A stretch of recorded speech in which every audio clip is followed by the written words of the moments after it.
So, good morning, ladies and gentlemen, and welcome to Comedy Corner here at Nuts Corner and for round three of the Irish Minibike Championship. And this is the first time we're doing this, and I think it's the first time actually anybody done this. So, please bear with me. There are a few technical issues there, and the comedy tower does have Wi-Fi, but unfortunately it just breaks up now and again. Right when you don't want it to. So there was an incident there. Well, not so much an incident, but an oil spill just in that first practice session.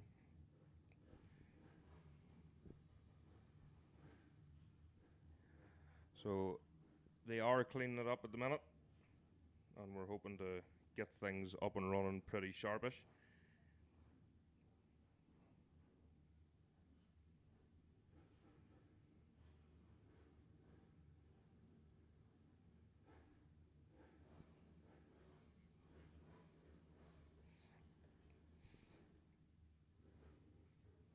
So the first practice sessions then. The first practice sessions, the Tag IR stock 140. That's Group 2. And then the European Industrial stock 140 will be Group 1.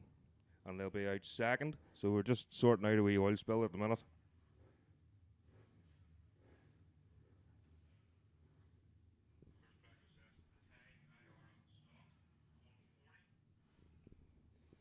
So fingers crossed.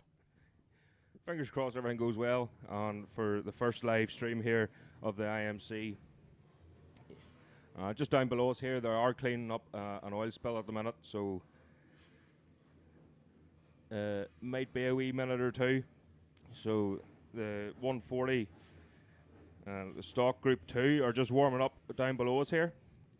And the track, hopefully it'll not take long to clean up. They're doing a great job there, but as I say, I think the bike more or less did maybe a quarter of a lap or so, so it'll take a wee bit to clear up. And we'll sort a few things out here in the background, and hopefully we'll be back with you very shortly.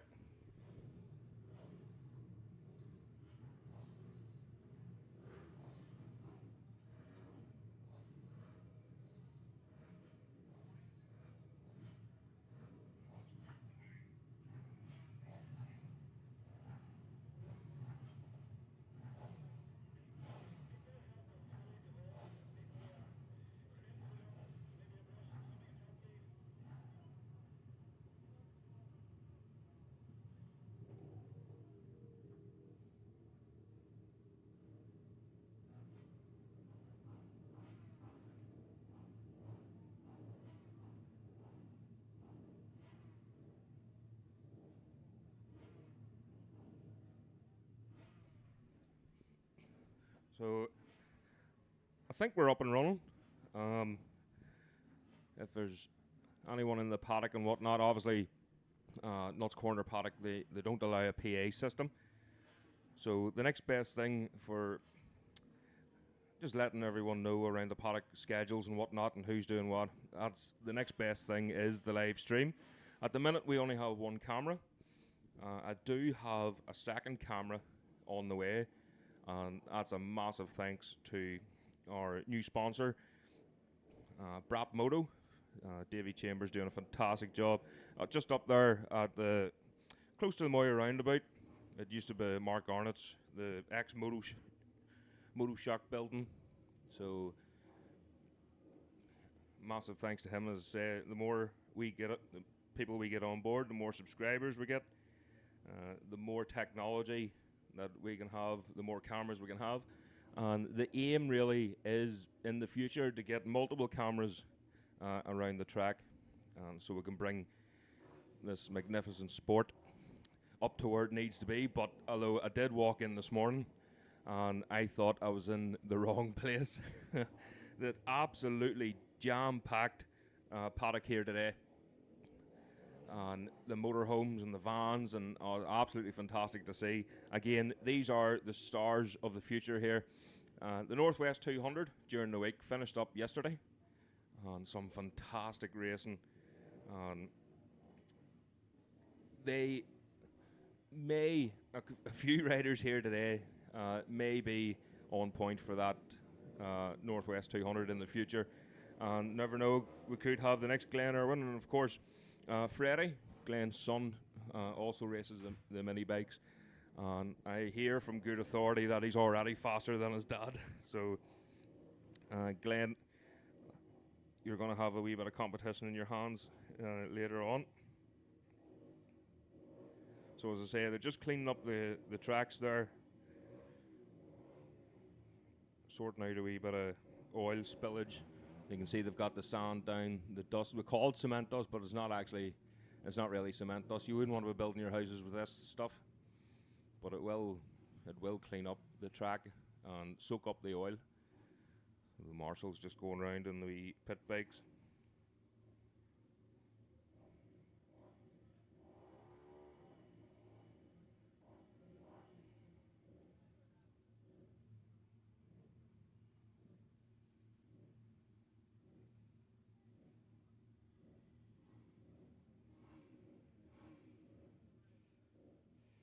So again, the more help we get, the more subscribers that we get, the better, or the more that we can bring to you. So, and a massive, as I say, we've got another camera coming, and we're looking for a few more cameras, and that's a huge thanks to our new sponsor, Brap Moto. As I say, he's up round the Moira roundabout there. In fact, number 5 Lisburn Road, Moira, and it really is. It's really the place to go. A fantastic spot, and he's only really open for about 2 hours a week to the public, but he goes to separate races, separate different bike shows and whatnot. And he might actually be here. Well, he's had a long couple of weeks. He was at a bike show last week, and then during the week they're obviously up at the Northwest 200 for a full week. So I'd say he's probably in his bed, resting up. Very, very hard worker. So he's open to the public on Wednesdays from 6 p.m. to 8 p.m. And of course, everyone's welcome to check out all his stock, certain ranges of mopeds, Fireblades, and he's also looking all types of bikes, from vintage, classic superbikes, and damaged and end-of-life machinery for dismantling. Also job lots, bike spares, top cash prize paid. In particular, looking good, clean road bikes of any age. So that's Brap Moto up there on the Moira Road. And we will be putting out a video or a post later in the week and go up and have a wee nosy at him to see his fantastic array of machinery. So we shouldn't be too far away here at the minute. They're still inspecting the track. As I say, the bike went a brave distance, so hopefully we can get things going here pretty shortly and continue on with the first lot of practice sessions, and then into qualifying. Running a wee bit behind at the minute, but hopefully during qualifying we're looking to get it started around 11:30 or so, and then the racing kicked in for 12:30. So if you are out and about, it's a fantastic day, and you have to make the most of it. As I say, that we're at Nuts Corner here. You don't get this weather too often, especially up around Dundrod area. And I urge you to come down and support this fantastic club. The IMC boys and girls do a fantastic job here, and you can see them working hard already. I'm sure they weren't expecting this morning, but if you're free today, use the chance for this great weather for some great racing, and come down and show your support. And say it's the Nuts Corner kart track, and I'll try and show you as best I can, but there's nothing like the real live action. And the guys around the paddock, just to let you know, sure that this is on, because it's really the only means for communication at the minute. Well, I'm sure there's a few Balen and whatnot shouting around the paddock, letting you know. But if you want to watch or listen in your awnings or your vans, your cars, get your tablets and your laptops out, and hopefully I should be able to see more than what you can see down there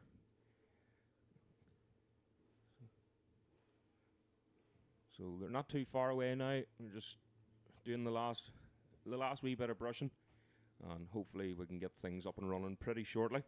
And as I say, we'll go through all the schedule for today, and I will try my best to pronounce some of these names. And if I get them wrong, apologies in advance. So we'll be back very shortly. As I say, we'll sort a few technical things out here, and please leave your comments. The chat box is open if you need to know anything.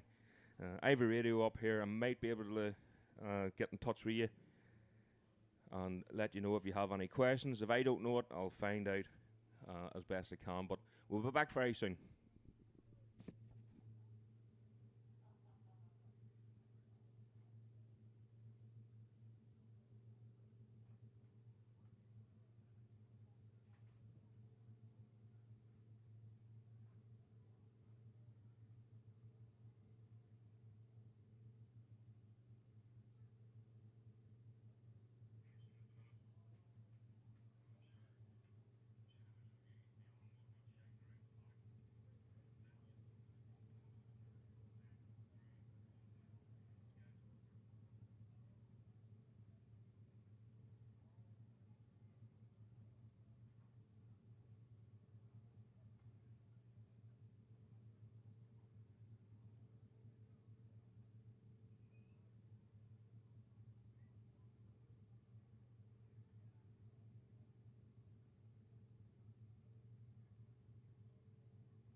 Okay, guys, I think we're just more or less finishing up.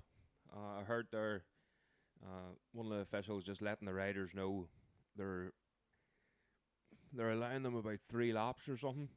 But if they stay out, then they'll continue on with the practice session. So a lot of it doesn't look like it's on the racing line. Although when you have 20 odd bikes, you're trying to get into the same corner, it's a it's a cert that someone's going to be pushed wide. So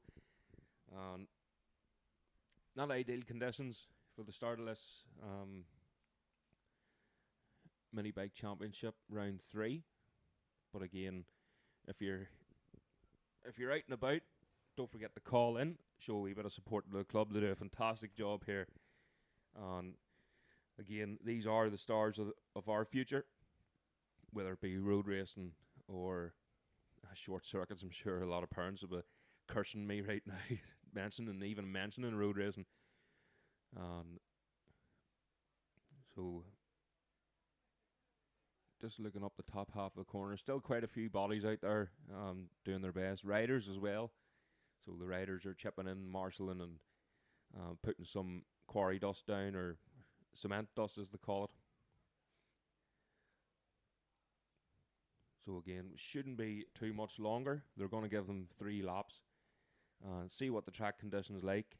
See what the grip level is like. Of course, when there's oil on the track, it's not really ideal. But although oil isn't the worst to be out on the track, believe it or not, a lot of the bikes now, you're not allowed antifreeze in the machines because it's very, very slippy. Brake fluid's actually one of the worst as well. So oil can be sort of pretty well mopped up with a wee bit of quarry dust or cement dust. So the marshal's just being called now into position. So the first session will be, well, once again, the first session will be the Stock 140 Group 2. So Group 2, Michael McAllister, Luke Gilligan, Adam Lee McStravig, Callum Russell, Damon Morris, John O'Donovan, Vincent Long, James Tracy, JJ O'Kane, Phelan McGowan. So you can hear there just the marshals getting asked to put the yellow flag out for the first few laps. Just to remind the riders, sometimes once the visor goes down, the wet goes out. Just to remind the riders that it is quite, well, potentially treacherous out there.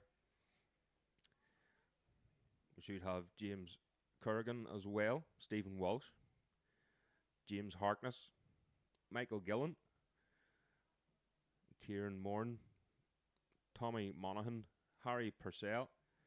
A few names I recognise here from the Ulster Superbike Championship: Mark Dagger, Scott Givern, Jed McCann and Paul McCann. So a few names there in this first practice session that I recognise. I'm sure I'll know them better once they get their helmets and their leathers on. It's very hard putting a name to a face when you're used to seeing them with their helmet on just and racing around the tracks. So again, expecting the weather's to be good all day. It was looking like there was going to be thunderstorms. I was looking at the weather forecast yesterday morning, the day before. Of course, I've been looking at it all week up at the Northwest 200. Having a chat with some of the riders. Great racing all week. It was fantastic from Thursday night on. Some of the riders might not agree. I was talking to Connor Cummins, and he was saying that he just couldn't get handling the super bikes handling and the super stock. It was all over the place. He wasn't happy with it. He wanted a good go at it this year at the Northwest, but it just wasn't to be. And he's going to go back, reboot, and come back strong for the TT. So he's really determined this year for the TT, and he's looking stronger and fitter than ever. I know there's not much on Connor anyway, but he's as fit as a fiddle this year. A bit of muscle on him. So looking forward to seeing what way Connor Cummins goes. But great to get him a TT win for the Manxman. But you hear the bikes below us here just warming up. Another rider that wasn't too happy was Neil Kernahan. Neil Kernahan made a massive change to his machine. I'm pretty sure I seen a Superbike swinging arm in his R1, so it may have been there before, but I'm pretty sure I haven't seen the swinging arm before in it. So just trying to stiffen that chassis up a wee bit.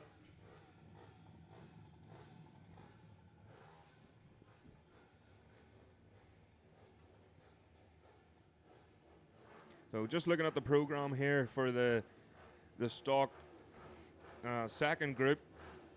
That's the Tag Racing IRL sponsored. Again, with no timing screens, unfortunately, so we'll try our best. We've only got one camera, but we'll try our best. And as the year goes on, we're hoping to get multiple cameras out round the track. You can see them big corporate businesses and all coming in with their live feeds and stuff, and they're taking up all the track. They've got satellite dishes, they've Sputnik in the back of their van.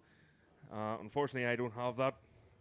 We have secured a sponsor for this season, as we're saying, Davy Chambers, Brap Moto. Thanks very much.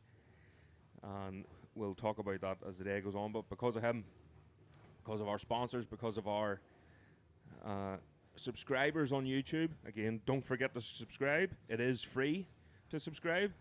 Although the more subscribers that we get, the more the name gets out. And hopefully we can get some advertising, some sponsorship along the way to pay for more equipment and better equipment. So, and then we can get this flying out here, because I know the live stream companies are very, very expensive to come over. I think they did one of the karting championships, and it's fantastic job, absolutely fantastic. So that's what we're aiming for. But they do cost an awful lot of money, £5,000 to £8,000, probably even more, some £12,000, just to rent that company for the day to get live streaming on YouTube. So hopefully if we get up and going, we can bring this on into the road racing scene, we can bring it to the short circuit scene, the karts, the mini motos, and I'll tell you now, it won't be as expensive as what the other companies are putting out. So hopefully, fingers crossed, we get something behind us here, a wee bit of sponsorship and whatnot for the live stream. And also we have the podcasts, so don't forget to go on Commentary Corner 72 YouTube page for our podcasts.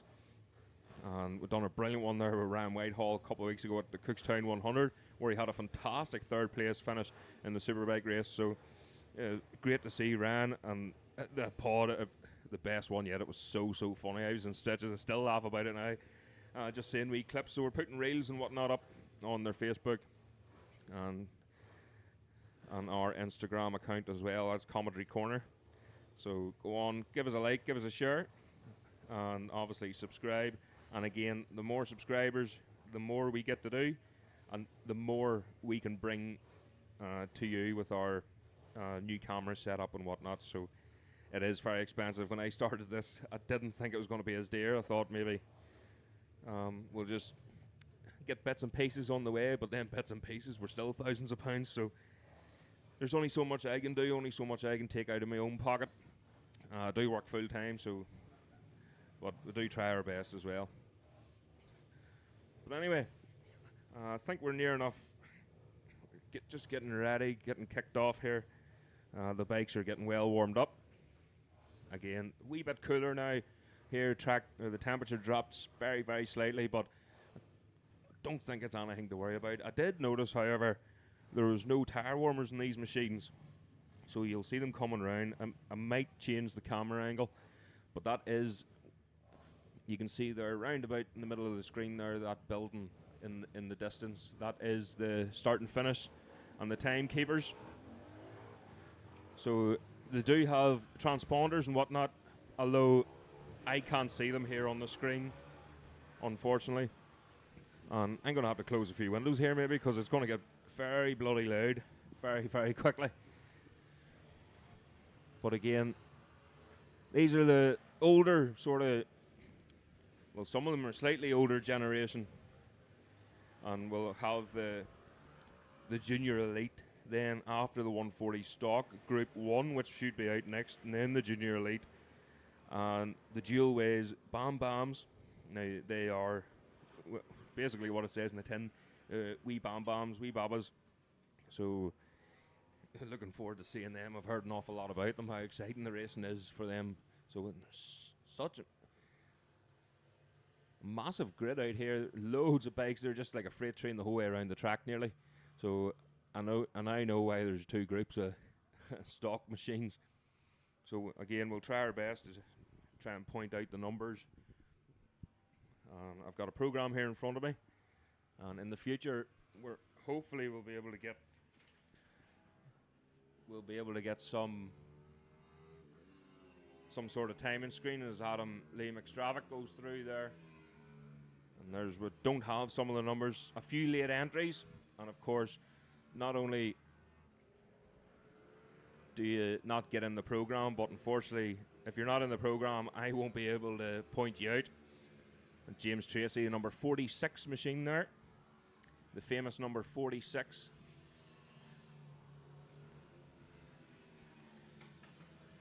Number 999, that's Paul McLean.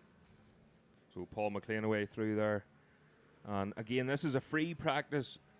Although it does say in my program that it is a timed practice, but as far as I'm aware, it's untimed. And then we're going to go through into qualifying later on.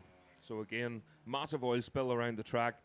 And I thought maybe it was only about a quarter of the track, but looking at it, it's actually about 3/4 of the track. Unfortunately, covered in oil. But we'll try our best to keep an eye out on who's who.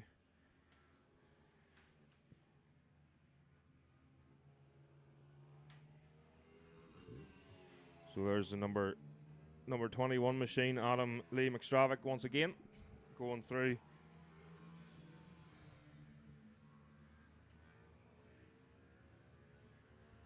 And looked like maybe Jordan Greer out there, the number, it was a number 20 machine, but I'm not sure whether it was Jordan Greer or not.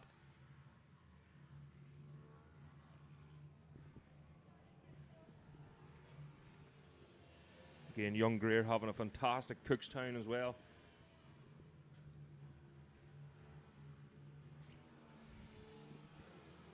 It's number 26, Damien Morris away through. And number 11, Luke Gilligan, just down below us here. So the green flags have been waved, so the riders are obviously happy enough of what the track conditions like. That looks like Stephen Walsh away through there. Again, real tentative. It'll take a couple of laps for these tyres and whatnot to warm up. As I was saying, didn't quite see any tyre warmers out there. And a lot of these bikes, they do use tyre warmers. But whether or not, there might be new rules out now that they're not, but we'll have to brush up on that anyway. As we say, this is the first time doing this. Next to the number 43 there, so the number 43, Colin Rooney maybe.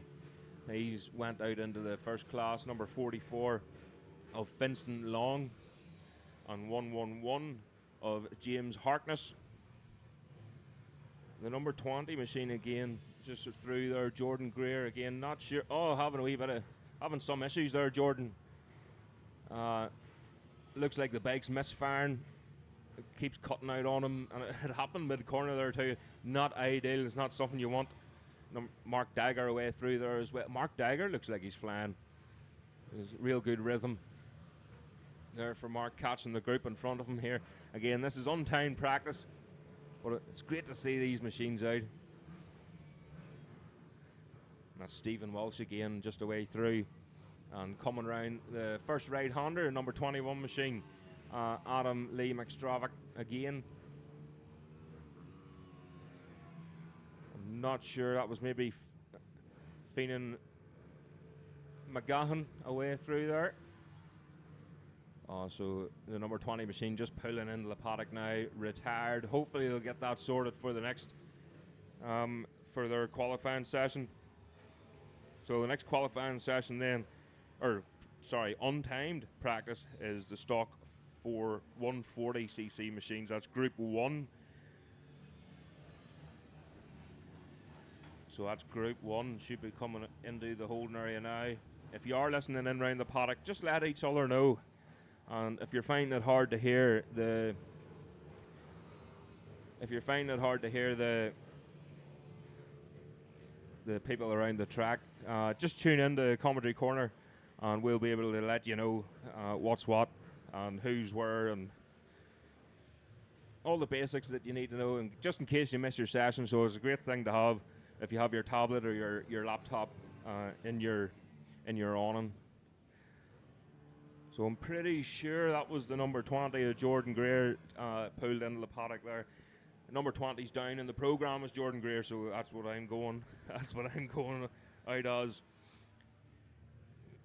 So the next session already in the holding area, getting warmed up.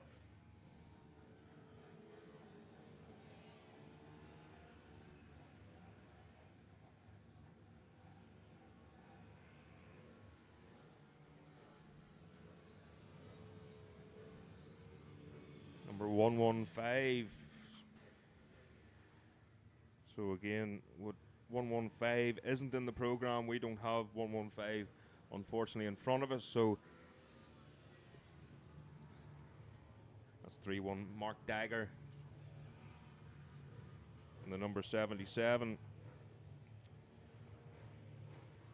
Again, no 77, so I'm assuming maybe that's 177 of Kieran Moran. Number 21 of Adam Lee McStravaga, absolutely flying. Lovely line round there, big wide line just below us at the hairpin. And that just allows them to tuck in. Just tuck in nice and tight and get the corner for the first left-hander. Again, start and finish straight over there. You can see the checkered flag now being waved, so the second group should be well on their way into the holding area now. So this will be going pretty quickly, I would assume. That's the number 2 of Michael McAllister, 44. That's Vincent Long, 555 of Jed McCann.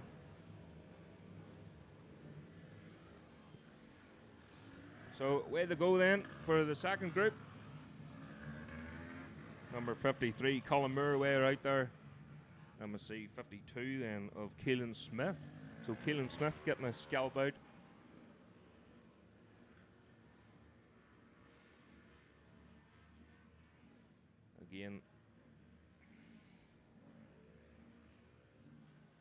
Again, on-time practice session, so some of these numbers are really, really small, very difficult to see these numbers. And actually, these are what you would call the pit bike machines.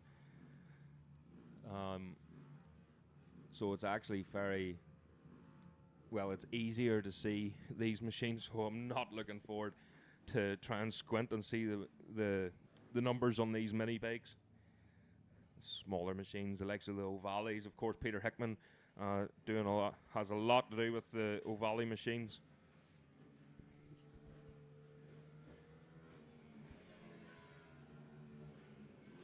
So coming down below us here, there's Nicky Burns. Nicky Burns off to a good, comfortable start already, looking nice and fast. The number 42 there, 43. So again, a lot of numbers out here that aren't in the program. I apologize if I don't mention you. Keelan Smith the way through there. Keelan Smith, the riding style there, very, very road racer-esque. Very bolt upright, knee on the ground. Again, sort of road racing style. That's what you want. You want to get as close to the hedge as you can. Speaking of road racers, see Darren Burns down here, just below us. So Darren Burns, obviously his son Nicky Burns out, also riding in the Ulster Superbike Championship. Oh, and someone's really charging here through the first right-hander. I think that was number 120. I'm not too sure. 190 maybe. Jake O'Sullivan. That's the number 90 machine of Denny Collins. Again, Dilly Collins looking very fast through here. Owen Everard just leading that group into the hairpin down below us. So Owen Everard looking at... He's actually just got passed up the inside there and already looking away through. So maybe just a wee bit of a mistake there from Everard. Matty Brown. And I think that was 76. Chaz King way through. Number 36 there, Joe Quinn. So Joe Quinn on the 140 stomp machine. So next up then is the Junior Elite class. So if you're listening in the Junior Elite class, if you can make your way to the holding area as quickly as you can.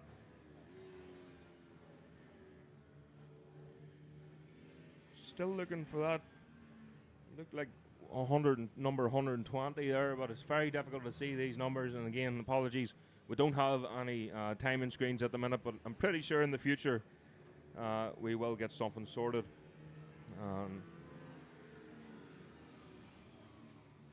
Number 100, Daniel Maloney away through. He's just leading the front of that Gagler riders here. So the Junior Elite machines should be making their way to the holding area now, as I'm thinking that the checkered flag is now being readied. So the Junior Elite class should be well on their way to the holding area for their on-time practice session. Of course, they had practice sessions yesterday here at Nuts Corner. And a lot of track time. You get an awful lot of track time here at Nuts Corner, and well, any of the mini bike rounds. So Nicky Burns on a real charge. You just see him sitting up there, a wee bit of an oil spill, and just as he's crossing it, he goes wide round that first left-hander. As I was saying, a wee bit of an oil spill, and just picking the machine up onto the fatter part of the tire as they cross that cement dust. Oh, number 100 there getting bullied. It's Daniel Maloney just getting pushed out of the road. Daniel sits up and lets them all past. Again, when you're in a daze like that, you're not learning anything. And it's very difficult to keep a rhythm. And again, it's only time practice, so you want to get as much out of the machine in this practice session before your qualifying session. So a good clear road ahead of them is absolutely ideal here. So there's the checkered flag out now, and the Junior Elite machines should be in the holding area now. I see a few of them down there. They're getting themselves ready. And it's getting very, very warm in this commentary box already. It's like a wee greenhouse up here in the top floor of the penthouse. So around the horseshoe, very, very technical track this, but very fast for these machines. So again, we'll try some different camera angles later on, and we'll try a few things with different cameras and whatnot. But there's the machines now out on track. That's the Junior Elite class. So after the Junior Elite machines will be the Bam Bams, the ever popular Bam Bam machines. Looking forward to seeing how they get on.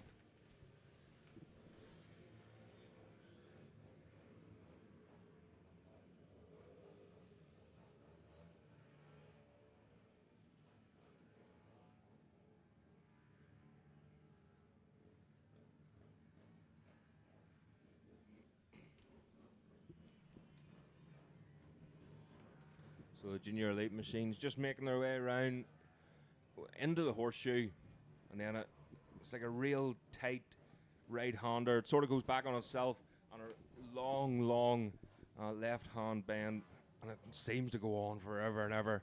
And then a quick sort of 90 degrees right-hander going on to the start and finish straight again. And again, another 90 just down below us here. That corner is so fast. Number 777, that's Keir Cahoon. So Keir Cahoon, and that looks like young Byrne. Keir Cahoon just getting into a rhythm there. As young Nicky Burns just making his way through into the paddock.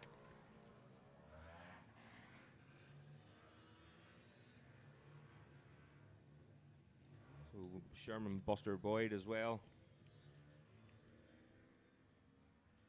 So Buster's also out here and having a good stint in the Ulster Superbike Championship as well. Buster Boyd. And I'm pretty sure I've seen Matt Davison out there as well, the son of another legendary road racer, obviously Barry Davison. And Barry had a great Cookstown as well. More wins under the belt for Barry. So that's 57. That's Buster Sherman Boyd away through there. Ciara Cahoon again, and it is indeed. So there's Matt Davison, the number 80 machine, just chasing down Cahoon. Number 32 away through there is Thomas McGurnahan.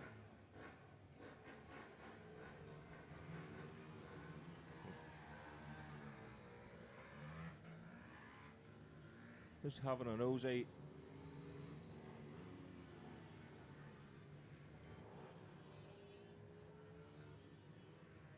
Oh, that looks like the number 222 of Joel Herr. So Joel Herr away through there. Joel absolutely flying this season, flying last season. A few more championships under his belt, and he's definitely going to be one to watch for the future. He's already clinching a lot of big sponsors at the minute.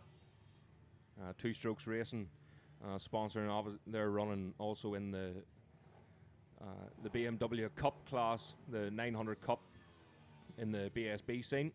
Oh, Matty Burns just looking up the inside of Cahoon there. Cahoon closes the door on him. You can see them just blipping down the gears there as well. So, and really, really good drive there from Matt Davison, sorry. So Matty Davison just getting a wee bit frustrated by the looks of it, looking away past again. A good clear road ahead of him is exactly what he needs.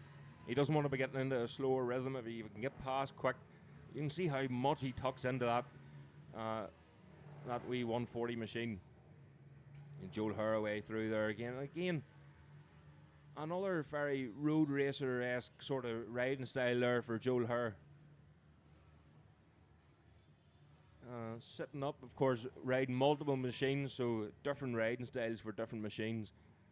And look, Buster Boyd going through there, absolutely flying. But it looks, I think it's Buster Boyd. That's a completely different riding style than anyone else. Buster's doing a great job here in the Ulster Superbike Championships as well. So Matty Davison still can't get past Ciara Cahoon there. Really, really struggling to get by. And who's that there? The number 21 machine. That looks like Lewis Mullen, maybe. Lewis Mullen was meant to be out in the first group, but out in this group as the checkered flag goes out. So that's the first lap I've seen Lewis Mullen out. Lewis obviously competing in the European Championships in previous years as well. Doing a great job. You can see the really, really aggressive riding style there from Lewis as the bike is bouncing and skipping across the track there. Again, not an awful lot of suspension in these machines, although it's not really needed, especially someone the likes of Lewis Mullen, stature, slim, and very, very light, and very, very aggressive by the looks of it. So they probably have that bike stiffened up anyway. So they're number 57 machine. Buster Sherman Boyd just making his way back into the paddock. So here's the Bam Bams. The Bam Bams are out. And they're just sorting themselves out again. They're so small on these wee machines. It is fantastic to see at such a young age too. And unreal. When I was there, well, I can't even remember when I was their age, but I would have loved to have done something like this. Myself, I competed in what was the Irish Mini Moto Championship It was completely different back then. There was only a handful of vans, and you jumped out of your car and took the bike out of the boot and away racing. Really, really enjoyed it. But here today, the crowds here today are absolutely unbelievable, and you can see the numbers there. You can see a few people with high fizz jackets on, and that's actually the parents going out with the wee bam just to make sure they're okay, of course, looking after them if they fall. Then, so the parents are just going out and spreading out round the track, and of course they'll look after each others as well. So it's great, real good family orientated weekends racing here. So that's another number 46, very popular number for some reason, and it is Sonny Nape.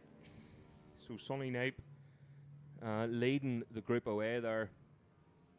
Funny enough, I have a Nape Butcher's pen here. Of course, Nape's Butchers from Cookstown. And I stole one of their pens from the Cookstown press launch. And it has just stopped working on me. So thanks very much to the Nape family for supplying dodgy pens. Although I shouldn't have stolen it probably. So number 5 then. Ayana Rose Lennon. Ayana Rose going through there. And the number 7.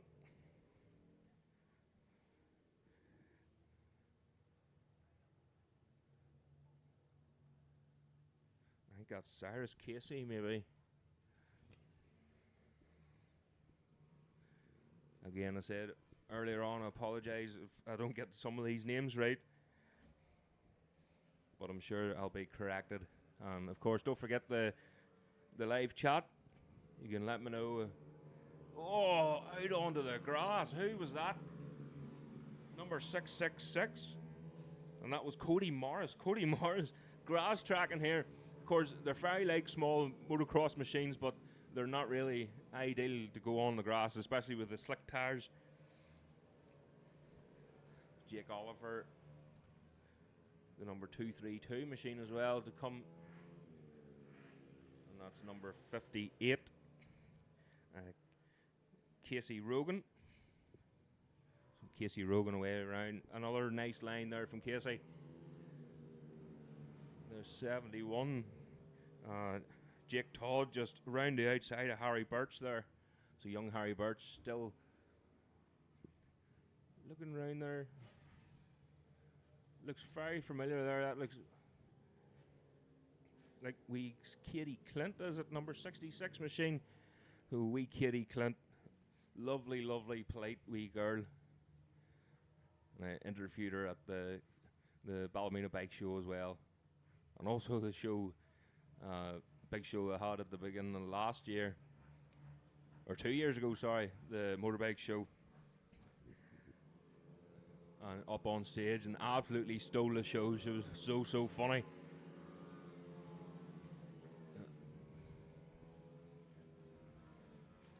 There's the number 7 machine again. So next up then is the Athboy Carton sponsored Senior Open class. So that's the Senior Open class.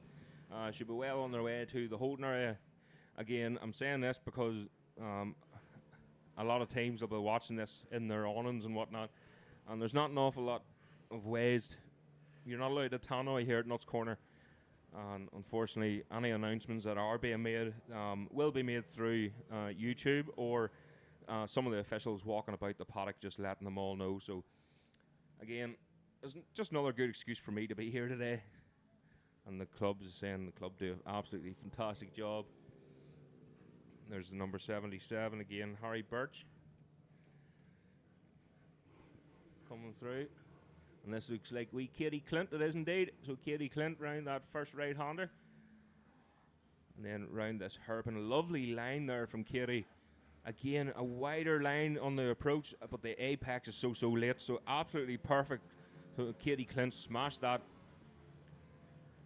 Again, the 666 there of Cody Morris riding fantastically there, getting chased down. It just didn't quite catch the number there who's chasing him down. But the two of them absolutely tucked in as much as they can. Again, there's not an awful lot of them to to tuck into these machines, and it wouldn't be so difficult for them to do that. Me, on the other hand, I'd be struggling to sit in one, never mind get my head down. And to ride one, there's number 111, Henry Coogan. So Henry Coogan having a good battle there. So that's the checkered. Oh, it's not the checkered flag, is it? There's a couple just coming in there into the paddock. I haven't seen the checker flags not waving, so they've maybe just had enough of that practice session again. A lot of these wee machines could be very temperamental, especially the 140 machine. So there's the checkered flag out now. See there, Casey Rogan. Just relaying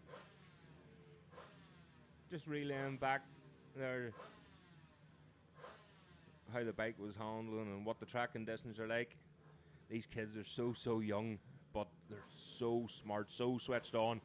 They've been watching motorbikes from no age, and they're watching MotoGP, World Superbikes, probably going to the road racing with their parents as well. And they're just listening to the other riders, listening to the commentators in World Superbikes and whatnot, and just tuning into everything. And of course, being that young, they are like a sponge. And they just take absolutely everything in. So there's the tag sponsored 46 machine of Sonny Nape. So here we go then, the Junior Open class making an appearance out on track. So that's the Bam Bams all in. So the Senior Open, sorry. Next up will be the Junior Gearbox. Loads and loads of machines here today.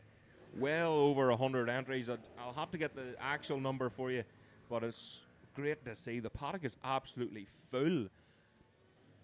I was at a karting event here a couple of weeks ago, and the paddock was not this full, even for the karts. But it's great to see, and I hear from good authority as well, this championship has more of an entry, more of a field than the British Championship does in these mini bikes. So well done to the IMC for putting on a great show year after year. And I also hear from good authority that a lot of these young riders go over to do some of the British rounds and they're cleaning up. So the track time that they get is absolutely fantastic. And it's obviously boding well for them, especially when they do go over there. And some of them might even go a wee bit further into European championships, like Lewis Mullen. So just looking, the number 70 run machine, Ruben Sherman Boyd riding that lovely two-stroke. Pretty sure it's a KTM. But we'll just have another wee look to see if he's there. Again, Ruben Sherman Boyd competing in the Ulster Superbike Championship and doing an absolutely fantastic job as usual. Just looking there, I thought that was a glimpse of Guy Martin there on the wearing the BMW, the Tyco leathers, but we'll have a nosy to see who it actually is when they're coming around. So someone absolute chin on the tank there coming around the start and finish, pushing hard, and that is Ruben Sherman Boyd, the number 71 machine. Oh, nearly backing it into the hairpin down below us here. That lovely sounding two-stroke machine, very temperamental, the two strokes. Oh, and the pops and bangs there, the number 39. I think it was 39. They're not in the program here, unfortunately. Raymond McKnight away through there. And that looked like Nathan Ingram, number 704 away through.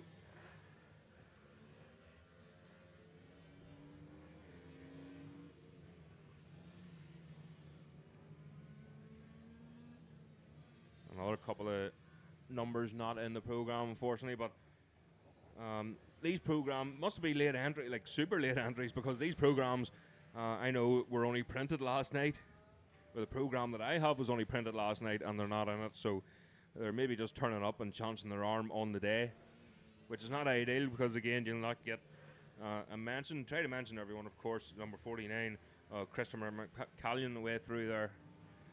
So Chris McCallan. I'm going to have a look. Number 54, Darren Corey. Number 187 there, 187, Jason Floody. Absolutely flying there too.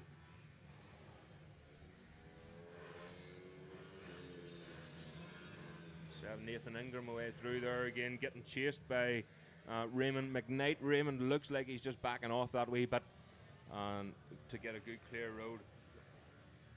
Jake Crean there as well. Crean away through. Number 402 machine from the south, 331. That's Paul Graham. So Paul Graham way through. And that's number 125. Unfortunately, the 125 isn't in the program again, so we're not gonna find out if it's Guy Martin or not. And obviously, Guy Martin is still chipping away, doing a wee bit of motocross and whatnot. Still loves riding his bikes. So that's the checkered flag out now. So next up is the junior gearbox machines. Again, all on-time practice. So very busy day. There's not an awful lot of time for a break here, as the machines are already out on track. It's fantastic to see.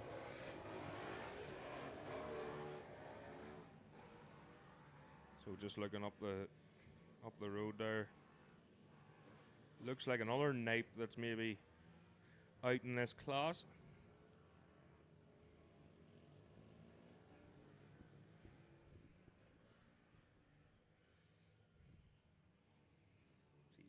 Jake Crean just doing a wee stoppy, top rack style coming into the paddock.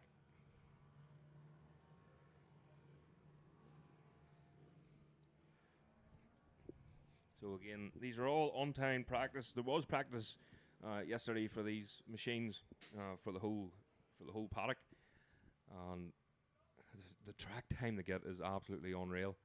And they obviously come down the day before, the big camper vans, caravans, sleeping in their vans, and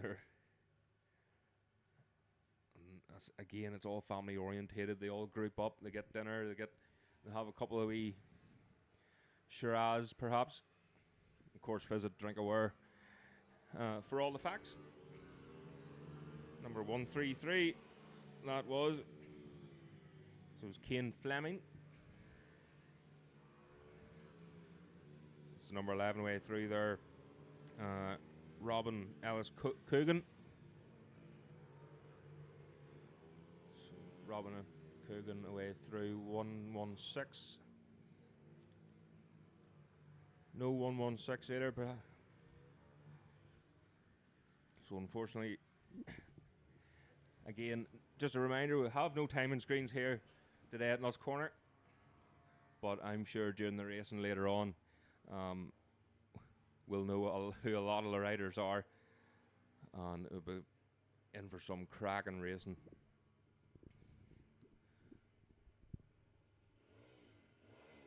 So just having a wee look there.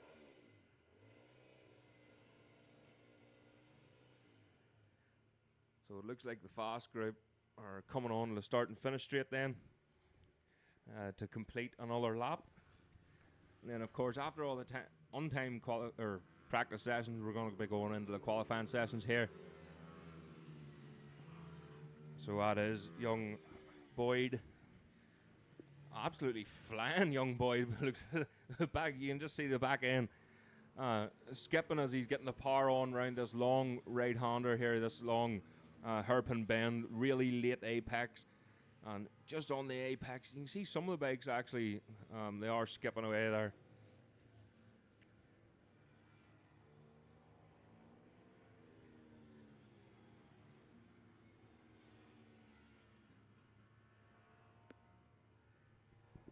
So Boyd Knipe just sandwiched between that group. Oh, and another machine having issues there. Looked like maybe Brendan Kennedy there, just a wee bit of a misfire after out of that machine. So next up then is the stock Vets. That's the Sam Harrison Memorial, the stock Vets. A couple of latecomers coming to the fore at the minute. And of course, this round is dedicated to the late, great Jim Farlow. So Jim Farlow, 50 years, I think, he perhaps passed away. That's 50 years today. Or 50 years this year. And of course, and George Farlow. So George Farlow has actually came the whole way from Canada for this race, and he's a couple of bikes right down there as well, Jim's bikes and his own machines. So that's George Farlow has came the whole way from Canada just for this today, and it's great to see such a legend in our midst and supporting as best he can, obviously.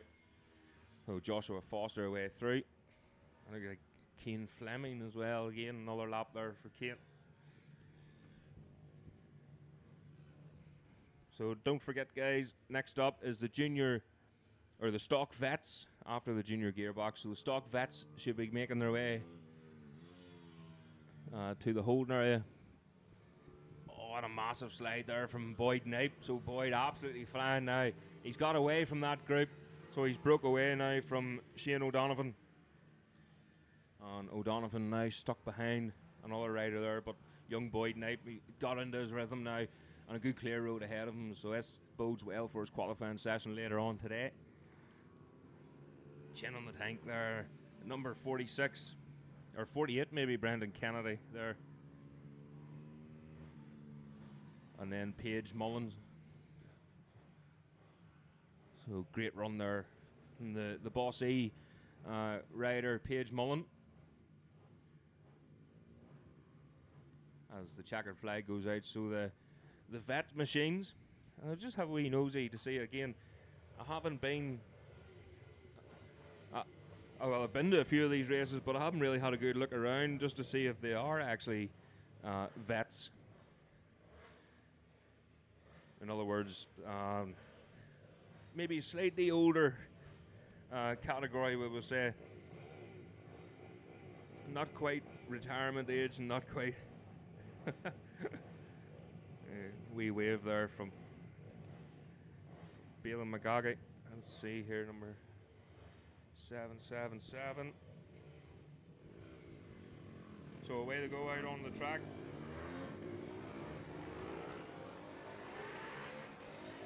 So David Foster away out there first, looking a good clear road ahead, just to get the hammer down. So some of the, that's absolutely fantastic. Some of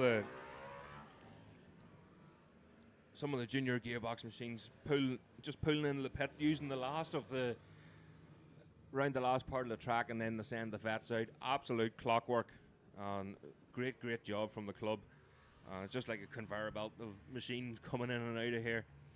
So the stock vets then, that's the Sam Harrison Memorial, and of course this round 3 is dedicated to Jim Farlow. George Farlow has again made his way over from Canada for this event, and pretty sure he's probably went to the Northwest and had a wee look around and made a good holiday of it. So huge field of machines in this race this weekend. Number 369, and that's Mark Halens. 52 away through there is Keelan Smith. 319 is Mark Dagger out again. So Mark Dagger, obviously slightly older than what I thought he was maybe.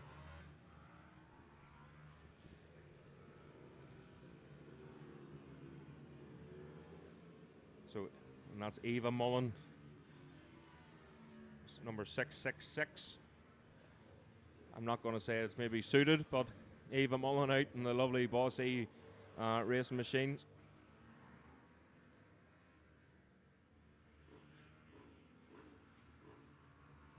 Lovely, lovely livery.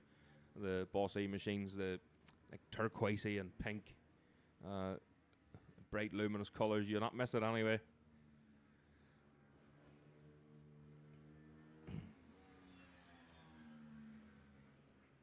So again, the Junior Mini GP, the Neil Robinson Memorial Trophy.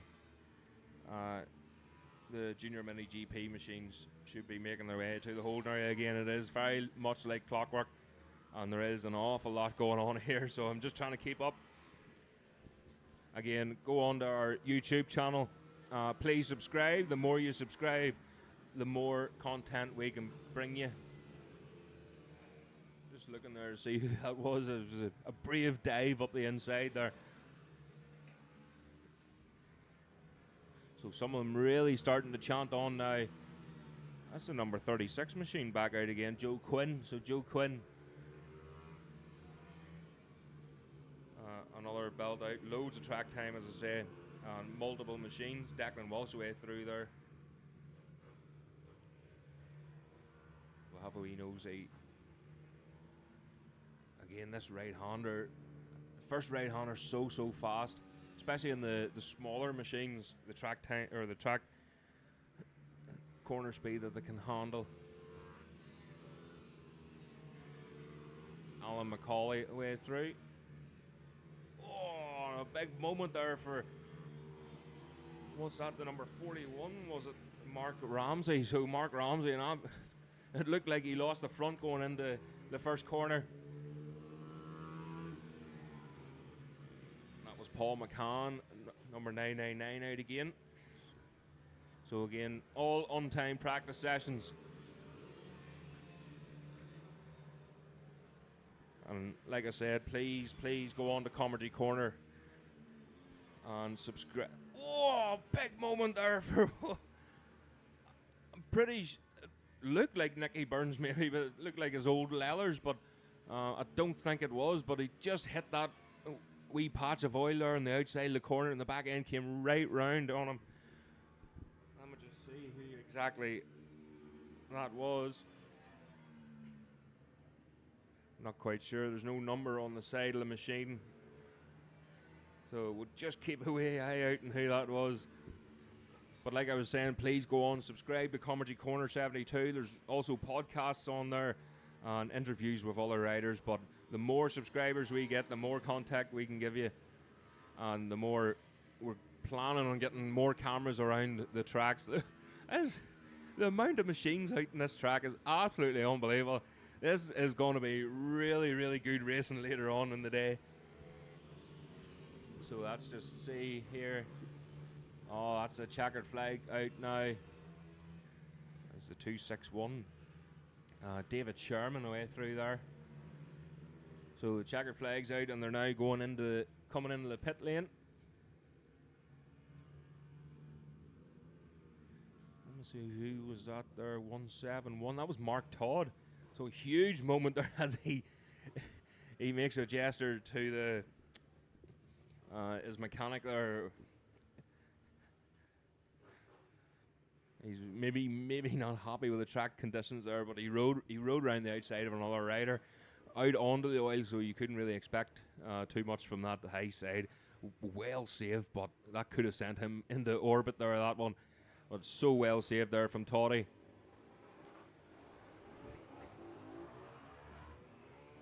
Denny Collins are making his way in as well. And there's Eva Mullen.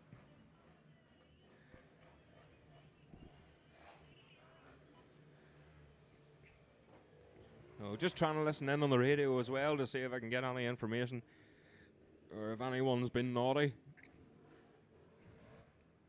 But they seem to be all behaving themselves from what I can see anyway. So the Junior Mini GP machines. Finn Stevens, Cathal Casey, Dale Highland, Thomas McGurnahan, Alfie Flynn, Buster Sherman Boyd out again, Matt Davison getting another scalp out, Hubert Tomaski, again, sorry if I'm getting your name wrong. Hubert actually got a mention in one of our podcasts as well, our new season podcast, and really impressive at Kyrgyzstan at the first round. And there's Joel Hare, number 222. Way out again. Look at the style of that there, number 44 machine of Alfie Flynn. Absolutely fantastic. Elbow on the ground. And young Sherman Boyd. And Matt Davison in behind them as well. So fast through there. Frighteningly fast. And I'm afraid I was just looking there at their leathers and their helmets. So I'm sort of starting to get used to the names now. But and again, no timing screens up here, so we're going to try our best.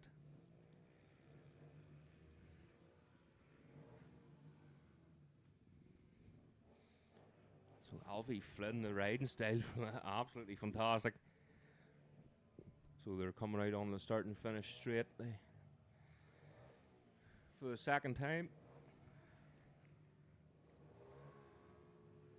Round the first right-hander, that's Joel Hare, number 222. Again, different line there from Jolie. Tucks in real early and then goes out wide and tucks in tight for the late apex. And it seems to be working for him. The other riders look like they're actually going out onto the oil. So Joel has a perfect line there. You can just see how smooth he is. And the rest of Alfie Flynn's so aggressive going into the corner. But he seems to lose a lot of drive coming out. But again, on-time practice sessions. Matt Davison just lagging behind that wee bit. He wasn't able to catch on to the back of him. Young Hamilton there. And that looks like number 77, is it? Not in our program, unfortunately. Again, if your number's not in the program, and these were printed last night, so you'll be doing well not to be in the program. Obviously just chancing your leg. So here we go again. Joel Hare up in the pace now round that first right-hander. Oh, and the number.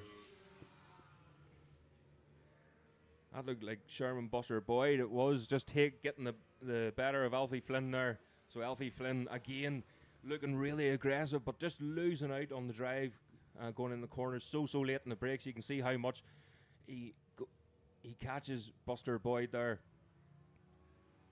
And then just loses all the drive. So he's going too fast in.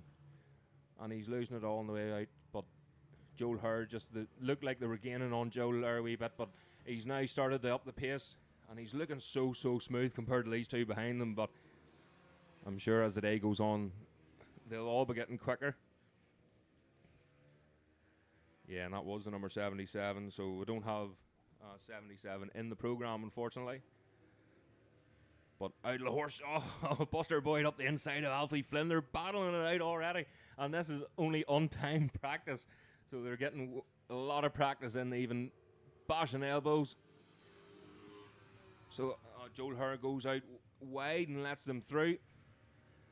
Just trying to stay off the oil. You can see Joel's bike bouncing about a wee bit just as he crosses the patch of oil there on the outside. Or Matt Davison as well, running wide. They're out onto the oil again for Matt. A wee bit of movement from his machine, but not as much as Joel's there. Alfie Flynn now up the inside again of Buster. So Buster Boyd and Flynn really dicing the night now. Joel Hare with a head down.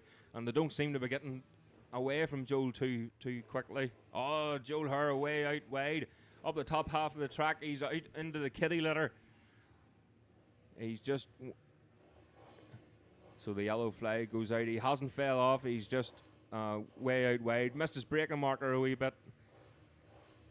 And now making his way back out onto the track. So Matt Davison going in round the horseshoe now. A real fast right-hander onto the start and finish straight again. So Matt Davison just easing off that wee bit. So Joel Hare, you can see just at the top half of the track, still trying to make his way out onto back onto the tarmac. Entering the horseshoe there. So that's the checkered flag anyway. That's that session over. So into qualifying now. And again, apologies, we don't have any timing screens here. So we're not going to be able to see what the qualifying times are. But of course, it was split in the heats throughout the day, or so I've heard. So this is Group 2, the stock 140 machines out.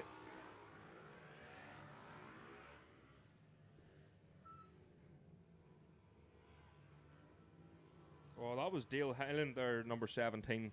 It looked like a 77 on his bike, but it's actually 17. So I do now feel the pain of the timekeepers from many moons ago whenever they had to do everything manually and look at the numbers. So I'll never shout at a scrutineer again if he's saying my numbers are too small.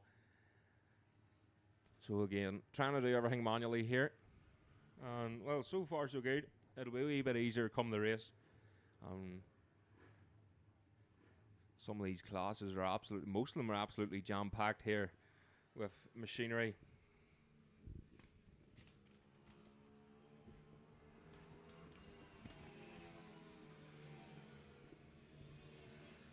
So looking back then for this class, again, this is the first of the qualifying sessions.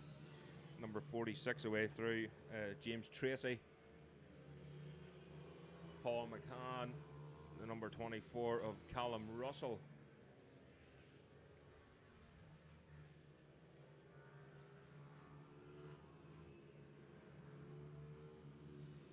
Number 181 away through, that's Tommy Monaghan. So Tommy just dragging on the tail end of one of the riders there just to get a wee bit of a tow maybe. Again, it's ideal to get as much track time here as you can. It's ideal to get as much of a clear road ahead of you as you can, especially for these qualifying sessions. So them on-time practice sessions, a lot of them were actually slowing each other up, and it was causing them the track temperature. Speaking of, it's getting really warm in here now, but it's causing their track time or lap times to plummet. Number 44 away through there, just Vincent Long, just trying to hold on to the tail end of that group in front of him. Mark Dagger out once again in this class. A few latecomers, and there's more and more machines joining this qualifying session here. So there's Callum Russell again.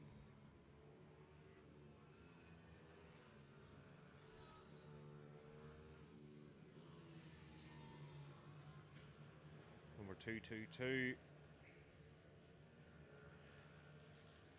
Again, not in the program, unfortunately. 26, Damien Morris. Again, so smooth there, Damien Morris. And making sure he's getting as much out of that aerodynamics as he can. But coming on the start finish, his chin on the tank, getting as much out of it. Really, really late here. Maybe down a gear for these machines. And that's the number 21 of Adam Lee McStravick. 115 again, no 115, but looking at the helmet there, maybe recognise that could possibly be Alana Meyers.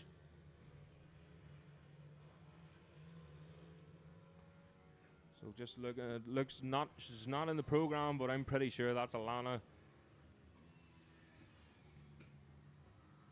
Also competing in the Ulster Superbike Championship and doing so well. Multiple podiums already this season for Alana.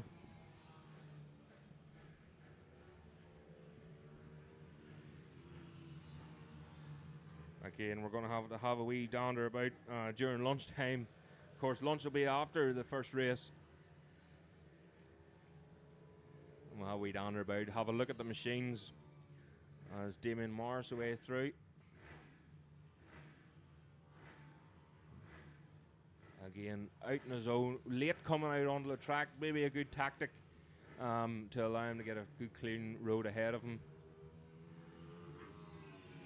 But that's Adam Lee McStravick being chased by Michael McAllister. So Michael McAllister just looking away through. The problem is some of these riders, when they catch another rider, they're just fast enough to be difficult to pass. That's when you start to slow down to their pace. So you have to get past them as quickly as you can. And it is vital, especially with these qualifying sessions. 3 races then for each class today. So after these qualifying sessions, we're going to have our first set of races, and then we're going to go into a lunch break, which will be half an hour time. So half an hour's lunch break, and then back into the race, and then another 2 sets of races to finish off the day. But really looking forward to seeing how this goes later on. So many machines. So surprised when I came here to Nuts Corner how many machines, and the entry, it was here well over 100 entries. I'll just get the proper number, or if you know yourself, please put it into a live group chat, and we can get maybe something going here. You can get a wee bit of crack going as well in the group chat.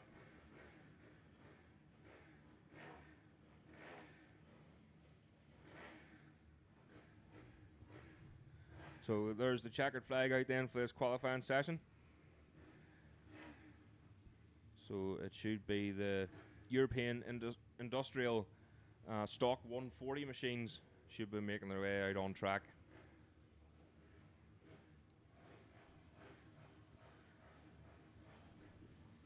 James Harkness just making his way through in the pits. Jed McCann and Tommy Monaghan. So just looking down there, there's another qualifying session just away out there. This is the 140 group number 1. Very, very noisy wee buggers going out on track. Had to close the window here. But it's going to heat up very quickly, no doubt. So again, we'll have the live chat going. So if you want to have a chat about the racing, or if you want to know something, I'll try my best to find out for you. And if I can't find out, there's plenty of marshals and track personnel around here that can know you. But I'll try my best for you. Again, a huge field of machines here for this second group. Well, Group 1 actually is a bit confusing there. So Group 2 was out, and Group 1 going out now for their first qualifying session. And I'm just wondering if they're going to let them all out. Surely not. They'll probably split the qualifying, split the times in these 2 groups. And then they'll decipher to see who's going into Group 1 or 2 during the racing. So that's Daniel Maloney away through. Oh, someone squeezed, someone pushing hard there. It looks like actually looks like a Honda. You can see the twin pipes coming out of the back of that machine.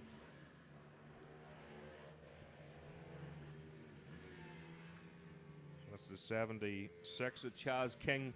Number 52 there, Neil Johnson. So hard to keep up with so many machines out on track. It's great to see how well the club is doing.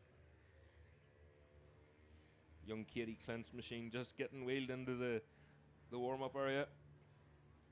And of course, that's the next class is the Junior Elite, and then the dual ways Bam Bam after that. So after this Group 1 140 qualifying session, we will have the Junior Elite out on track. 190, Jake O'Sullivan there. Nicky Burns. So Nicky Burns now really getting into a rhythm. He looks a lot faster already than what he did in the first free practice session. So just trying my best to look there. So Joe Quinn. Keelan Smith the way through. 197 looking so fast, but again, unfortunately, I don't think they're in the program. No, they're not. So we'll get a few names, a few extra names as the day goes on, and hopefully we can give them a wee shout out.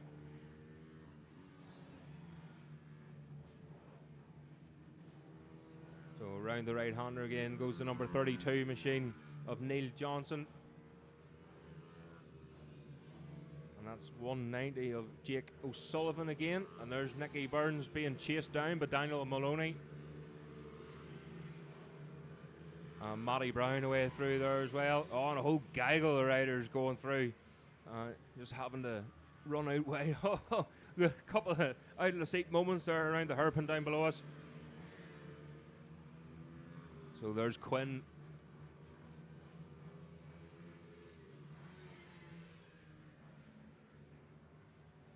And Charles King away through. Again, 197, looking so fast, but not in the program. So if you know who it is, again, don't be afraid to contribute to the live chat.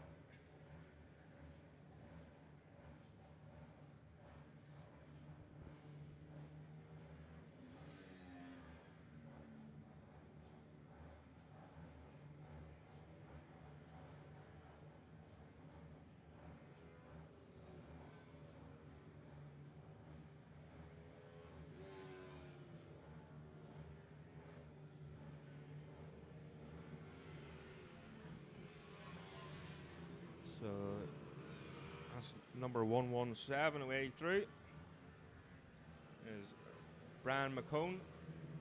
I lost my program there for a split second. I started panicking.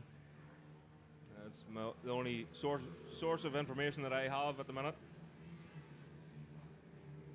So Chaz King once again away through there. The number 120 machine again.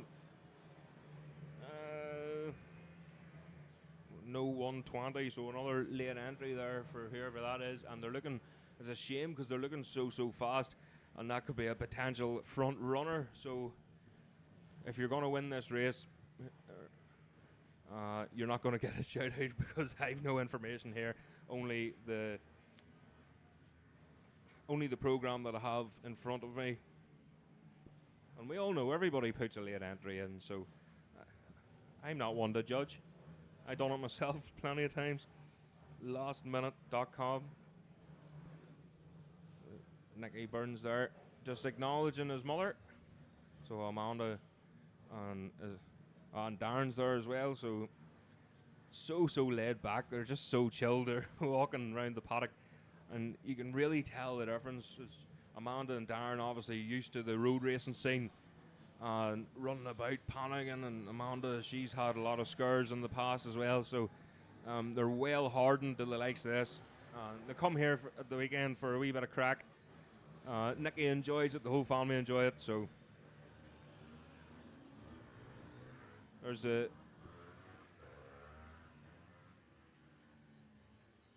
that's the junior elite class now out on track. So getting through all this rightly here, especially after that unfortunate oil spill this morning. About 3/4 of the track was covered in oil. You can still see some of it there, although it's not on the racing line is way off. And if you're over that left-hand side of the track, you're in trouble anyway. So we'll maybe try and open another couple of windows here.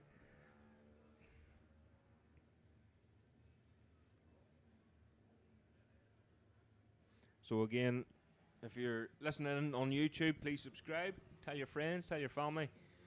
And the more subscribers, the more cameras we get, and the more you get to see here in this wonderful championship. Again, also doing the road racing scene and Ulster Superbike scene as well. There's Joel Herr just looking away through. Oh, and Boyd. So that looks like Buster Boyd. Oh, looking to go around the outside there. Matt Davison looking to go with him. Oh, and a rider there around the outside just stalling. So unfortunately, just holding him up that wee bit.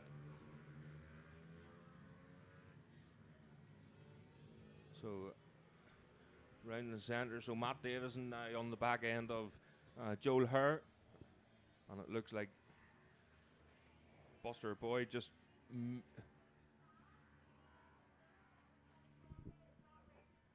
So a couple of transponders not registered there.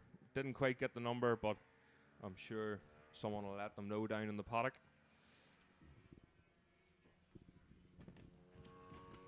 So here they come, just looking. So that's Lewis Mullen.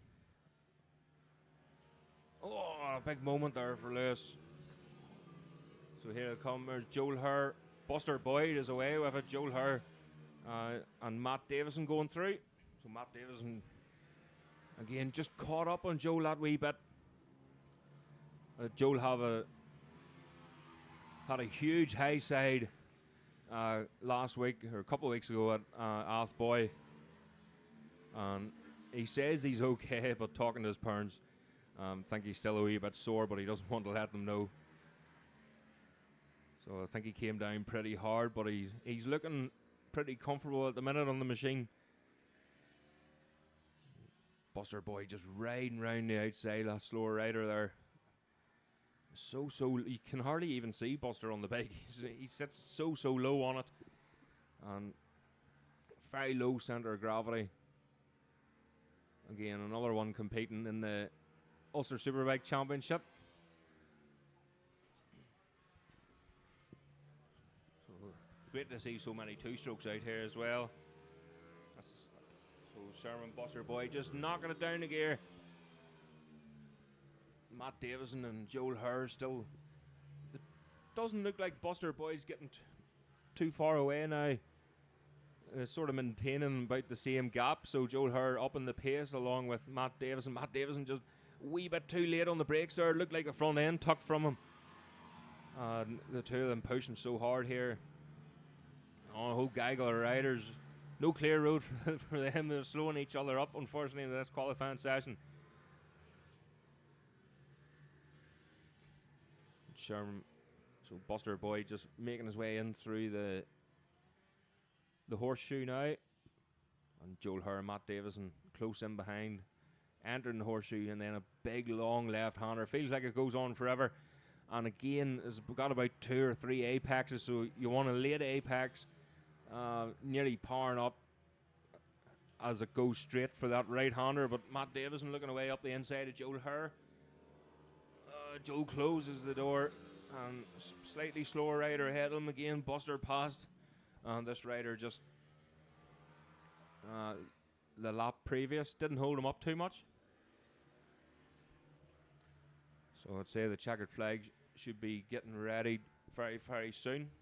So if the Bam Bam machines want to make their way to the holding area, again, no qualifying times here, unfortunately for myself, but we will sort something out for. Hopefully, we'll be able to get to the next round, or maybe do a couple of rounds this season. Then some sort of publicity for this wee sport, and again for our growing stars of the future.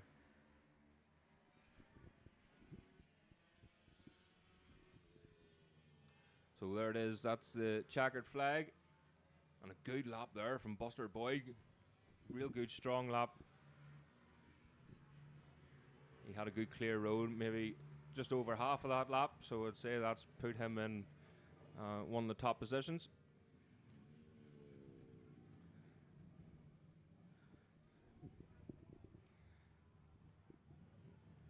Just having a nosy. Matt Davison maybe dropped off somewhere, dropped back a wee bit. Joel Hare crosses the line, and that slightly slower rider didn't notice anything in around the track, but he maybe just went wide.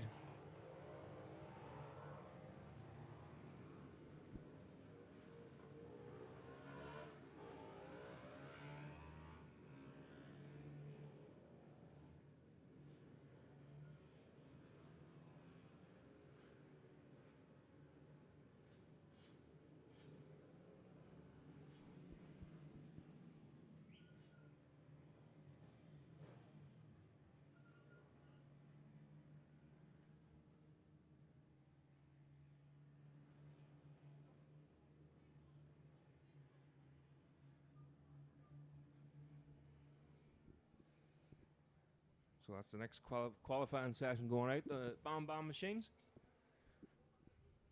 A message there from Anne Casey. Just a big shout out to her brother. Unfortunately, can't be racing today. It was broke on Friday, so maybe an incident happened on Friday, unfortunately. But big shout out, and the sister Shiraz, and I seen this name earlier on, and apologies if I'm getting it wrong, but she's racing today. Big shout out to them watching from their nana's house. So, Bam Bam, Sony Night, just giving it stacks, absolute handfuls here already coming out of the hairpin down below us. A wee bit of movement from that machine as well from Sony.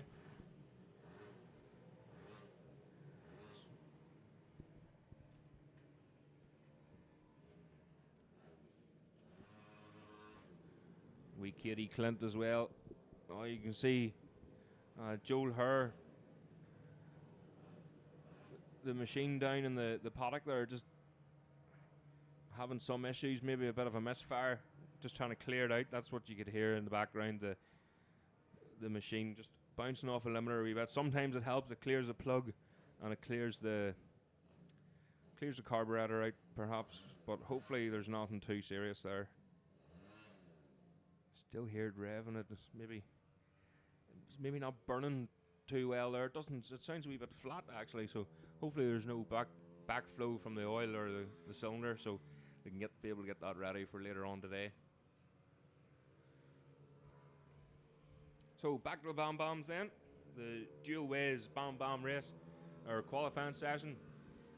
So Sonny Nape.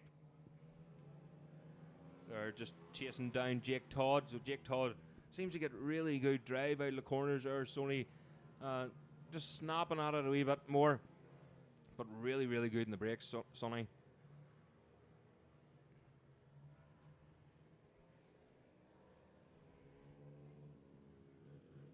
And the number 5 machine.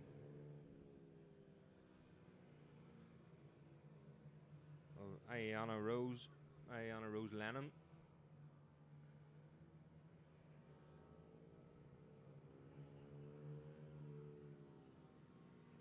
Number 111 there of Henry Coogan.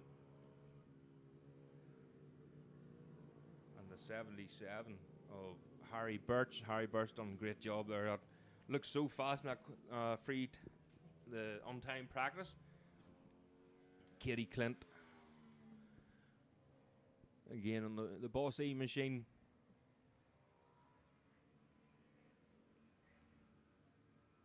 So great to see these young kids doing what they do and enjoying it so much.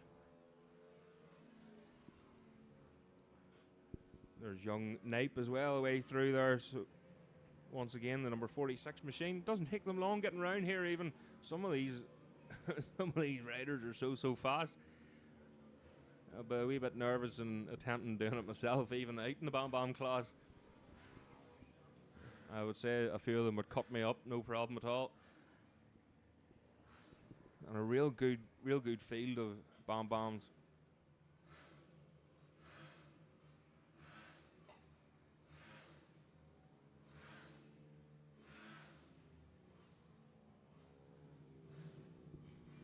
Number 45 there of, well, we don't know because they're not in the program.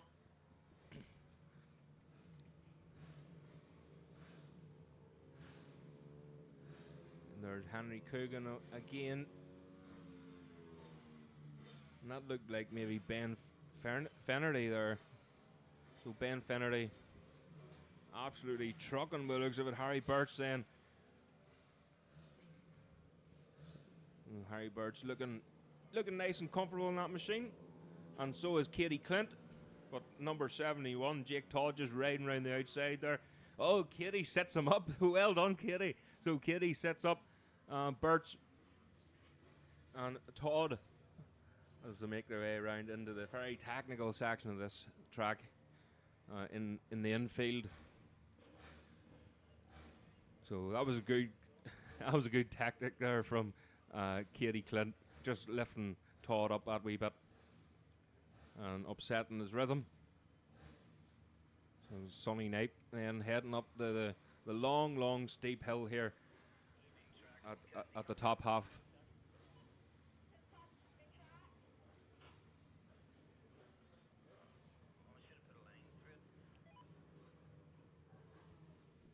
So that's the checkered flag out there. Just hearing over the radio that one of the riders are maybe perhaps cut the track. either that or they've found something that nobody else has, and they've lapped it over at 55-second lap, which would be very, very impressive, but very doubtful. So they've maybe cut the track somewhere, and they haven't been. They nearly got away with it. Nobody spotted them.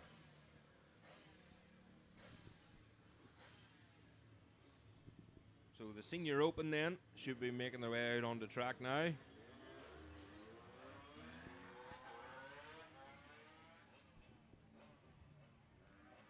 And they are indeed.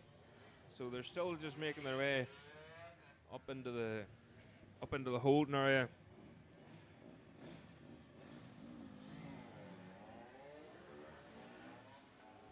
Just having a wee look there, number.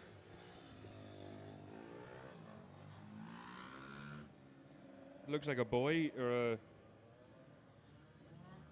potentially a Boyd not being let out onto the track, unfortunately. In this Senior Open class. Looks like Ruben. So Ruben riding the number, potentially Ruben riding the number 777 machine, where he's usually on riding number 71. So the bikes that are out in track, the number 49 they're away through. That's Christopher McCallion. No, it is. So that's Ruben Sherman Boyd, the number 71, out in that KTM. 54 then. Darren Corey away through. And this looks like Jack Crean. Or Jake Crean is indeed. So Jake away through. And that's Nathan Ingram down below us. Oh, Raymond McKnight is about to get a wee bit of a fright, no doubt. Darren Corey, Noah Holmes, Jason Floody. Oh, Jake Crean pulled over to the left-hand side there, just down below us. Unfortunately, it's a retirement.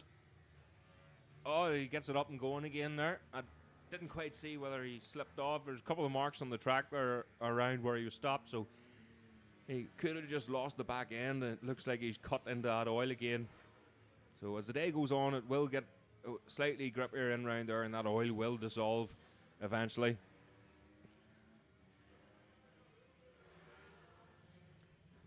So just a lot going on the radio here below us. A lot of radio chatter about bikes breaking down. Oh, there's another machine over there, unfortunately, is broke down, retired. Can't quite see who it is there at the minute. The number 45 away through again. And that's Raymond Knight. So Raymond McKnight and Paul Graham away through. And here's Jake Crean. So Crean on it now. Looking down at the machine there in that KTM. And maybe something wrong, or maybe just looking at the temperature gauge. But hopefully it's nothing too critical. Sure. Ruben Boyd away through again on an absolute charger here. And that looked like Noah Holmes. Another two-stroke.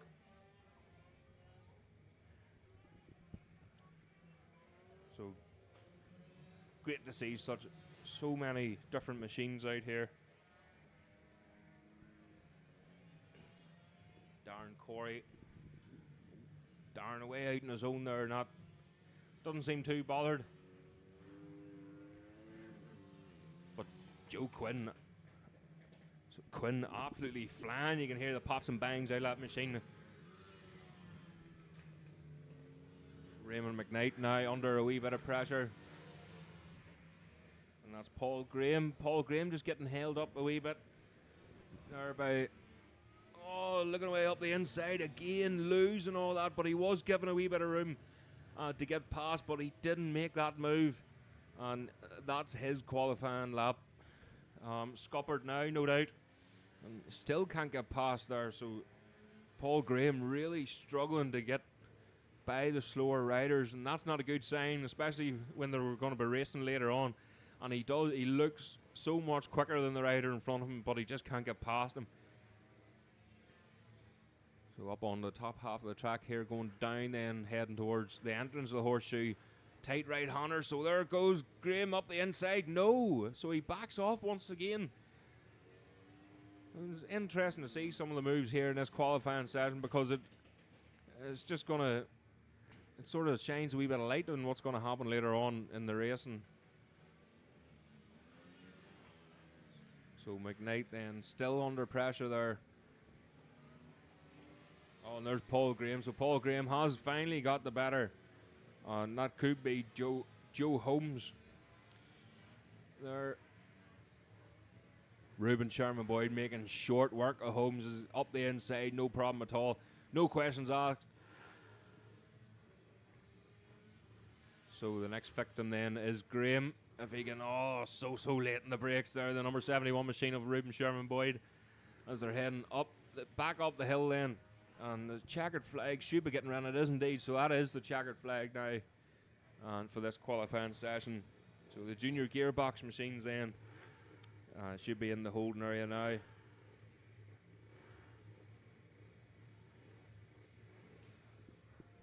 So just a flicker on the screen there. A couple of technical issues.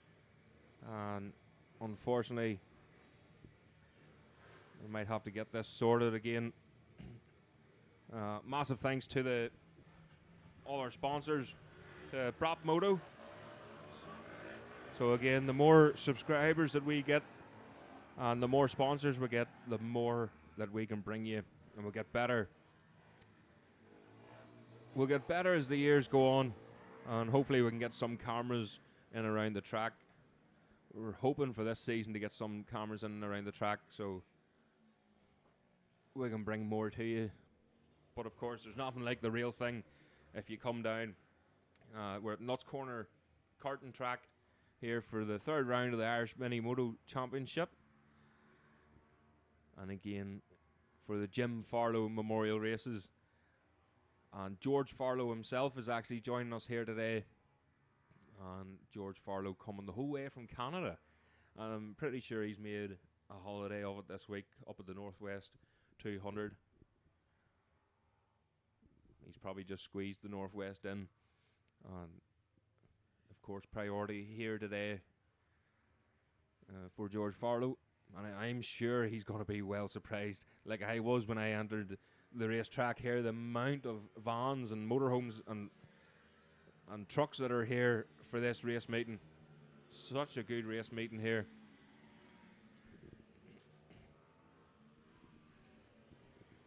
So junior gearbox machines then are out on track.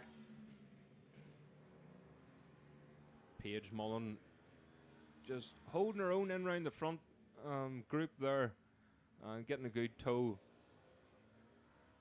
So, and you can already see from, even compared to the free time session earlier on, you can already see that it's far faster.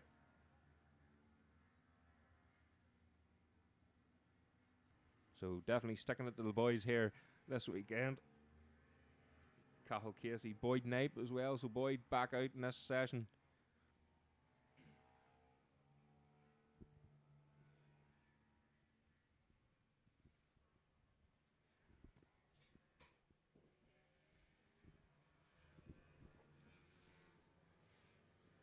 So into the first corner then. And absolutely on a charge there. Cian Fleming being chased down then by Boyd. So Boyd Knipe chasing down Fleming, who's at the front of this group.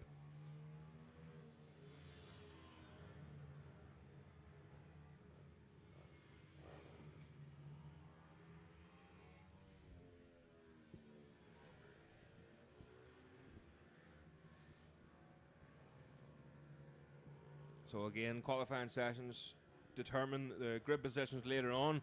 I was just thinking there, wondering if they're still doing their heats. So there's a lot of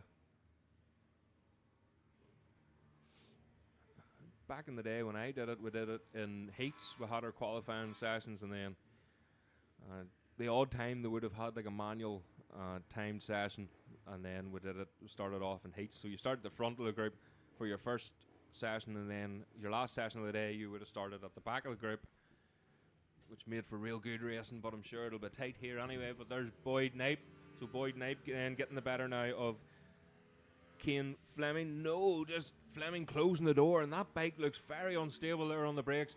And mid-corner, as they go around that tricky left-hander there, the corner tightens up, and your Boyd Knipe looking away around the outside. That would have been a brave move there from Boyd.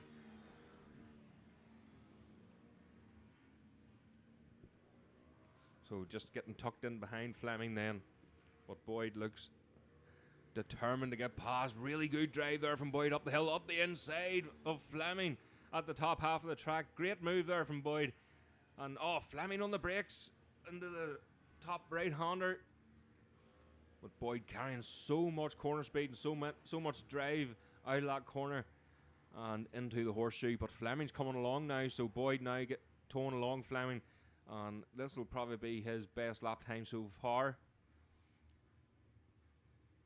I'm a real stickler for lap times, but if I had them on the screen,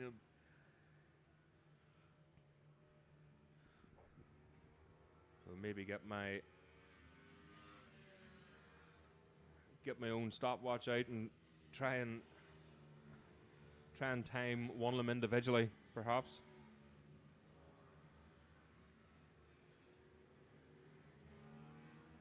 So Donna Russell there on the live chat. Big shout out to Joel Hare. And Joel doing a fantastic job already this weekend during qualifying and free practice. He's out a couple more times here before our first race, the first racing of the day. Doing a great job after his wee spill at Athboy. Again, Athboy, really good circuit as well. Athboy, very, very, very technical. And in and out. I used to love Athboy. Won a few races at Athboy, and then you come here, and Nuts Corner was just so hard on the wee bikes, and just kept blowing up and twisting crankshafts, and so we never had much luck here at Nuts Corner. But the bikes have came on since. They were all two strokes, of course, when I was riding proper like mini motos, not so much midi as it used to be as well. So Boyd now pulling away from Fleming, looks of it. And a real good lap time there, I'd say, for Boyd. Look how smooth he is here too.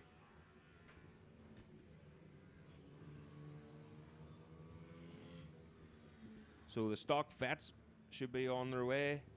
And there's so many of them there in the whole area. Have we look up the track for Paige Mullen? So Paige Mullen should be... I can't see that distinctive pink livery there, but that's the checkered flag out now. So the stock vets should be making their way to the holding area. And I'm going to have a wee break here for a wee second just to try and sort one of the cameras out. As it keeps flickering up on the screen here, but the stock vets are going out on track now.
So that's the first lot of machines already across the line to start their qualifying laps.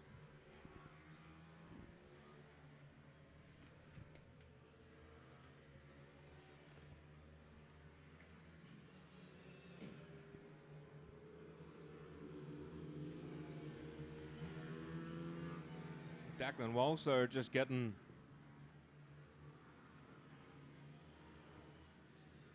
in the swing of it now.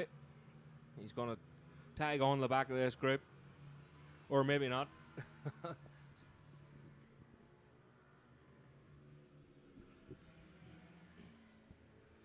Oh, Eva Mullen. Oh, Eva Mullen cutting the nose off another rider there. Maybe didn't see him. Now riding up round the outside. So I don't think Eva expected to see that other rider there so quickly. Owen Smith the way through.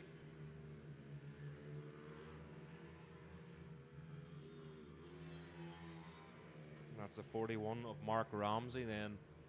I'm coming into shot now. Number 181. That's Tommy Monaghan. So many machines out here. It's great to see Mark Diger way through.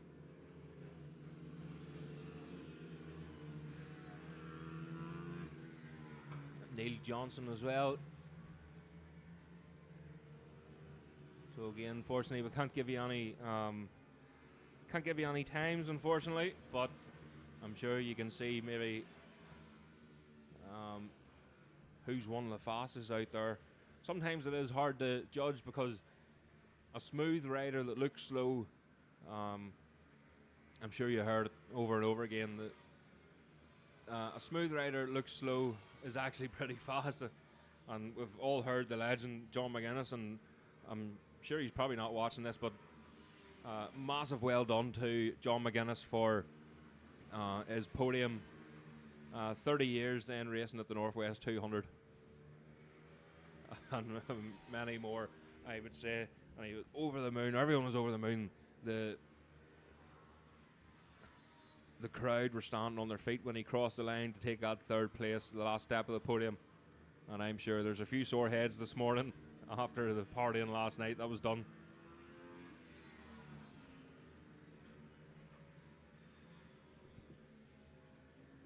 So that's Vincent Long way through there. Vincent Long looking pretty sharp here as he gets right back into the seat of that 140 machine.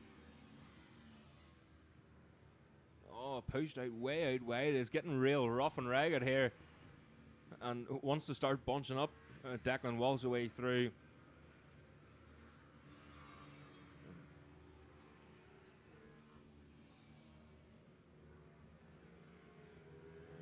So there's Owen Smith again, being chased by David Foster. David Foster looks like he's just sitting up now, so that's not going to be a fast lap for Foster. Oh, Eva Mullen pulling in. So Eva Mullen, it didn't look like her bike was handling too well. Any time she tipped in, it looked like it was trying to fold from underneath her, so perhaps a soft tyre or something. Tommy Monaghan going through there.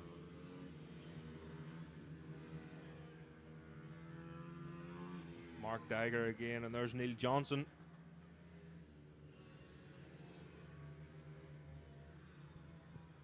Mark Ramsey looking sharp as well. So we'll try and pick out. Well, there's the checkered flag out now for the stock fat machines. And it'll be the Neil Robinson Memorial Trophy. The Junior Mini GP will be up next.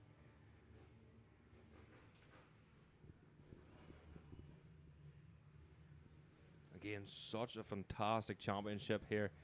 And by far, by what I've seen in the British Championships, it's the amount of machines that are here, the motorhomes, the vans, and there's well over 100 entries here this weekend. And just looking behind us here, the amount of spectators' cars that are parked up as well. Spectators in the paddock and watching on. And also spectators up around the up round the entrance gate at the top half of the track is great to see. So if you are out and about, the weather is absolutely fantastic here today at Nuts Corner. And it's very, very rare that, especially up round Dundroad, it's very rare to have this weather. So we're making the most of it today. So we'll just spot there. You can spot him a mile away, Matt Davison, on that red and luminous yellow machine. Beautiful machines here. A lot of money and a lot of effort put into these wee bikes. And so they should be the stars of our future. Some of them might go on to MotoGP and World Superbikes. And I think one person who's aiming for that is Lewis Mullen. So Lewis Mullen doing very well in this championship as well. That's the number.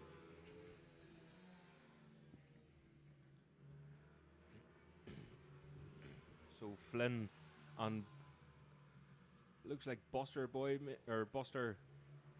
It is indeed. So Buster Boyd maybe just in a battle again there with Flynn. So Alfie Flynn pushing him hard. Alfie Flynn riding around the outside of Buster, and Buster straight up the inside again. So ragged. Joel Herr there too, making his way up. Someone just trying to go up the inside of Joel Herr, but he just closed the door on him. So aggressive. Joel looking really, really sharp this time round. Yeah, he was having issues with his, what we would call his pit bike earlier on today. I'm not sure whether they've got it sorted, but they've certainly got this wee machine singing. So back on the start and finish then again. Oh, on the limiter there for Alfie Flynn. Pushing so hard, elbow on the ground. And young Joel Herr as well, even carrying that injury, just scraping the elbow. That looks like a Hamilton just in behind him. So again, unfortunately not in the program, but it's definitely the Hamilton colours, distinctive luminous orange and the blue and the white. So see their father down there, Davy Hamilton, preps all the machines himself.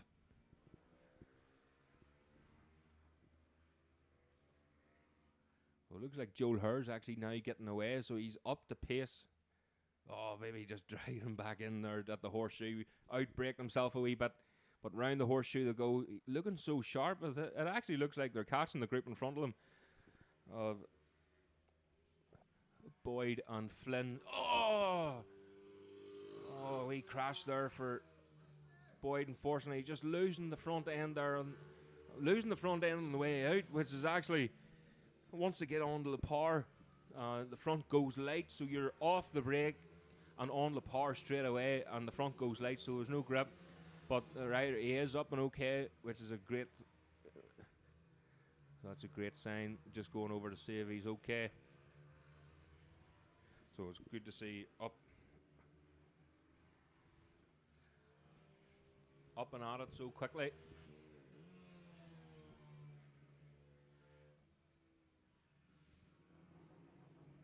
You see these machines, they rev so hard. And it's really strange to see them, the machines that are so small, changing up and down the gears and pushing hard. You can see the paramedics there just going over to young Boy just to make sure he's okay. That yellow flag should be flying. It is indeed. So Alfie Flynn's machine just holding on the limiter there, that wee bit extra just to save a wee bit of time on changing up gears. You see young Hamilton just getting the better of Joel Herr there, and Joel getting tucked right in behind. And Joe catching up. So Joel seems a lot better in round this technical twisty part of the track, a lot faster, just reeling in Hamilton again.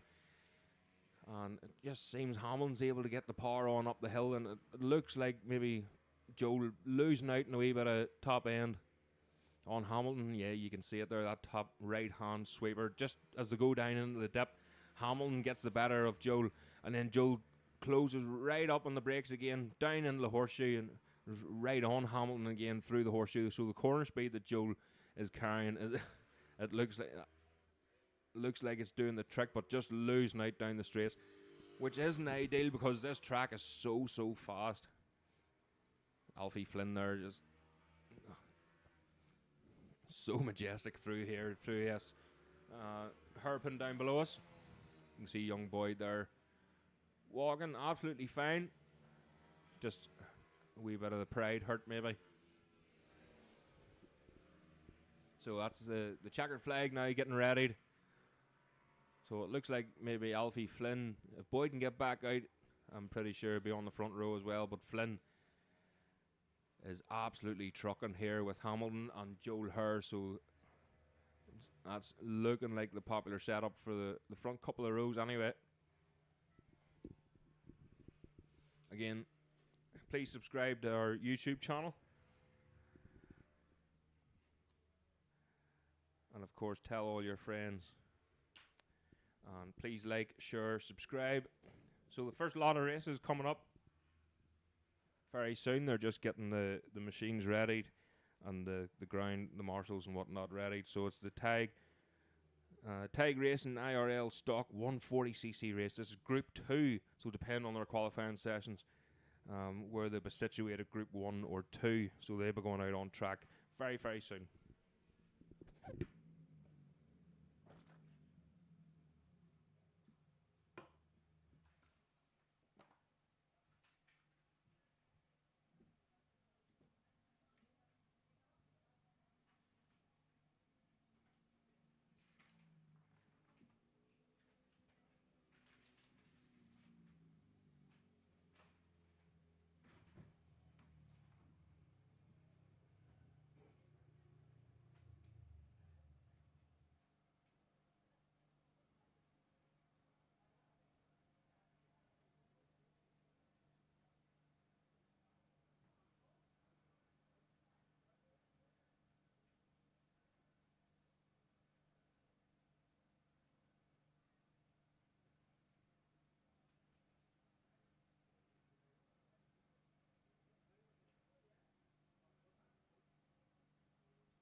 So we've just been given the go ahead.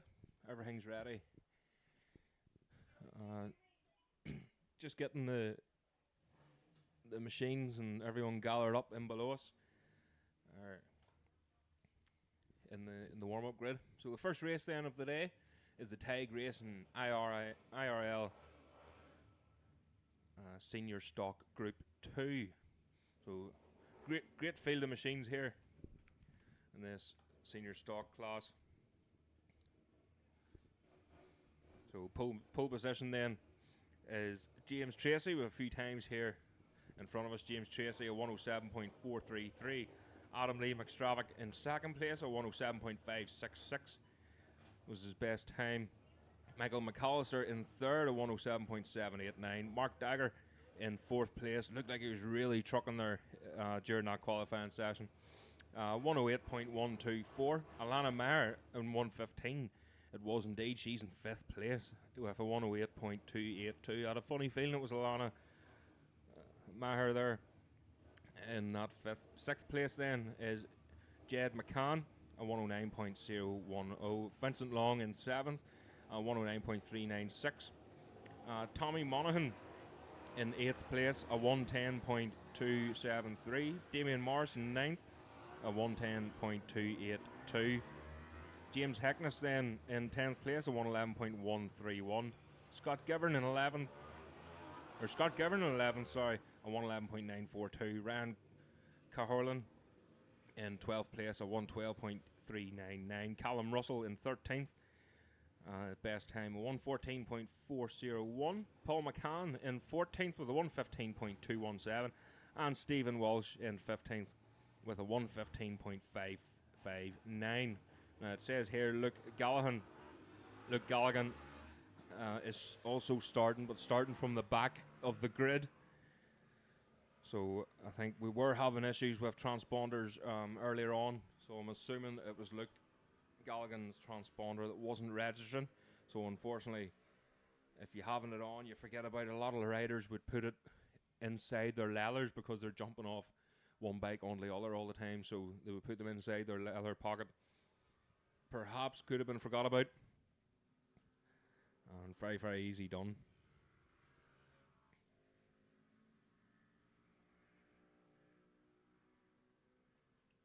But please, everyone around the paddock, make sure you have your transponder on hand.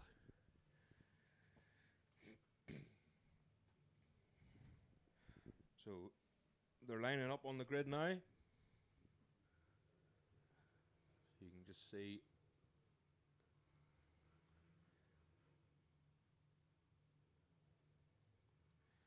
waiting for the start of this race then as they sort themselves out down below us.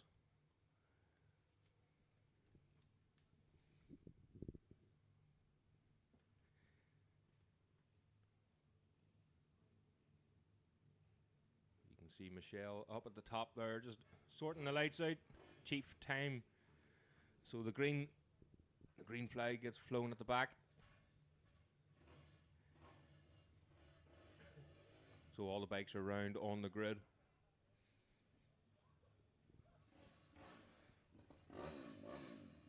Unfortunately, a few machines are not being able to start, so it's going to have to start from pit lane. Keeps cutting out on them. Unfortunately, doesn't sound too healthy either.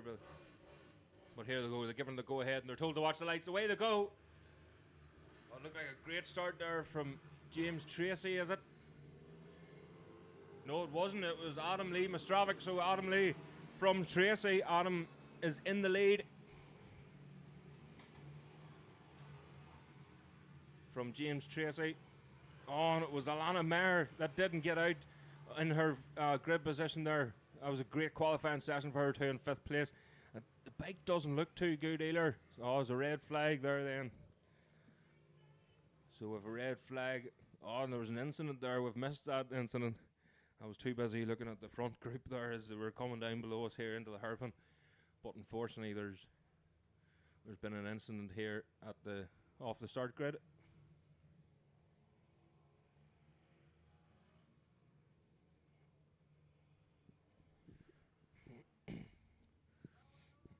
So this race has been red flagged at the very start. hopefully the rider's okay. See the paramedics going around there. So the riders then will regroup and hold themselves at the start and finish then. So the ambulance just making its way around, just a precautionary, of course.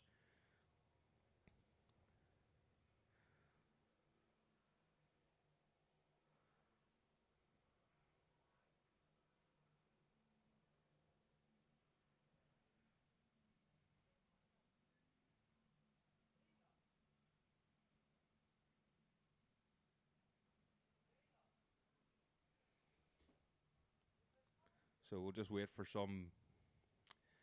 some news, and if we hear anything, we'll get back to you as soon as we can.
Okay, ladies and gentlemen, just an incident there in this first stock race.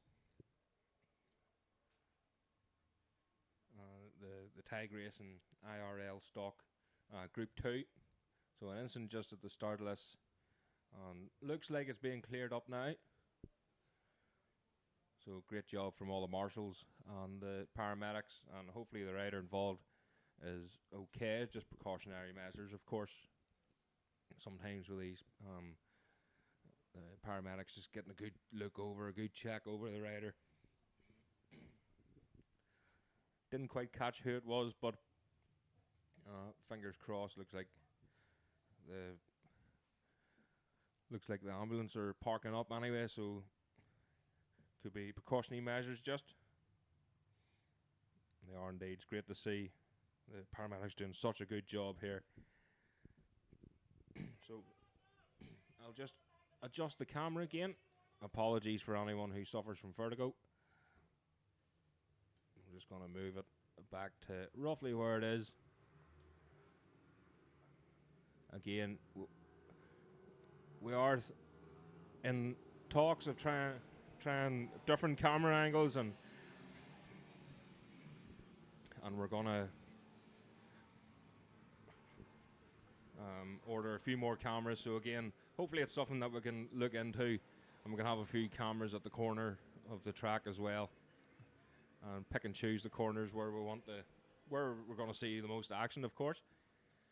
But for now, we'll make do with this, and hopefully I can give you as much information as I can.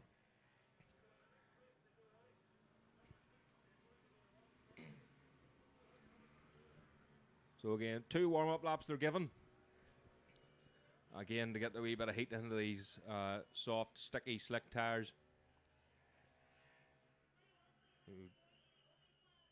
James Tracy on pole didn't get the start they wanted off the line, and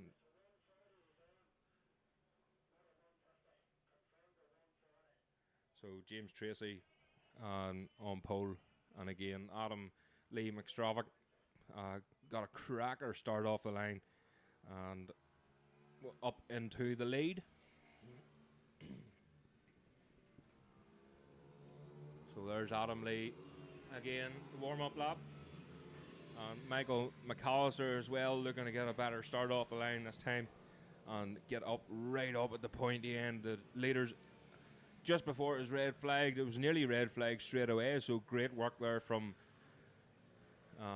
the ground, the hard workers and the marshals.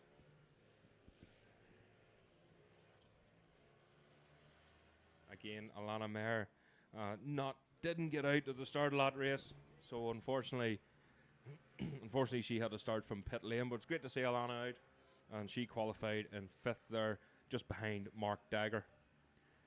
Jed McCann then in 6th place, Vincent Long in 7th, Tommy Monaghan in 8th place, Damien Morris 9th, 10th is James Harkness, 11th is Scott Givern, 12th is Ryan Carlin, 13th Callum Russell, 14th is Paul McCann, Stephen Walsh in 15th, and it says here that Luke Gallaghan is to start from the back of the grid. So many machines here, it's great to see.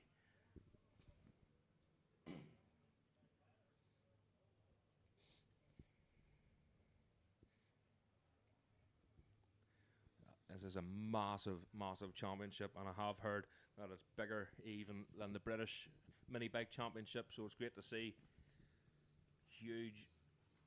Huge entry here today, and the paddock is absolutely packed. I haven't seen the paddock, I guess, in a long, long time for any race, and never mind the Minibike Championship. So the green flag goes up at the back, and they're told to watch the lights, and away they go. Oh, great start there from McAllister. So McAllister is up into the lead, the number 2 machine. What a fantastic start there, just popping the front wheel. And Adam Lee McStravick in that 3rd. It looks like James Tracy demoted, or in 2nd, sorry. Tracy demoted to that 3rd place. Alana Mayer up into 4th. A fantastic start for Alana. She just has to get tagged on to the back of Tracy. But it's still McAllister that's in the lead. from the number 21 of Adam and 46 of Tracy, but Alana Mayer holding on to that 4th place so far.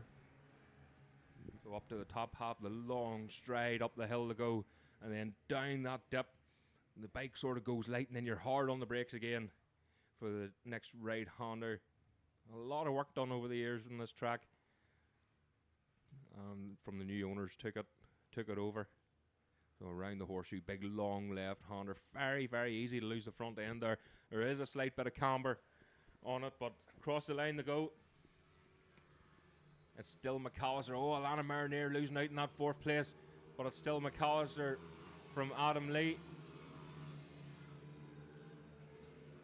And that looks like it's Mark Dagger just in behind Alana Mayer. Mark Dagger looking away up the inside of Alana, and Alana closes the door, and Dagger's had to sit back. Tracy looking away around Adam Lee McStravick now. Oh, Tracy looking away. So James Tracy just holding back that wee bit, but they have to be careful because Michael McAllister is getting away with this race already. Oh, and a massive moment there for James Tracy in 3rd place. Speed wobble, just as I said, going into that dip at the top half of the track. The bike just goes light. Up the inside goes James Tracy on Adam Lee McStravick. So James Tracy now starting to chase down Michael McAllister. Oh, you can see Tracy's already pulled a bit of a gap and reeling in McAllister now. Alana Mayer still in that 4th place, but maybe not for too long. But the speed of that bike of Alana Mayer's and the corner speed that she holds, a fantastic run in the Ulster Superbike Championship. Oh, Mark Dagger just looking away up the inside of Alana there, but look at the corner speed of Alana Mayer. Absolutely phenomenal, and a whole gaggle of riders in behind them there. Looks like Jed McCann, Vincent Long, Tommy Mahonan, and Damien Morris. So it's still McAllister from Tracy. James Tracy hunting McAllister down now. He's gaining and gaining on him, especially up around the top half of the track. And Alana Mayer now starting to pull away from Mark Dagger. So Alana Mayer doing a fantastic job there in that 4th place. Oh, James Tracy looking away up the inside. Mid-horseshoe for McAllister. McAllister closes the door, but James Tracy's going to try and do something into this first corner. He just can't get the drive on the start and finish straight, so has to hold back a wee bit, but McAllister still in the lead, bouncing around the track. 4-wheel drift, the number 46 machine, pushing so hard, and right up now in behind McAllister. Alana Mayer under a wee bit of pressure here as well, but look at this gaggle of riders as they're coming down below us. Number 1.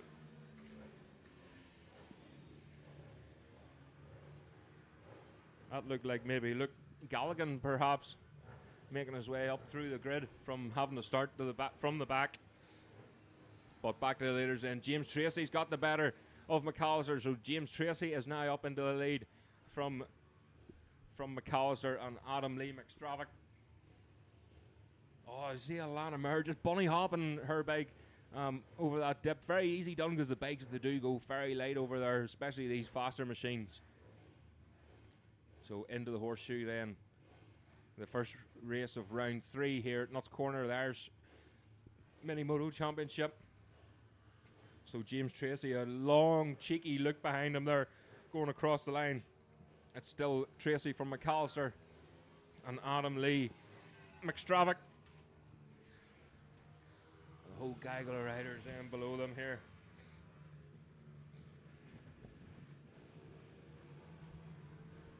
Oh, and a massive moment there for the number 11 machine. Oh, that looked like James Harkness actually.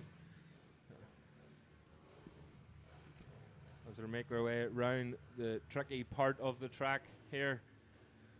So Adam Lee McStravick looks like he's reeling in Michael McAllister now. So Michael McAllister now starting to go backwards. I thought maybe James Tracy, once he got past, he would have got a good toe in behind, but he's losing ground hand over fist from Adam Lee McStravick. in through the horseshoe. McStravick is nearly right on him now. If he gets good drive on, let's start and finish straight, he'll be able to make a move up the inside, but I don't think he's got the room for it there now. He's a wee bit too far back.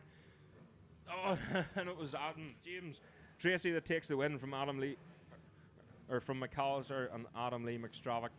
Alana Mayer holding on to that 4th place. Fantastic job there from Alana. 5 lap races, of course. This one changed to originally was 6. Oh, great sportsmanship there. Great job from Alana Mayer. But the next race, like we said earlier on, like a conveyor belt with no time to think about it, is this is the senior stock out on track now.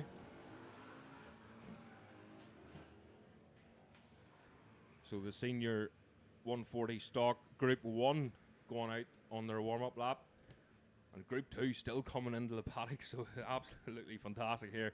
Like a conveyor belt, like we said. But Nicky Burns on pole from this one, absolutely charging in qualifying.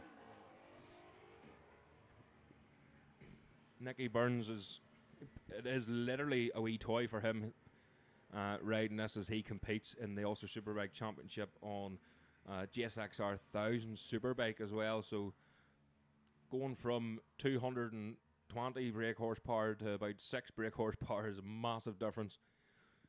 So these riders, they get their sighting lap and they sort themselves out. Nicky Burns from Richard McFarlane, Jake O'Sullivan, Gary Wilson, another ex-road racer there as well, Owen Levy, Keelan Smith, Colin Gordon and Colin Rooney then in 7th and 8th place, Denny Collins in 9th, and Colin Moore in 10th, so a lot of Collins.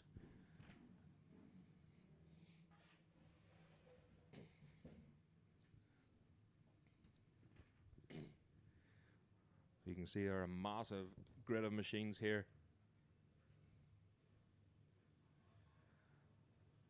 They're just sorting themselves out of the back to see where they line up. It's starting to get a wee bit warmer here again. The wind has died down ever so slightly, so some of the riders will be glad of that. But here we go, they're told to watch the lights, and away they go. Oh, just looking there, great start there from Nicky Burns.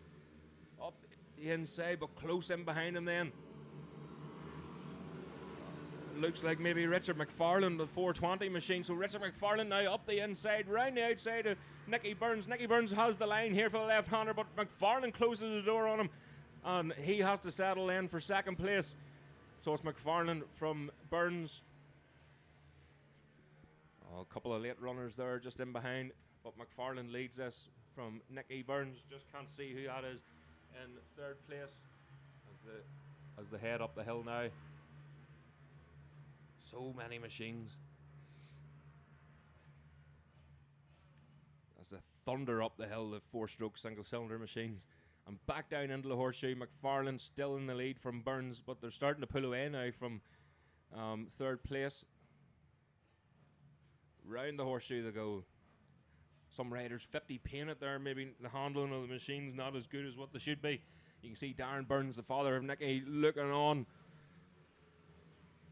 egging his son on here. Round the first right-hander then, it's still McFarlane from Burns and Jake O'Sullivan. So it's Jake O'Sullivan into that 3rd place, and they are. So McFarlane and Burns. Oh, massive moment there for Richard McFarlane on the way out of that left-hander, heading for the tricky section of the track. Hard on the brakes. Nicky Burns is right on him now as he moves over to the right-hand side to try and move on the inside, but he can't do anything about it. McFarlane closes the door again. So Richard not getting this all his own way here, as O'Sullivan still holding on to that 3rd place. Up the hill to go. And it looks like maybe Gary Wilson, the number 6 machine, just in behind them. We'll know better once they come below us here again. But back in the horseshoe, Nicky Burns pushing McFarlane so hard here as they round the left-hander and try and get the power on as early as they can. You can see Nicky Burns just setting the bike up like he would with a superbike, getting the drive right out onto the curb, using all of the road as he can into the slipstream. But McFarlane's still in the lead there. And looking back, that looks like the number, I think it was maybe the number 6 machine of Um, Gary Wilson. Oh, way out, way. There's Denny Collins way through, and Colin Moore.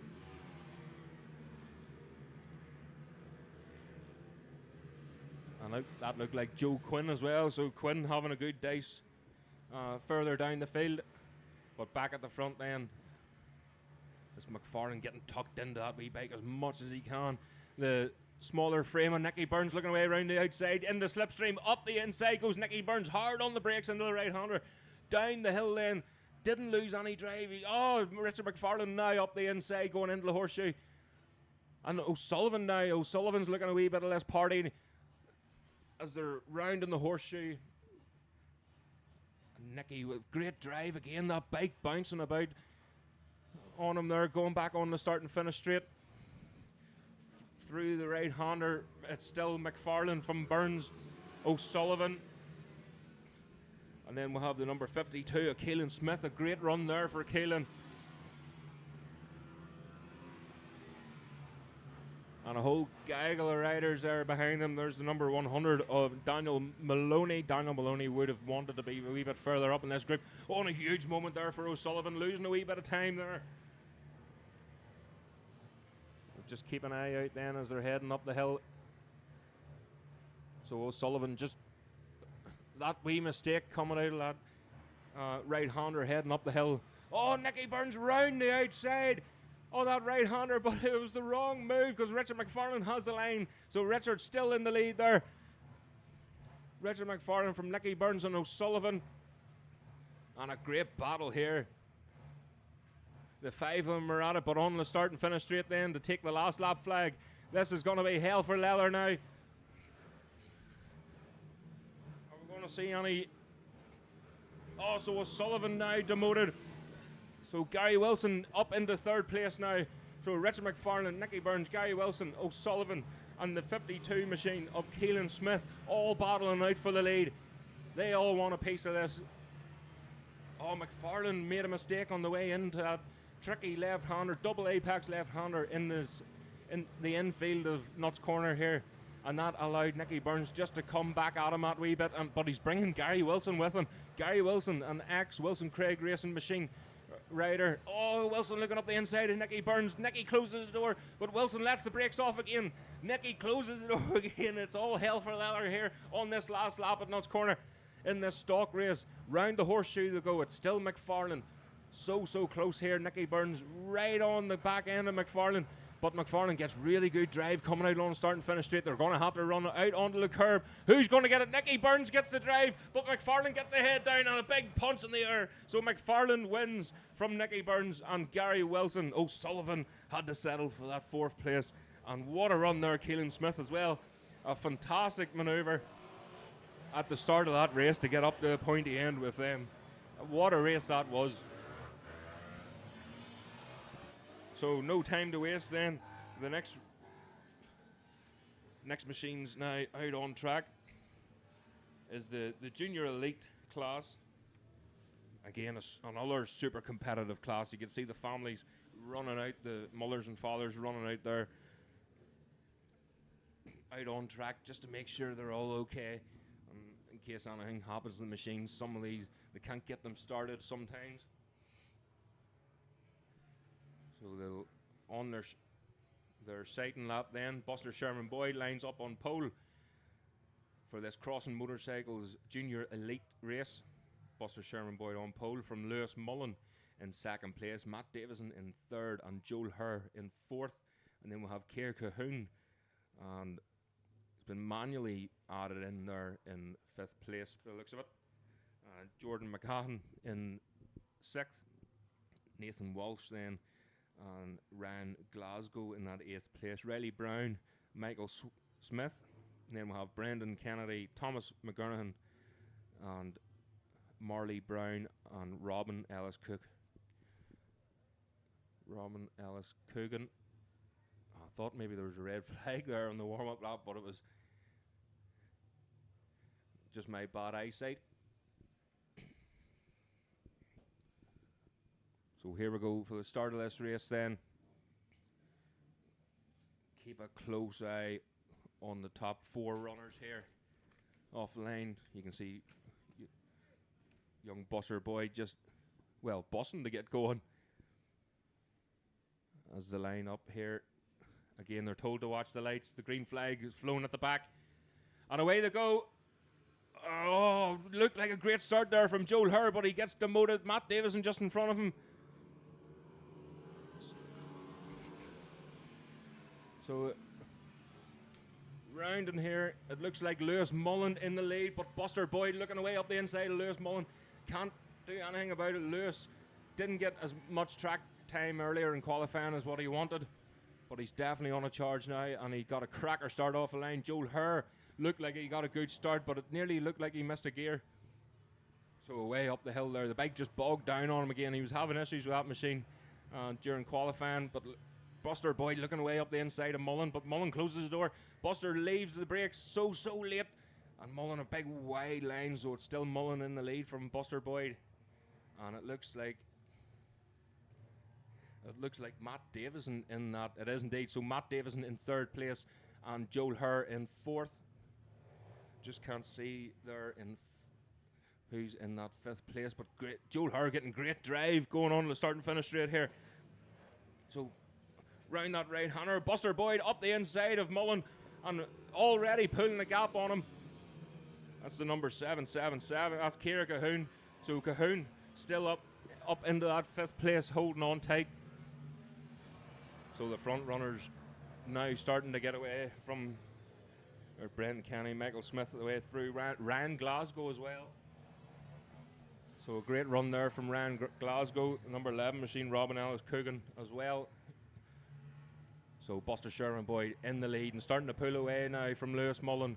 Matt Davison and Joel Herr having a good battle here. Look at Joel Herr on the brakes as he reels Matt Davison in, but he's losing the drive. That's the problem coming out of here. These real tight right-hand corners. It's getting the drive on.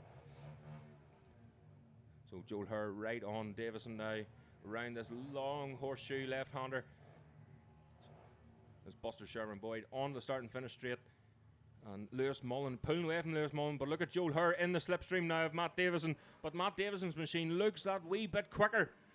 So Joel around that right-hander so fast around here. Matt looking so smooth. But Joel now starting to get a wee bit annoyed. You can see the determination in his body language, just trying to get past Matt Davison as quickly as he can. Oh, and he's right on the back end of him now. Can he do anything in this tricky? Matt Davison sets up and it scares Joel Herr there. So Joel had to set up as well and didn't gain anything in that manoeuvre. But look at Buster Boyd. He is away now. Lewis Mullen struggling to hold on to the back of him.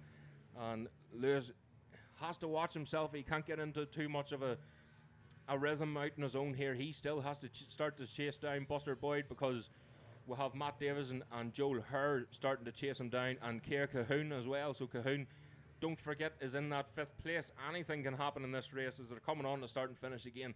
Buster Boyd absolutely planted. The bike doesn't even straighten up for that much longer until they have to peel into this fast 90-degree right-hander and then down one gear for this hairpin bend down below us. Lewis Mullen looking so smooth.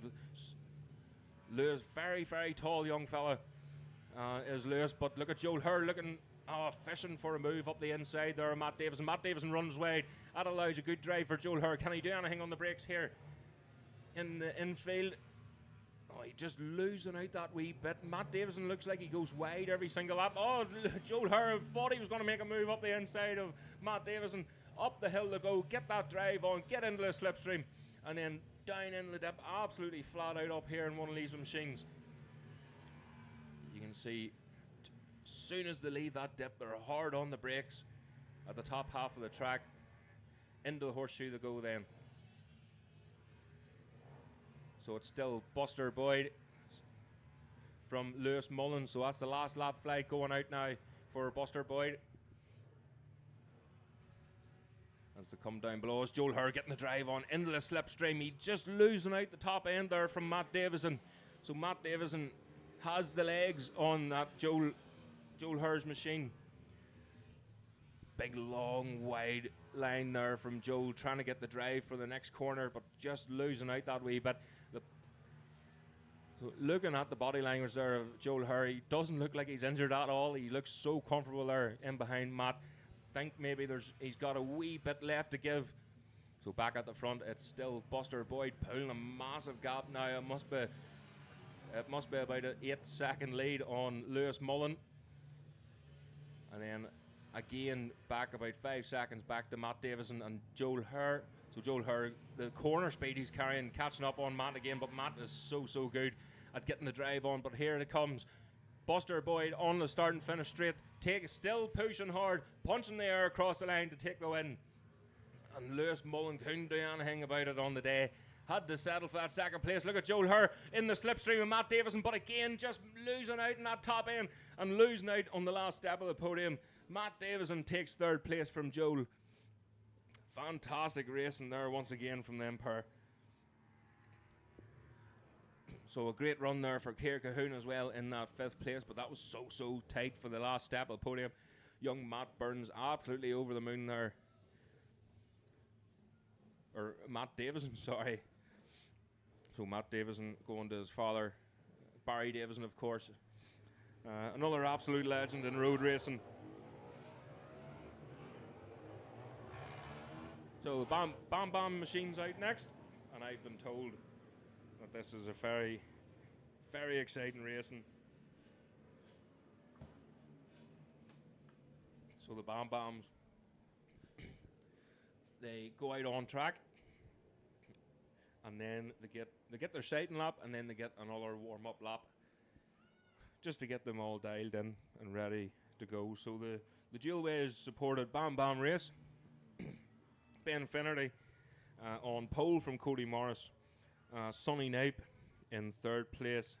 Jake Todd in 4th. Charlie Forrester in 5th. Casey Rogan in 6th. Isaac Finnerty in 7th. Jake Oliver, in 8th place.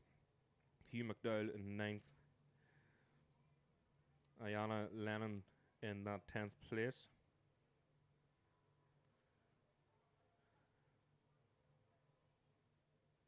So we're looking forward for another exciting race here. So I'm pretty sure they all line up in the grid, and then they're given another warm-up lap.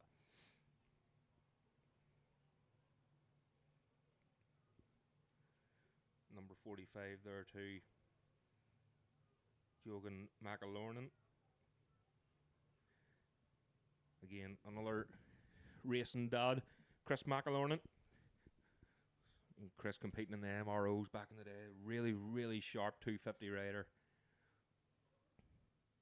And hoping to see Chris out in the Classic Bike Festival later on in the year. We'll see Nudger down there as well. Great to see Nudger in the paddock and looking about him.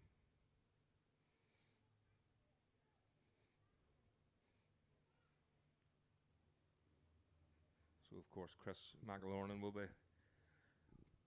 more likely over in the start and finish straight there.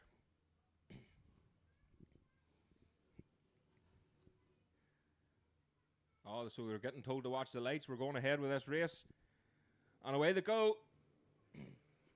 So let's see here. So Ben Finnerty looked like it got a cracker start there, and did indeed. Number 71 as well. Jake Todd.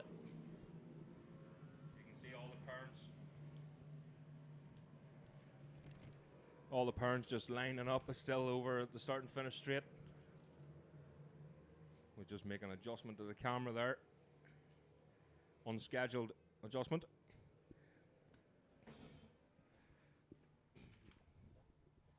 You can see all the parents still just running around the track there. So Ben Finnerty and Cody Morris. We're just looking for Sonny Knipe. It looks like in 3rd place there still. So great start there for Sonny.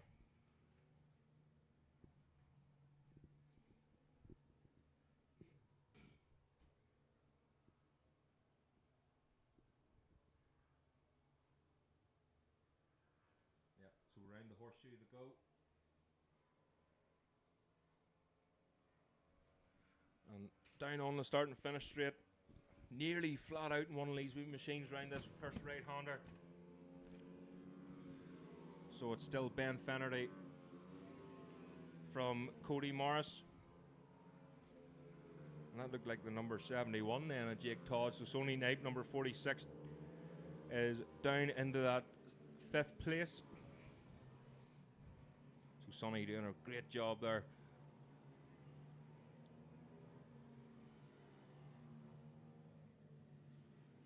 Just didn't get off the line as quickly as what he wanted there, Sonny. Great run, Cody Morris. And Jake Todd, by the looks of it there, in that 3rd place. That's the number 7. Young Casey, currently in 15th place. So Casey again learning all the lines here and where they have to be, when they have to be there, and that's what it's all about, learning the tracks, learning the bike. And for all the age of them, they're absolutely flat out here. Ben Finnerty still in the lead here from Cody Morris. Cody Morris still thinks he'd be able to get this win, and Jake Todd doing a fantastic job there in that 3rd place. And that's the number 23 then, Charlie Forrester, and Sonny Knipe then in 5th. Number 39, and Isaac Finnerty there. Looked like Jake Oliver just in behind him, the number 232 machine. So the leaders back up the hill to go. Long haul for these wee machines up here. But again, the riders here, they're so light they can hardly feel, the bikes can hardly feel them on them. Young McElorn in there as well. I think McElorn maybe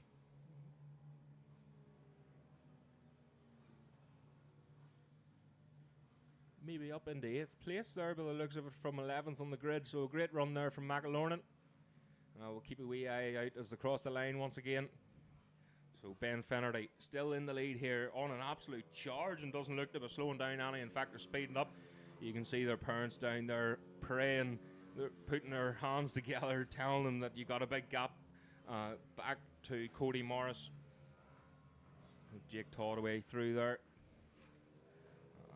This should be Charlie Forrester, I think. The number 23, it is indeed. And then there's Sonny Knipe in that 5th place. Isaac Finnerty there as well. Oh, move up there, up the inside. It looked like the number 14, Hugh McDowell, maybe, on Jack Oliver. So keep an eye out as this young McElorn, number 45 machine. It is indeed. So having a good battle there in midfield. So the leader already back on the start and finish straight to take the last lap flag. So the next race up then will be the Athboy Karting Centre supported Senior Open race. As Ben Finnerty across the line again. Young Katie Clint.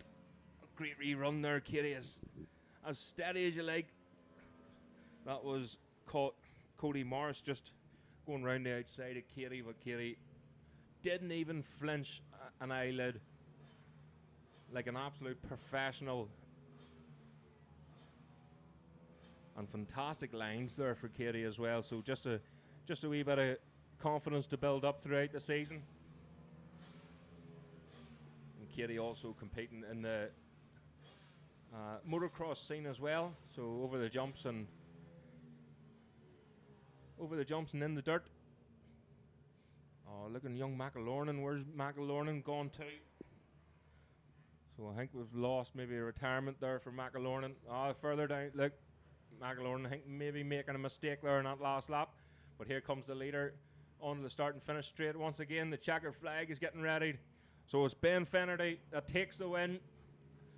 You can see Cody Morris so fast, still pushing hard there. So Cody Morris takes second place.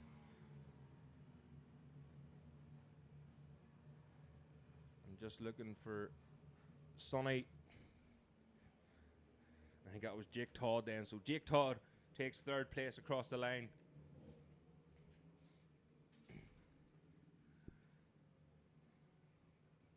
So again, folks, no timing screens here, so everything's done manually. And just looking for Sonny. There's Sonny there. So great run. I think Charlie Forrester just got the better of Sonny across the line. And then we'll have Isaac Finnerty then in 6th place. So great way to start a career. You can't get much better way to start a career here in racing. So fantastic job there from the wee Bam Bam machines. Again, next up is the Senior Open, sponsored by the Athboy Karting Centre. So we'll make our way around to the grid. Pole position is Ruben Sherman Boyd. No surprise there, really. The boys are absolutely on it this weekend. Christopher McCallion in 2nd place. Joe Quinn in 3rd. Noah Holmes in 4th. Jack Crean. Jack Crean was in and out during qualifying and pulled over a couple of times. So hopefully that machine has got sorted from earlier on. Pretty sure it has, but we'll soon see, and we're looking forward to this race now. So Paul Graham in 6th, Darren Corey in 7th, Jason Floody in 8th, Raymond McKnight in 9th place, Joe Holmes in 10th, and Nathan Ingram in that 11th place. Raymond McKnight, I know McKnight's a pretty popular name, but I wonder if he's anything to do with Stephen McKnight. Stephen, a seasoned road racer himself, and of course it would make sense with keeping it in the family then.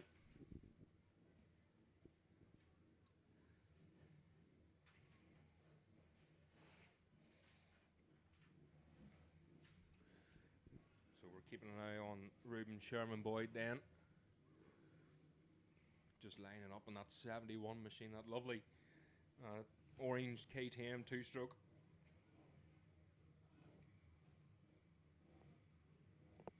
Again, a great runner in the Ulster Superbike Championship. And not only current champion, but there's going to be a lot of championships under this young man's belt. But the green flag is waved for the go-ahead in this race. They're told to watch the lights. There's no panic there from... Yep, now they're told to watch the lights. So the revs are up and away they go. On a great start there from McCallion by the looks of it, but it's Sherman Boyd up the inside, running a wee bit wide on the exit, but the number 49 machine of McCallion trying away up the inside again, but so close all over the place. McCallion losing the back end, trying to get that bike, trying to get the power down to chase down Ruben Sherman Boyd.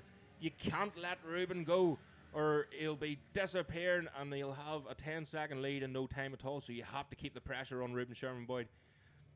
And looks like Joe Quinn, I think maybe it is indeed. So Joe Quinn in that 3rd place. Oh, mistake there. Was that McFarlane maybe? Or it might have been McKnight actually, just making a mistake further down that grid. But it's still Ruben Sherman Boyd in the lead, but only just. Chris McCallion just trying to get settled. He has to settle himself, get into a rhythm, and get up there so he can pressurize Ruben Sherman Boyd. Back out on the start and finish straight then they come. Ruben with the head down, squealing that 2-stroke machine as they come down below us here at 71. Ruben Sherman Boyd from McCallion, and it is indeed Joe Quinn from 331. Paul Graham. So Paul Graham maybe not with the best qualifying as what he wanted, and there's Crean as well. So Crean a wee bit further back than what I expected from Crean, running a wee bit wide, making some mistakes there and losing all the drive. So Crean's given himself a lot of work to do here in this race, but up the hill to go. Ruben Sherman Boyd now starting to pull a gap on Christopher McCallion. and he'll not be able to do anything about it too, because once he gets away, he's a hard man. He's a hard man to hold on to.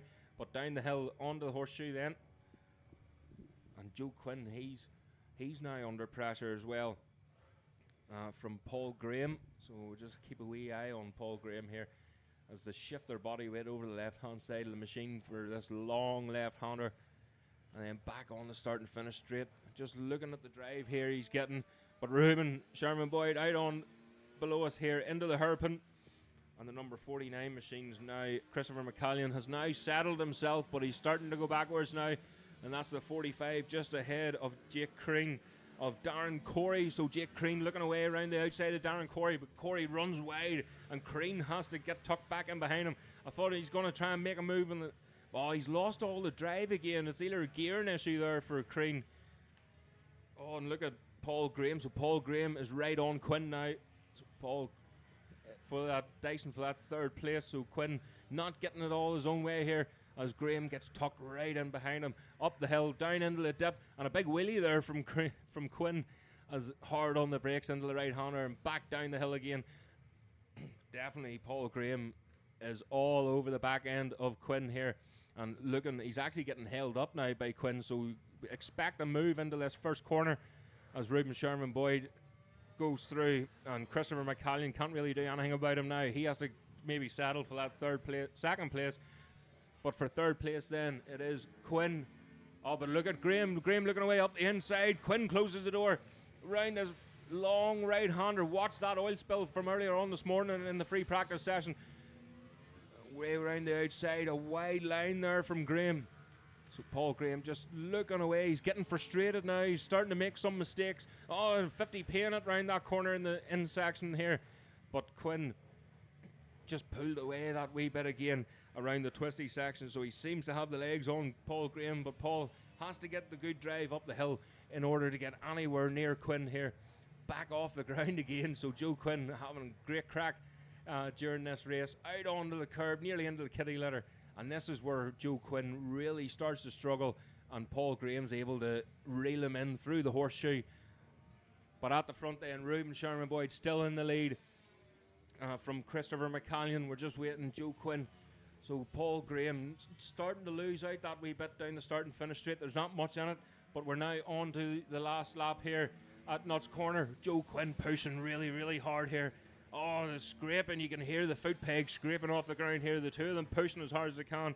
And it's still Jake Crean. So Jake Crean still struggling there to get past, to get up into that fifth place. So leaders already at the top half of the track. Joe Quinn and Paul Graham in round the twisty section of this track here. Back up the hill, getting the drive on as much as they can. So Joe Quinn has now pulled the trigger and starting to pull away now from Graham, but out onto the start and finish straight then comes the leader. Reuben Sherman Boyd takes the checkered flag. We've said that before, for the win. And Christopher McCallion has to hold on to that second place. Nothing he could do about Reuben Sherman Boyd. But here for third, the battle for third place then, Joe Quinn still holding on to that third place, but only just from Paul Graham in the slipstream. So Joe Quinn crosses the line to take the last step of the podium. Fantastic racing there from them pair. What a result there for Reuben Sherman Boyd. Another win under his belt from Christopher McCallion. I thought Christopher McCallion was going to be able to hold on to the back of him and maybe do something about him, maybe make a move around the last lap or so, but it wasn't to be. And great holding off there. That was Joe Quinn, so Joe Quinn did a great job to hold off Paul Graham for that third place. So out now then is the junior gearbox machines.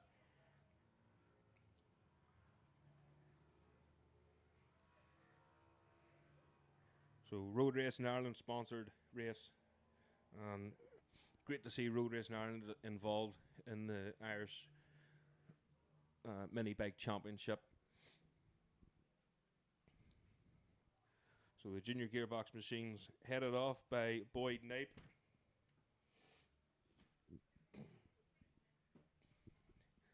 Brother of Sonny Knipe. He had a great result earlier on today. Zach Turgan in second place, William Graham in that third. Cian Fleming in fourth place. Sean O'Donovan in fifth. Brendan Kennedy sixth. Ruben Ellis Coogan in seventh place. Paige Mullen in eighth. Joshua Foster in ninth. And Callum Hughes rounds up the top 10. So a cracker lap there from Boyd Knipe during qualifying at 108.199. So that would have put him actually in good stead for the bigger CC classes.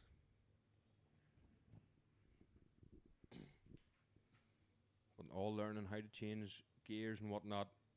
Again, learning the lines, learning the machines, the behaviour of the tyres, and the way they're moving about. So they're just getting themselves sorted onto shouldn't be far away now. Again, most of the parents are all over sometimes, but they're told to watch the lights. Oh, and away they go. Maybe a couple of jump starts there, I'm not sure, but we'll leave that up to the stewards of the meeting. So here we go. Who was that there in the lead then? Number 133, and that is Cian Fleming. So Cian Fleming from Boyd Knipe in that second place. Just didn't quite see who's that in third. But a great start there from Fleming. I haven't heard anything over the radio just yet, but I'm sure they'll probably let him away with it. Very difficult to get off the line, these things. We're just looking to see who that is in that third place. Oh, too difficult to see. We'll know better. Oh, and Paige Mullen. So there's Paige Mullen only getting off the line now. So maybe a mistake there from Paige, unfortunately. So she give her an awful lot of work to do here in this race. Just looking to see, is it still Fleming? It is indeed. So Fleming's still in the lead from Knipe.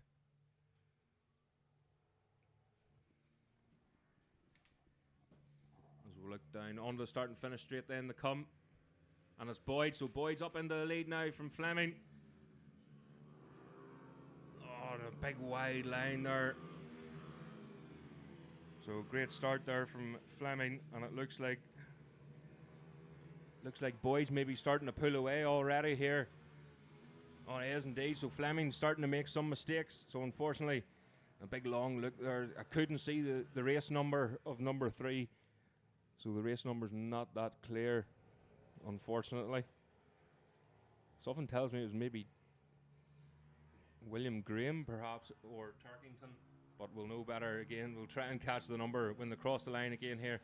But it's still Knipe starting to pull away already. Fleming really struggling here in this second place, but Knipe's really pulled the trigger now. Into the horseshoe they go. Round that big long left-hander. And there's Paige. So Paige Mullen just struggling there. A lot of work to do for Paige.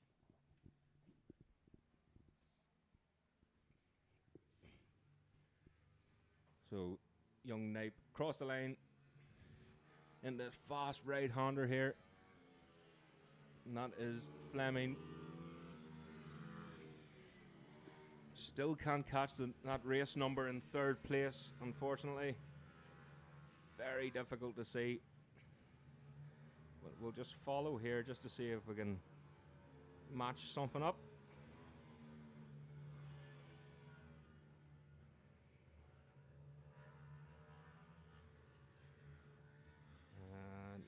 As round the infield here, it looks like number 125. But we don't have a 125 in this class, so I'm not too sure who that is in that third place. So here we go. The last lap flag will be ready very, very soon. As young Knipe exits the horseshoe, and they're starting to bunch back up in behind Fleming here now. So across the line goes Boyd Knipe, really dominating this class now. Fleming just about holding on to that, second place.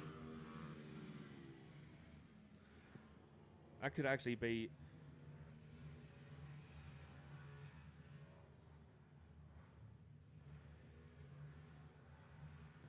Knipe's really walking away with this now. We'll have another look here in that third.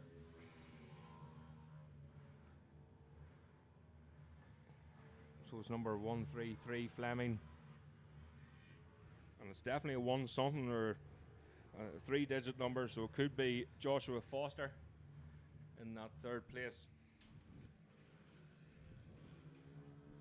So a great run there from Boyd.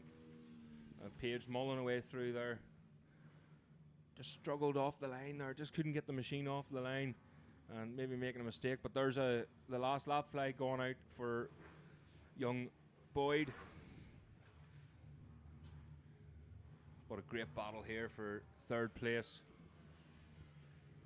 as they sort themselves out. Oh, and a move round the outside there. So a change for third. So it's the number 19 machine of William Graham. So William Graham up into third place and now hunting down Fleming. So he hasn't got an awful lot of time before the checkered flag. So the checkered flag is getting ready now.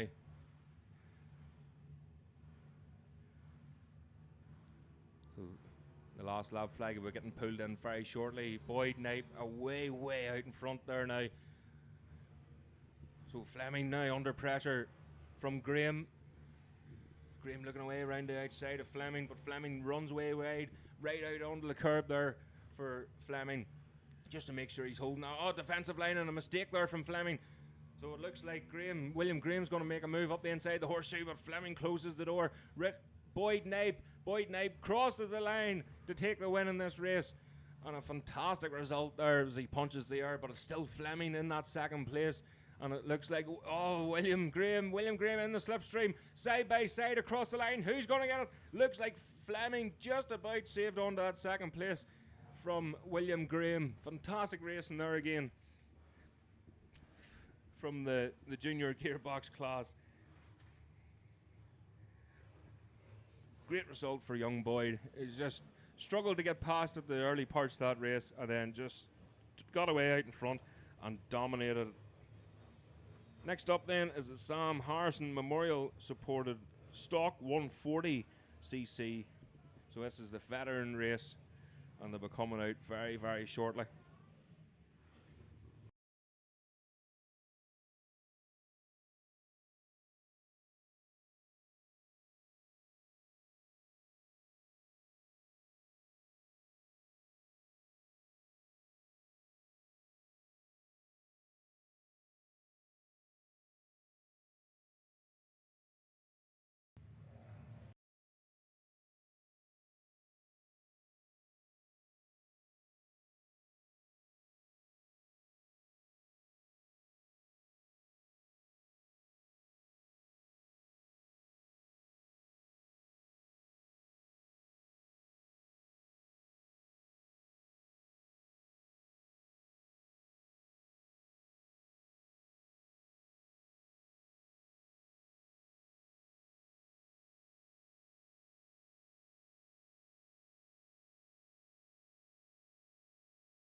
So next race up then is the stock 140 Vets as the line up on the grid. Pole position then Keelan Smith from Mark Todd. Ewan Smith then in third. Colin Gordon in fourth. Mark Highlands in fifth place. Colin Moore in sixth. And Denny Collins in seventh place. So again, a lot of Collins in this race.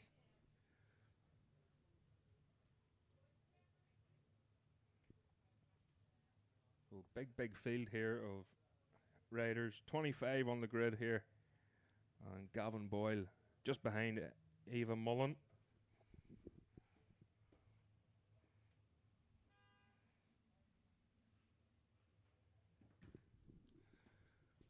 as they sort themselves out, they're given the green flag to go ahead, and they're told to watch the lights. And away they go. On a great start there, looks like Keelan Smith. Or is it Mark Todd? So a great start there from Toddy. I'm just struggling to see who's...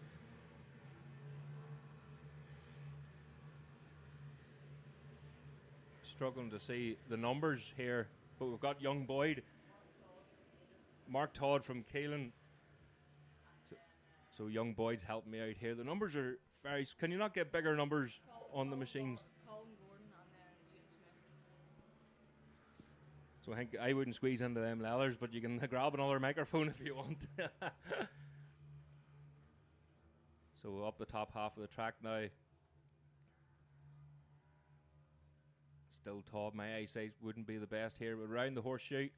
Oh, and a mistake there for someone in that fourth place. We'll have to open a window here in the commentary box. Eva Mullen.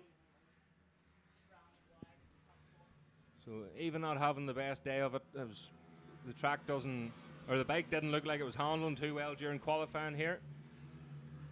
But it's still Toddy in the lead. Just struggling to hold on there. As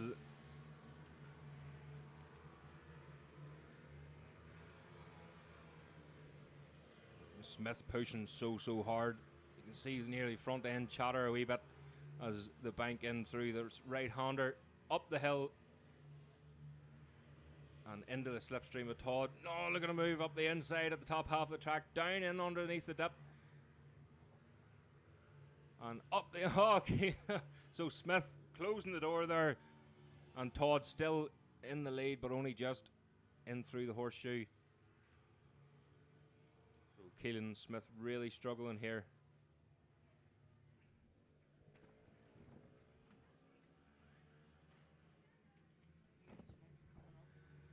Yeah, so there we go in third place. Oh, big moment there for the number 22 of Ewan Smith in that third place, but he's right up at them now. It's still Toddy from Keelan and Ewan. So Ewan pushing hard. You can see the back end of that machine moving about. But it looks like Keelan Smith really putting pressure over Todd now. Oh, and a big moment there. Out of the seat goes Todd. In around the tricky infield section of the track. Up the hill again. It's still looking like Todd's really struggling here for top end speed, but it looks of it. Keelan Smith hard on the brakes, down the hill into the horseshoe, and a few retirements in and around the track here as they're getting pushed back into the paddock.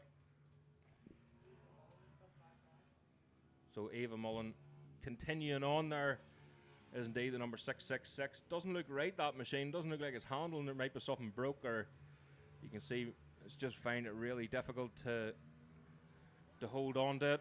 But here we go, back to the leaders then. At number 52, Keelan Smith, just struggling to get past Todd, maybe waiting for a last lap manoeuvre. And Ewan Smith still pushing on. Ewan maybe struggling a wee bit just to stay with them as the gap opens up again, but Ewan really good on the brakes here in the infield. And again, Toddy nearly out of the seat there. Might be just his riding style as he shifts his body weight over for that long right-hander up the hill. It's really vital to get the drive up the hill here. Get the bike stood up as early as you can and get the power on.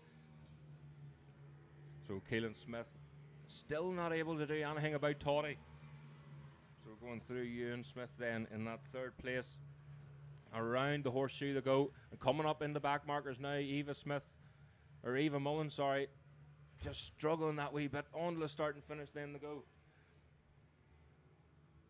And so that's the last lap flag then. So Todd still in the lead there. Oh, and Eva Smith, the back markers just around the outside, and it didn't make any difference at all there. It's still Todd from Smith, Keelan Smith and Ewan Smith. So Ewan just holding on and no more, making some mistakes. Oh, here's Keelan Smith looking away up the inside of Todd. Again, some back markers. Oh, Keelan Smith up the inside of Todd and the back marker in the one corner. So it's Keelan Smith in the lead now from Todd, and Ewan Smith still in that third place. Can he do anything about Todd before they get to the line? The checkered flags now getting ready as they're on the top half of the track. Braking hard for that right-hander. Oh, Toddy looking round the outside, and it wasn't to be. So Smith takes up all the road and a wee bit more. In round the horseshoe then. It is Keelan Smith from Mark Todd and Ewan Smith. So Ewan Smith holding on to that third place, but I don't think he's going to be able to do anything. Last corner then, on the start and finish straight. It is Keelan Smith from Mark Todd and Ewan Smith in third place. Next up then is the Neil Robinson Memorial Trophy for sponsored race for the Mini GP machines. And then after this we'll go on our lunch break, about half an hour's lunch. But again, this is a very fast class. Alfie Flynn on pole, Buster Boyd in second place, Joel Herr in third, Jack Hamilton in that fourth, Dale Hyland in fifth place, Matt Davison as well. Matt Davison looked like he better qualifying session than that in sixth, Hubert Tomaski in seventh, and Thomas McGurnahan in eighth place.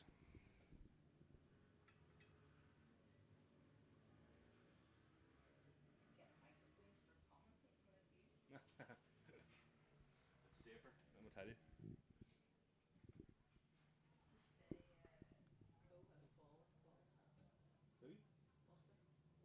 Oh, yeah, I've seen it. Emphasize that. Is he alright, like? Oh. Seems like it's Mickey D. Uh-huh. Sitting there like this here. No confidence in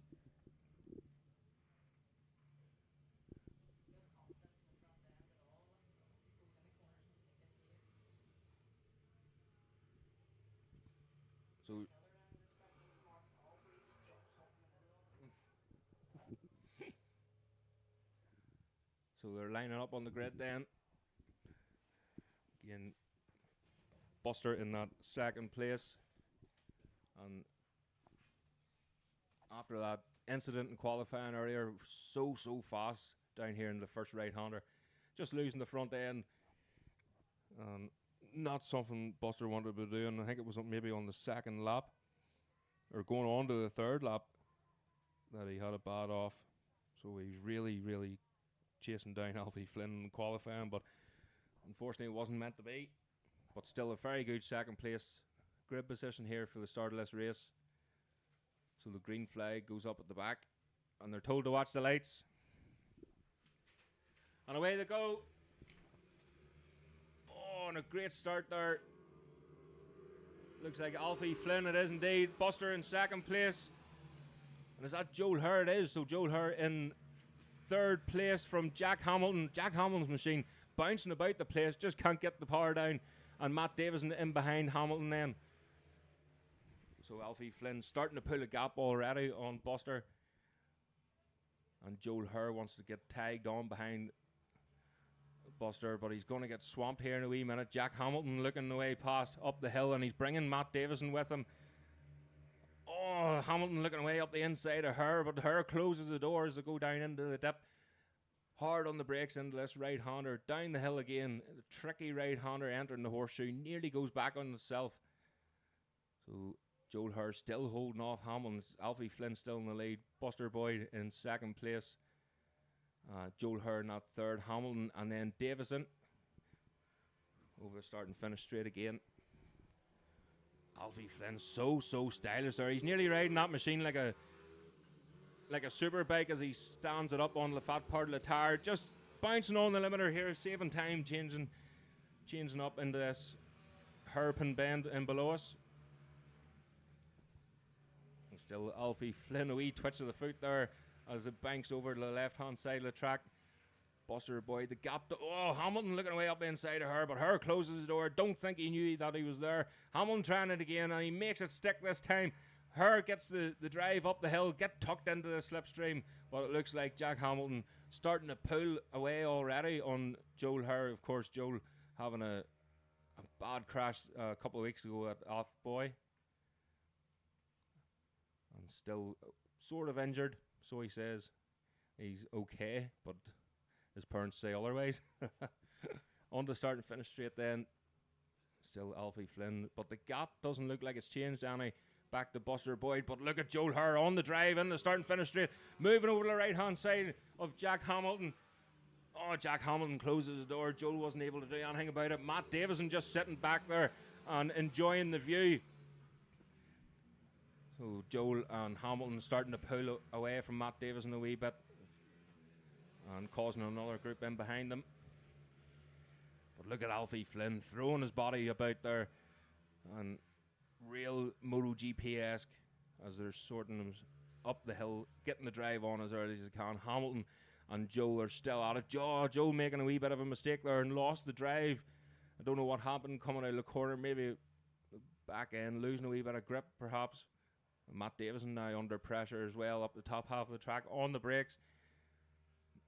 Matt, nice wide line there to get the drive down onto the horseshoe, but on the start and finish straight then again is Alfie Flynn already and Buster Boyd. So again the gap opening maybe just a wee bit there from Flynn, still in the lead, just touching the limiter there. Hamilton still in third place. So I think it's just starting to pull away from Joel Hur this time, and that looked like Hubert Tomaski. And under pressure, so Hubert trying to ride round the outside of Matt Davison. Matt Davison, round the outside he goes, so Matt couldn't do anything about it. And I'm sure he wasn't expecting that as he just rolled off that wee bit. But it's Alfie, then Buster, and Hamilton not getting away from Joel Hur as quickly as what he maybe wanted at the minute, but Hubert up into that fourth place then. Fifth place, sorry, Matt Davison demoted then to sixth. Now demoted to seventh place. So Matt Davison right back now into seventh place. So there's the last lap flag out now as across the line. It's still Alfie Flynn from Buster Boyd. And the hang off these machines so much. Buster, if he just moved his elbow out a wee bit, it was scraping the ground. On a big move there from Hubert. So Davison looking like he's going to have to settle for that seventh place. Again, fantastic result here for Buster Boyd after that huge crash earlier on this morning, but he was straight up onto his feet and got the wind knocked out of him a wee bit. It looks like Joel's going to have to settle for another fourth place here today. And Jack Hamilton on an absolute charge as he goes up the hill. And down the dip for one last time. Round the horseshoe goes Alfie Flynn. Back onto the start and finish straight. So Alfie Flynn qualified pole and takes the first win of today from Buster Boyd crossing the line for second place. And Jack Hamilton, what a ride there for Jack Hamilton as well. Davey, his father, will be absolutely over the moon with that. And across the line, Joel Hur sitting up a wee bit, but they're still battling in behind you, Joel. And there you go, but unfortunately Matt Davison just dropping back off them podium positions from where he was earlier on in that race. So we're going to take a lunch break now. Well, I hope we're going to take a lunch break now because I'm getting out of here. And we should be back in about half an hour's time. You can see some of the next class just starting to line up down below us, but we should be going on our lunch now. And we'll get some liquids in this and be ready for the next set of races. So the tag racing IRL 140 Group 2 will be out then after lunch. We'll be back in about half an hour.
Okay, ladies and gentlemen, we are now all go for the first or the second lot of races, should I say, after our lunch break. So, got a lovely portion of chicken nuggets and chips. Say plain Jane here, but something to scoff in me before the next lot of races. So, the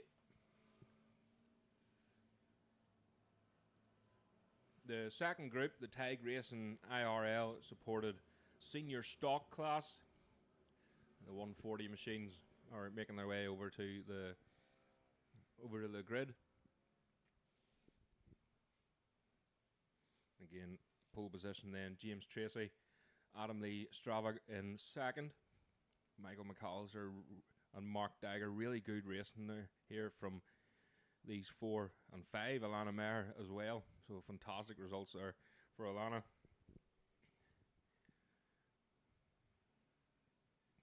So again, just want to apologise to people watching the stream. It's actually, I've had to reset everything first thing this morning, and it reset to the last event that I was at, and it was the karting event. Can't change it now, but I will change it whenever it's finished. You can't edit during streaming, so apologies for that, but sure, it doesn't matter what it's called at the end of the day, but I will edit it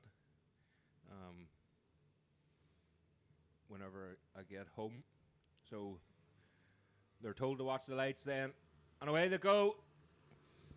Oh, it looks like a good start. Got the right line anyway. It looks like James Tracy once again.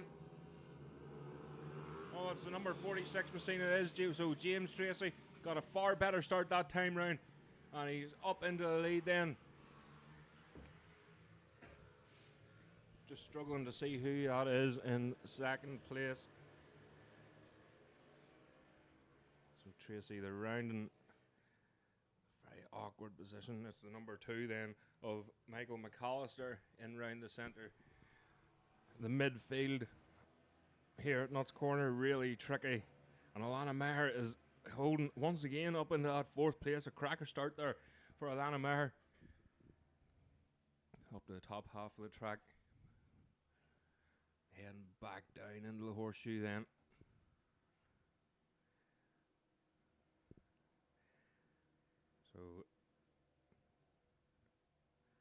So that looks like McAllister. McAllister now pulling a wee bit of a gap now. Oh, they're not indeed. So McAllister is under pressure again. That's the number 21 machine then of Adam Lee McStravick. Oh, and out onto the grass there was Mark Dagger. So not a good start to this race for Mark Dagger, but a fantastic start for James Tracy. But McAllister seems to be really good the early doors of the race, and then just start to drop back. Later he led the race. He led the race the last time round for a good while, and then just started dropping back off the pace a wee bit. The lap time started to plummet. So, McStravick in that 3rd place, looking away up the inside of McAllister, but I'm not able to make it stick around the horseshoe then to go. And they're going to have to get past him quick because James Tracy is starting to pull a gap now. So McStravick up the inside. No. McAllister closes the door. McStravick. Alana Mayer is able to close right back up to him again. Down the straight to go into this first right-hander. It's still Tracy from McAllister. McStravick. Alana Mayer looking away up the inside. Pushing out wide. Hard on the brakes. Oh, you can see the front end of Alana Mayer's machine just starting to tuck there and chattering underneath the hard braking. So it's still as they were. James Tracy just 50 painted there. That looked like a flame coming out of the back of his machine there. But McAllister still not second place. McStravick and then Alana Mayer. So Alana really pushing hard. She lost a wee bit of time there when she tucked the front and down below us. But James Tracy, they have to get past McAllister as quickly as they can because Tracy's now starting to pull on a gap now. So McStravick really pushing the front end of that machine hard under the brakes, going into the horseshoe and around, holding loads of corner speed. But it's James Tracy who's still out in front, tucked right in behind the number plate in that machine. Around this right-hander, still McAllister from McStravick. Alana Mayer now starting to lose a wee bit of ground on them as they come through here. Number 181, there's Tommy Monaghan up into fifth place. A great start there for Tommy. And James Harkness. James Harkness way out wide near onto the oil, but a real tight line, a real late apex there for Harkness. Oh, and out of the seat, he gets the drive on really early, but still up the inside. Harkness looking to make a move, but just closed the door on him there, so he had to stand back. But at the front, it's still James Tracy from McAllister, from McStravick. I thought maybe he's going to try and make a move there up the inside at the horseshoe, but McStravick having to still settle for that third place. So the last lap flag is now being readied, so they don't have an awful lot of time to do something. If they're going to do it, they have to do it now. Alana Mayer still pushing hard, right out onto the curb goes Alana. I would love to see their lap times here, to see what they're doing compared to this morning. Oh, McStravick pushing really hard, the front end of that machine all over the place there as they bank into the hairpin below us here. And Alana Mayer getting on the power nice and early, just shifting her body over to the left-hand side and scraping them pegs off the ground. So it's still Tracy in front from McMaster, McStravick and Alana Mayer. Oh, and then James Harkness still trying to, and made it stick this time, so has finally got past to promote himself up into another position. So McAllister, McStravick up the inside of McAllister now at the top half of the track as he make it stick there side by side. McAllister runs way out wide and Alana Mayer gets through as well. So McAllister pushed out wide. Alana Mayer up into third place as James Tracy coming out of the horseshoe onto a start and finish straight then. But Alana Mayer capitalised on that move that was made by McStravick. But across the line goes James Tracy to take a win from McStravick and Alana Mayer, and deflated McAllister in fourth place. So great results there. Alana Mayer was just waiting for that near the whole race. She pushed really hard and she was right up there, but she was waiting for a mistake, especially the way that the three of them were dicing there at the front, and she's over the moon with that. Oh, McAllister is fuming, pushed out wide there for McAllister, but I'm sure he'll put that to one side and continue racing the rest of the day, and he can maybe learn from the mistakes in the next race then.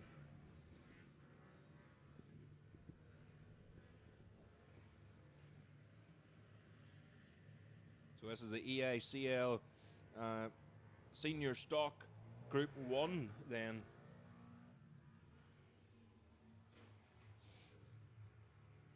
So these are the qualifiers. Slightly faster qualifying in this group. Nicky Burns starts pole at 104.692. Richard McFarlane at 104.886. Jake O'Sullivan in third at 105.182. Gary Wilson in fourth at 105.265. Ewan Levy in fifth place with a 105.434. Keelan Smith in sixth at 105.686. So 20 machines on the grid starting, and that's not the biggest grid of the day. I think there's a grid there with 25 on them, and it's fantastic to see. So it's the stock, it's the vets, 140 vets with the 20 group of 25. But this is the EICL stock race group 1.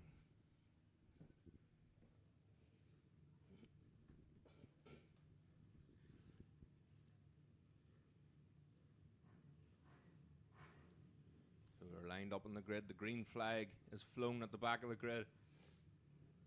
And now they're told to watch the lights. And away they go. Oh, and a great start. Oh, Nicky Burns nearly got wiped out going into the first corner. He got the nose literally cut off him. But it's McFarland who's in the lead. It's McFarland from Wilson. McFarlane, Gary Wilson, Nicky Burns struggling there back in 4th place. And knowing Nicky, the red mist will be down now. He's going to be pushing hard to get back up there towards Gary Wilson and McFarlane. So in round the infield then. Just looking to see who got that good start. I think it was maybe Jake O'Sullivan as well, who's up into that 3rd place, just behind Gary Wilson. So into the top half of the track. And then round back into the horseshoe again. A lot of riders not fond of that horseshoe. And a wee bit better than what it used to be a few years ago. It used to be really rough. It was near like gravel as the tarmac was breaking away. But now it's smoothened out that wee bit. And a wee bit of camber there as well has helped them mid-corner speed. Oh, but they're all Constantining up now. It's still McFarlane from Wilson. The number... So it's Jake O'Sullivan now. Jake O'Sullivan in that 3rd place. Nicky Burns just starting to... You can see the frustration in Nicky Burns. He's starting to drop back a wee bit, making some mistakes as he just tries and claws something back from this race after that incident at the start.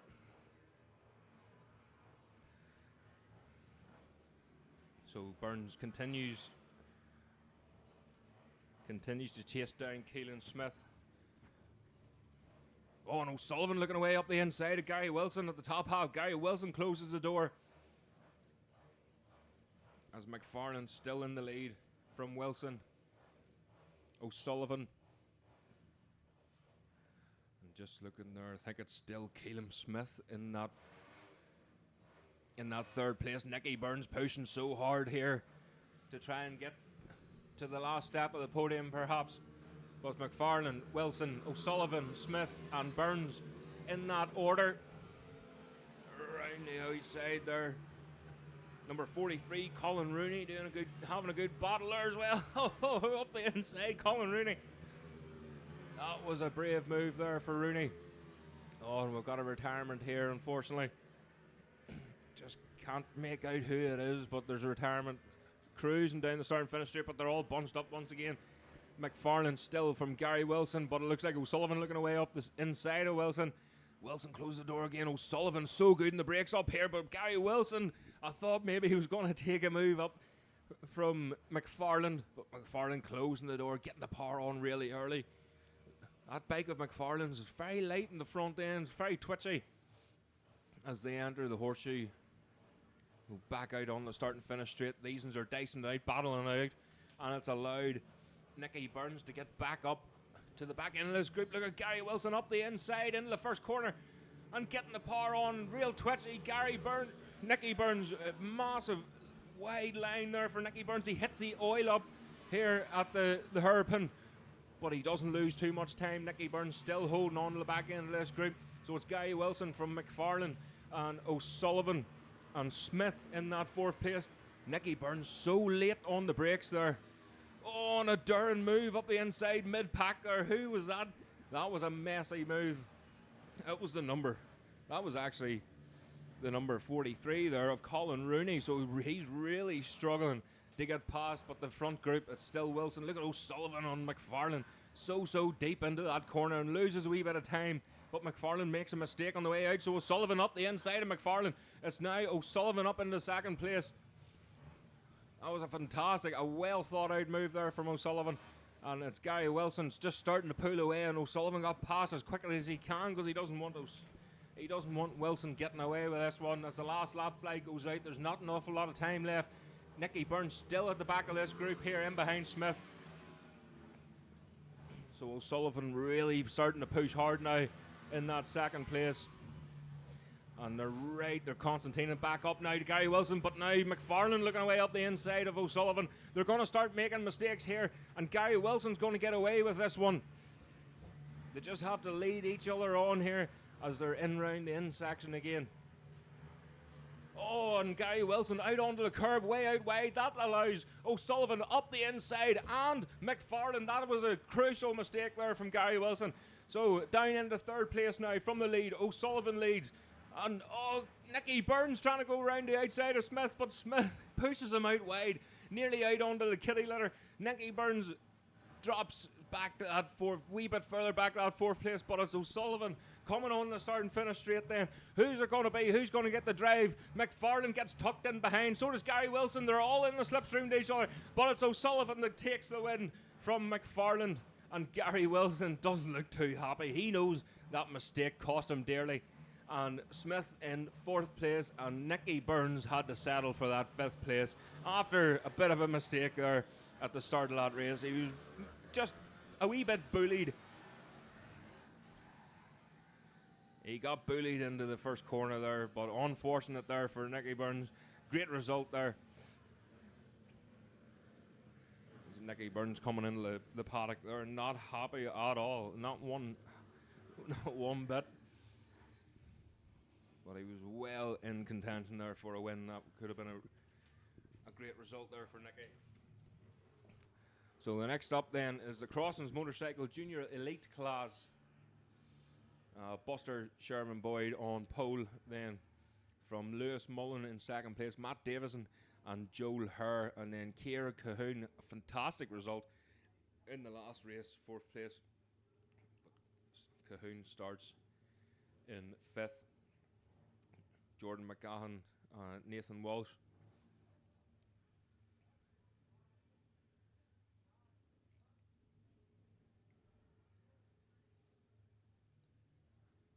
So they're lining up on the grid. And a big shout out then to Two Strokes Racing, watching Peter Eaton. Thanks very much for your contribution to the live chat, and for watching. Don't forget to subscribe. And Peter Eaton sponsoring young Joel Herr, doing very well. And a big off a couple of weeks ago at Osboy, but he said he felt okay this morning, but you know what kids are like. But he seems to be going okay. He seems comfortable enough. A great few races this morning. But the line up here and now. So the green flag is waved at the back of the grid. They're told to watch the lights. And away they go. Oh, and a great start there for Matt Davison. Buster Boyd goes backwards, absolutely backwards. So the number so Davison in the lead from Lewis Mullen. Davison just has to hold off Lewis Mullen. Joel Herr up into third place now. Oh, Buster Boyd now starting to bully his way through. I'm not sure who that was he got past, but Buster now up into fourth place and chasing down the leading trio ahead of him. Matt Davison getting that head tucked in as much as he can when he can. So up the hill to go then. It's Davison from Mullen from Herr. And Buster Boyd looked like he was off the ground there altogether going down the dip, and he's already caught up to that leading group. He's right behind Joel Herr now. He just has to make a move and make it stick, because the front two are now starting to get away. That's Matt Davison and Lewis Mullen. Of course, Lewis Mullen previously racing in the... Oh, Buster Boyd rams it up the inside of Joel Herr. That was a cheeky wee move, going on to start and finish straight. Very, very fast right-hander. And they're coming down here. It's still Matt Davison leading his first race here this weekend. And Buster Boyd doesn't look like he's going to be leading for too long. Buster Boyd right on the tail end of Matt Davison now. Matt Davison's not going to know that he's there. Well, he's going to get a surprise here into this first corner. Look at the drive. Buster Boyd, Matt Davison closes the door on him as Buster tries to make a move up the inside. So it's still Matt Davison. Lewis Mullen now coming. Lewis Mullen riding round the outside of Buster Boyd. So that pace that Boyd had before, he's now slowed down to the pace of the riders in front of him. This was the issue in qualifying that we had with some riders that caught the good lap times, but Buster Boyd up the inside of Lewis Mullen again. Lewis Mullen not giving in round the outside, but it's Buster Boyd that gets the better of it then. It's still Matt Davison in the lead from Buster Boyd, Lewis Mullen and Joel Herr in that fourth place. So these trio battling out at the front are going to slow each other up, and that's going to give the chance for Joel Herr to claw his way back up to this bunch here. But down the straight then, no advantage for Buster Boyd. Look at Lewis Mullen up the inside, pushing Buster Boyd wide. Of course, Buster had an incident here this morning in qualifying as well, so he's a wee bit shaken up, got a wee bit winded this morning. But Buster Boyd, it doesn't look like it's deterring him any now, as Matt Davison still squeezing everything out of that wee machine as he can. Oh, but Davison makes a mistake into the infield, and that allows Lewis Mullen to bunch right up then against him. Lewis looking away up the inside, and Buster Boyd looking away around the outside, but he can't do anything. Buster up the inside, going on the straight, pushes Lewis Mullen right out to the curb. That's so fast. But Lewis round the outside then, just before the dip. What a move. Buster Boyd up the inside of Lewis Mullen now. Absolutely madness out here in this race. And Matt Davison hasn't got a clue what's going on behind him. But I'm sure Barry Davison, his father, will be cheering him on and letting him know that somebody's right there behind him, and just make sure he holds a defensive line. So a couple of laps left then. Look at Buster Boyd, the drive that he gets on the start and finish straight. So Buster Boyd up into the lead now. Uses the power of that machine, uses the slipstream, and Matt Davison then demoted to second place. Joel Hur just sitting back. We've seen what happened in the last race. Alana Mayer did the same thing, sitting back there in fourth place. And it just takes one mistake from one rider to allow a free spot in the last place in that podium. So Joel Hur now actually catching up with that group. They were battling with themselves that much. They've slowed each other up. And now Lewis Mullen pushing and pushing to try and get past Matt Davison, but he's not able to get anywhere. What a race here for Matt Davison. Absolutely fantastic. So Buster Boyd now starting to pull a gap on second place Matt Davison. Lewis Mullen's trying to squeeze up the inside of Matt Davison. Matt closes the door. It's near like Matt has tunnel vision. He just doesn't want anyone past, and he's chasing down that leader. But Buster Boyd then going across the line to take the last lap flag. Lewis Mullen in the slipstream, looking away up the inside of Matt Davison. That was a late lunge, but he makes it stick. The well-experienced Lewis Mullen now up into second place. Matt Davison demoted to third. And it looks like Joel Hur is on an absolute charge here as well on this last lap. He's pushing hard. He's put last week behind him, and he's on a charge now.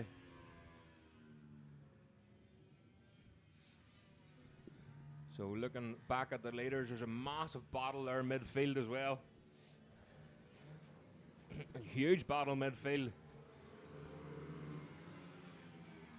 And that looks like Marley Brown, and that's a great result up there for Marley Brown. But back with the leaders then. Oh, we're missing someone, I think. Oh, he's just that far in front. We're not missing someone. It's Buster Boyd, sorry, Ruben's his brother. And Buster Boyd on the start and finish straight to take the win. Look at Joel Hur in the slipstream. Joel Hur on Matt Davison. So close at the line. But it was Lewis Mullen take second place and Matt Davison in third. Joel Hur just missing out on the last step of that podium and no more. That was so close. A wee bit too little, too late maybe for Joe, but he'll know for the next time.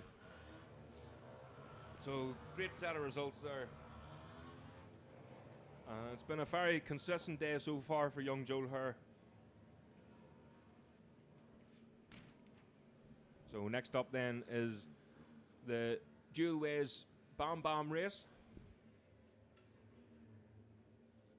I'm still trying to get my head around how small these kids are and they're racing around here and they're not hanging about, I tell you that.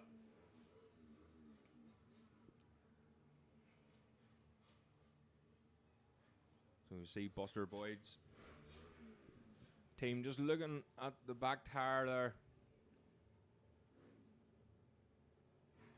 That was a brand new tire put on for the last race. They call it an R tire. So when I raced, it used to be a junior R.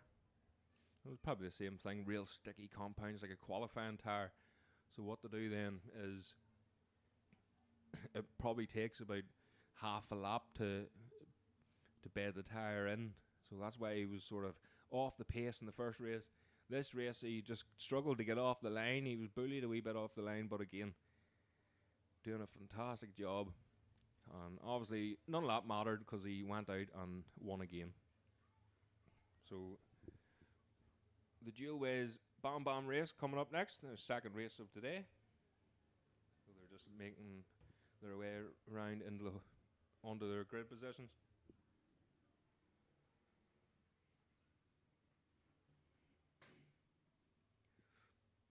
So Ben Finnerty on pole from Cody Morris. Sonny Knipe Seen Sonny at the chip fan getting a lovely curry chip. So hopefully it'll not slow him down any in this race. Jake Todd, Charlie Forrester, Casey Rogan, Isaac Finnerty, Jake Oliver, Hugh McDowell, Ayana Lennon, and Jogan McElornan there in 11th place. So keep a wee eye out on young McElornan. Talking to his father up at the Northwest 200 on Friday, Chris McElornan. Brilliant 250 rider.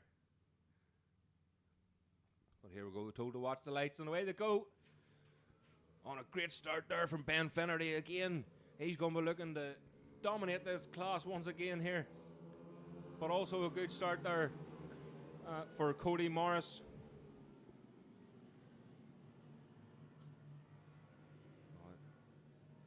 Just looking Sonny Knipe, so not the best to start there for Sonny that time round. He got a wee bit swamped. So maybe that curry chip wasn't the best thing for him to have.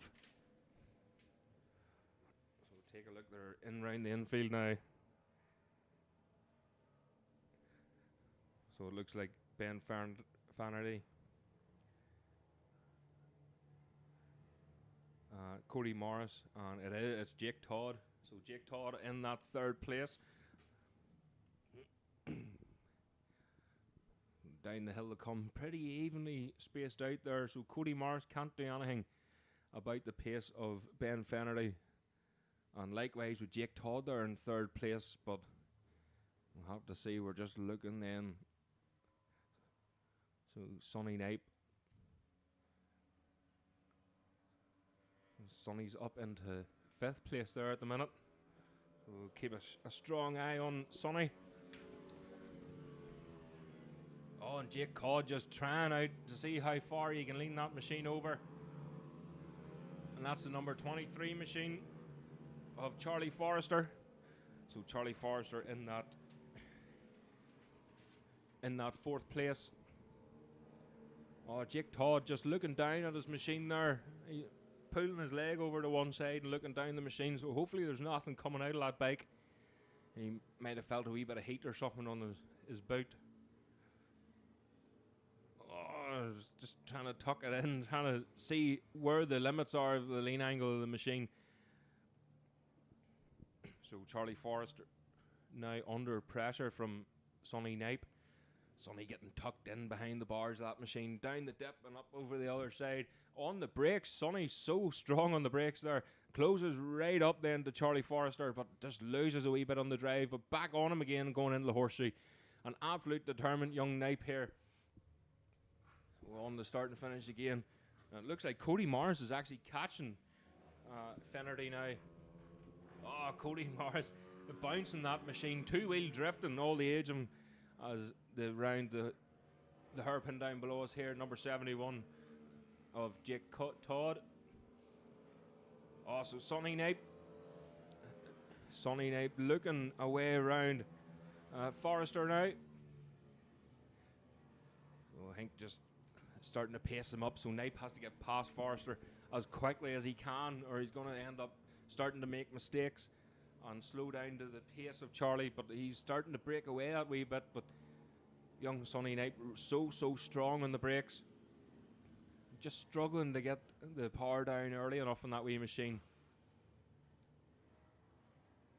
So up the hill to go, young Knipe, a big wide line to get the drive up the hill, to get as much out of that wee machine as he can, and seems to sort of just starting to reel Forrester in that wee bit, even in a straight line. But Ben Finnerty just dominating this race once again. He's pulled out that gap again on Cody Morris. By the looks of it, he's sort of starting to maintain that lead now. Oh, Morris way out wide onto the oil spill there from this morning on the left-hand side. So that's the 71 of Jake Todd. And Sonny Knipe still struggling to get past Forrester. So Sonny Knipe trying his best to get by, and just can't. He just isn't able to get the drive on Forrester coming out of the corners there, but he's so strong on the brakes. So a reminder then for anyone listening in the paddock, the next race up is the Athboy Karting Centre, the Senior Open Race. So that's the Senior Open Race. Should be making your way to the holding area. Young McAlornan there having a good battle with Coogan. So Coogan McAlornan just struggling on the brakes, but really good on the drive out of the corners. There's the last lap flag goes up. That's still Finnerty, and there's wee Katie Clint then. So Katie doing so well. You can see the pace is up and all day. So Katie's getting quicker and quicker, and the lean angle, she's starting to scrape them wee boots down at the Hurban here. Jake Todd then just coming into slower riders. So Jake Todd. Oh, and Sonny Knipe. So Sonny Knipe is now past Forrester. He just has to hold that line then. You can see the twitching of the throttle of the right hand there as he lining himself up to get the power on nice and early. But he's starting to pull away. He's already about 2 or 3 bank lengths on Forrester as they head into the centre, the infield of the track.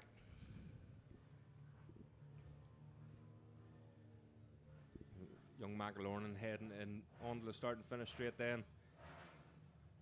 But Sonny Knipe pulling away now. Pulling away from Forrester. So Forrester definitely holding him up there at one point. But here we go. Here's the leaders. And the checkered flag is getting ready. It's Ben Finnerty who takes the win from Cody Morris. Fantastic result there. And we're just waiting for third place then.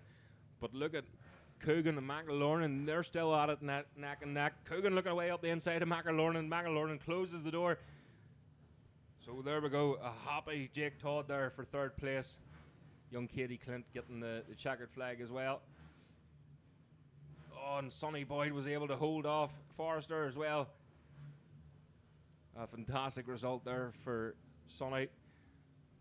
So we're looking back at McAlornan and Coogan. Coogan do anything about McAlornan heading up this hill as they get the power on. Coogan looking away up the inside of McAlornan.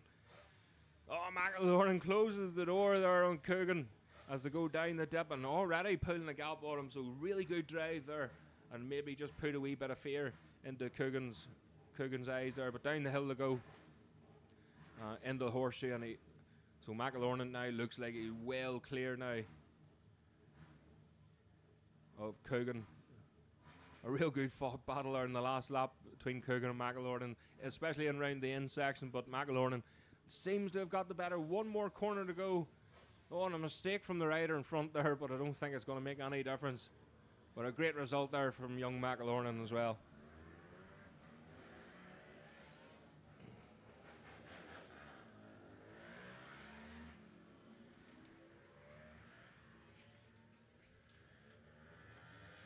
So this is the Athboy Kart Centre Senior Open Race. So I had the pleasure of Ruben Sherman Boyd up here in the comedy box earlier, although it was very, very warm for him and wearing the leathers, and it just got warmer from his here. But he's out then on pole, number 71 machine on that lovely KTM 2-stroke machine. Christopher McKellen in second place, Joe Quinn in third, Noah Holmes in fourth place, Jake Crean in fifth, Paul Graham in sixth, Darren Corey in seventh, Jason Floody eighth, Raymond McKnight in ninth, Joe Holmes in 10th, and Nathan Ingram in that 11th place.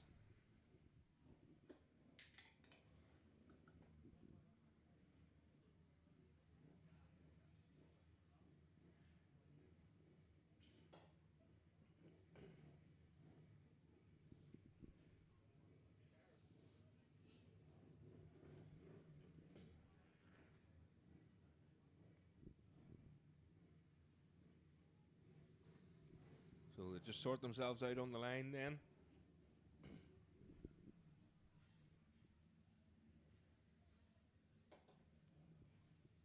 You can hear that 2-stroke revving in the background, just trying to get the heat on it. Don't want to oil a plug either. But they're told to watch the lights then. And away they go. Oh, rocket of a start there from Ruben Sherman Boyd. Up in the lead straight away. Christopher McCallion away with them. And that looks like Joe Quinn, the number 36 machine, in third place. But look at McCallion and Boyd are way out in front already. McCallion having to set up the bike up a wee bit, nearly ran into the back of Sherman Boyd. Ruben really getting away there, but McCallion going with him. He maybe wasn't expecting that. And it looks like Joe Quinn in that third place then, but the leaders are way out in front. They've already got about a 3-second lead on Joe Quinn. So it's maybe Paul Graham. We had to keep an eye out on Paul Graham as well. Had a great result there. It looks like Paul Graham in that fourth place just behind Joe Quinn. Didn't get the start that he wanted, and now the leaders are well out in front. So on the start and finish straight. Look at the speed of these machines. Ruben Sherman Boyd banks it over. A lovely sounding KTM machine. Down 2 gears for this hairpin. And it is indeed Paul Graham. So Paul Graham dicing for that podium finish then once again. So a 2:25 with Joe Holmes goes through there.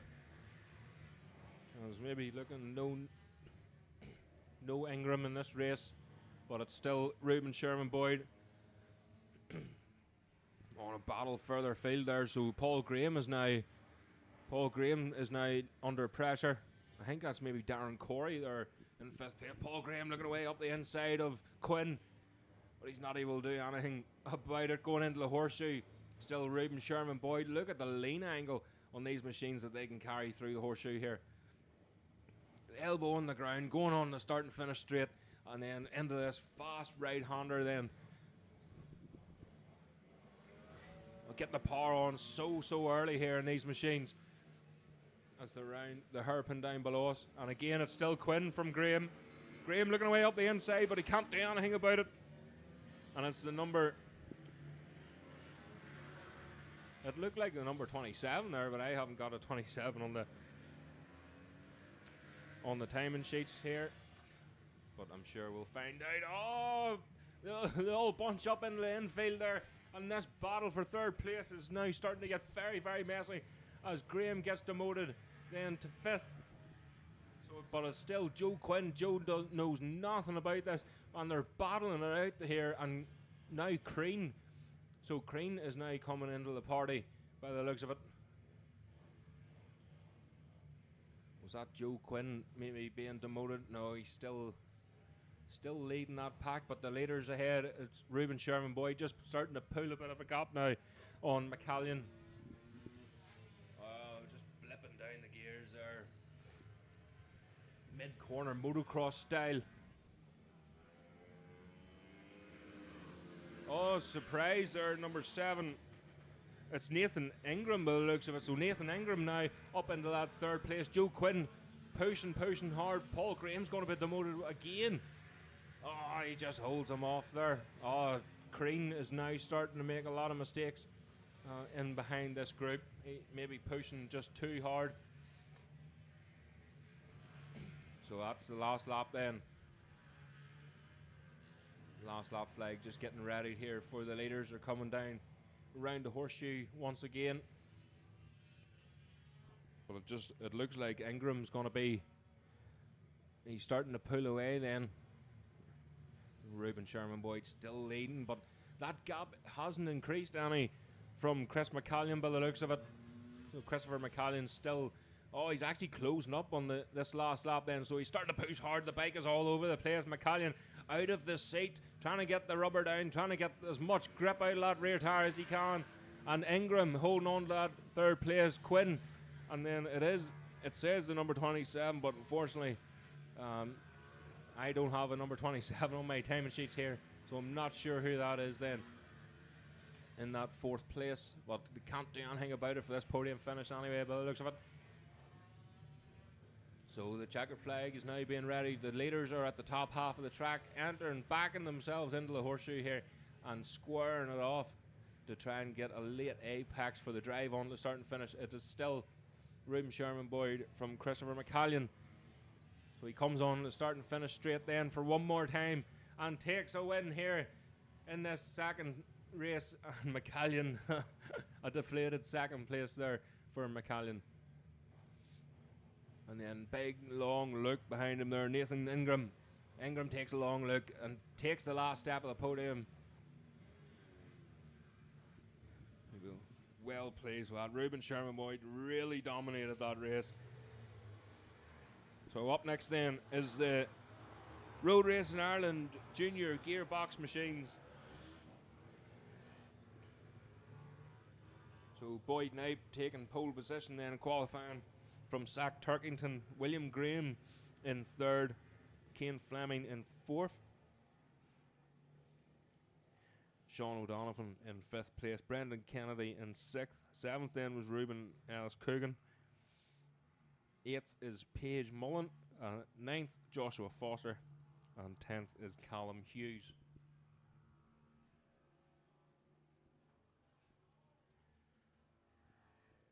So it is definitely heating up in this comedy box now as the sun comes out here and beats down above us from Nuts Corner.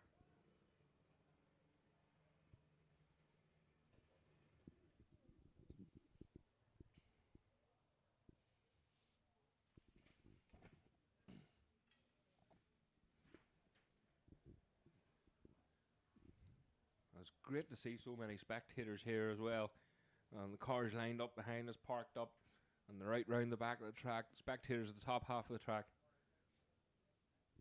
Great day out, great family day out. All family orientated, of course. And you can see even the riders and their families helping the marshals out.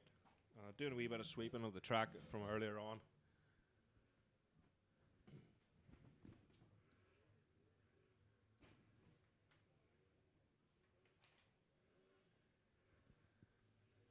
You can hear them just warming up. And here we go. They're told to watch the lights. And away they go. Oh no, I think that was Zach Turgan, maybe stalled on the line, but what a start there from Boyd Knipe. So Boyd Knipe is in the lead from Fleming. So Fleming then in second place by the looks of it. Oh, it's so unfortunate. I'm pretty sure that was Zach Turkington that stalled on the line. But they're starting to get away now. We'll just have a wee look. And I think it was indeed the number 18 machine of Zach Turkington. And not so lucky not to be run into there. So the riders did very, very well there to avoid. And someone's being very noisy down below me here.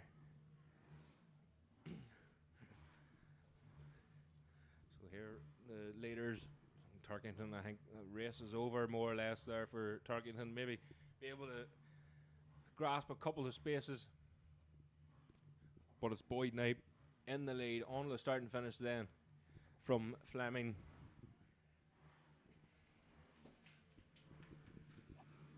Oh, great line there from Boyd coming in this first right-hander. Fleming still in that second place, and the number 19 then of William Graham. And there's Shane O'Donovan and Brendan Kennedy. Robin Ellis Coogan and Paige Mullen. So Paige Mullen right in behind there. Doing a fantastic job. Oh, and Turkington riding round the outside of the slower riders. So determined here to better what he did wrong at the start of that race. So easy done to stall one of these machines, especially the clutch levers are so small and they come out that quick, the near snap at you and causing the engine to stall. But he's absolutely on a charge now. The red mist has came down and so fast and absolute perfect lines there from Turkington as it heads up towards the back section of the track. But look at Boyd Knipe, miles away now. Boyd, oh, Fleming made a mistake there, and that's going to allow William Graham. Oh, on. Fleming back up the inside of Graham, but he's going to lose all the drive. So Graham going to try and get round the outside. The number 19 machine at the Hurban. It's all elbows here down below us. And Fleming got the best of that one. You can hear the handlebars clinking together as Fleming got the better of William Graham there that time. So lucky. Oh, and Paige Mullen, by the looks of it, has got the better of Foster.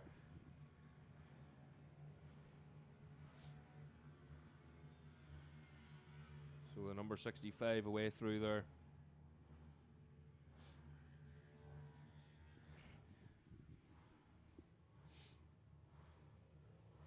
Or 55, was it maybe Colin Hughes? Again, very difficult to see these numbers, and apologies, I don't have any timing screens here at the minute. But we are hopefully for the next time, if I do this, we can get something sorted. But Fleming losing a wee bit of drive coming on the start and finish straight as Boyd Knipe, the number 10 machine down below us, doing a great job as usual. Yeah, so Fleming made a wee bit of mistake on the start and finish straight, and that's allowed William Graham to claw back in then. There, Sean O'Donovan just holding on to the back end there. Robin Ellis Coogan away through, and just in behind Coogan is Paige Mullen.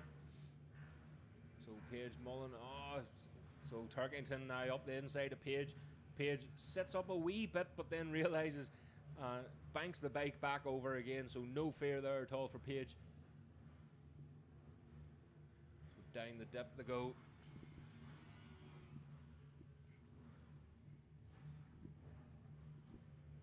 And back into the horseshoe there, so a couple of slower riders maybe just getting involved now. Oh, that's Fleming, and so that's Fleming and Graham still at it here, going on the start and finish straight. And Boyd Knipe crosses the line to take the last lap flag. So smooth, Boyd Knipe, and that's the key to the racing here, to be nice and smooth. Not so smooth Fleming and Graham here underneath as the bikes are bouncing about the place. They're trying to get as much out of them tires as they can. Oh, the number 13 machine of Sean O'Donovan up the inside there and promotes himself another position.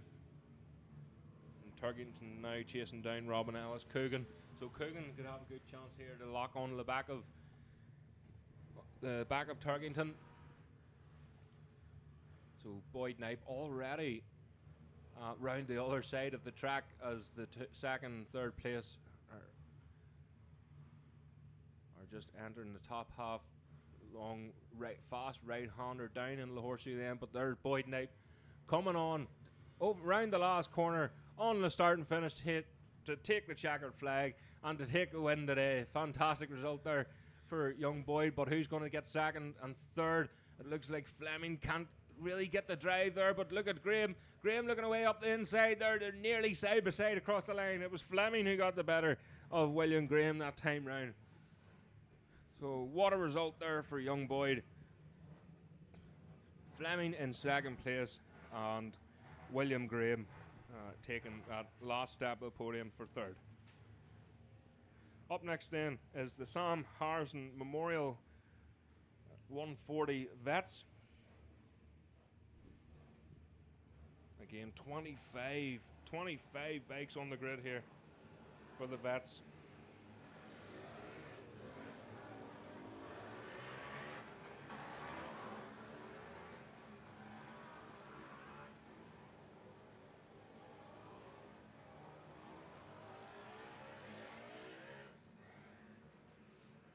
Just a reminder, of course, this is the round 3 of the Irish Mini Moto Championship. Mini bike, sorry. You can't call them mini motos anymore. But this is round 3. The Jim Farlow memorial races. And what a legend Jim was. 50 years this year passed away. And George Farlow has joined us today. And came the whole way from Canada. So Balin Magaki has let me know that he's here today, and he's came the whole way here for this race. I'm sure he probably went to the Northwest as well, but Sure, at the minute this is more important. So George Farlow, he'll be presenting the Jim Farlow Memorial Cup.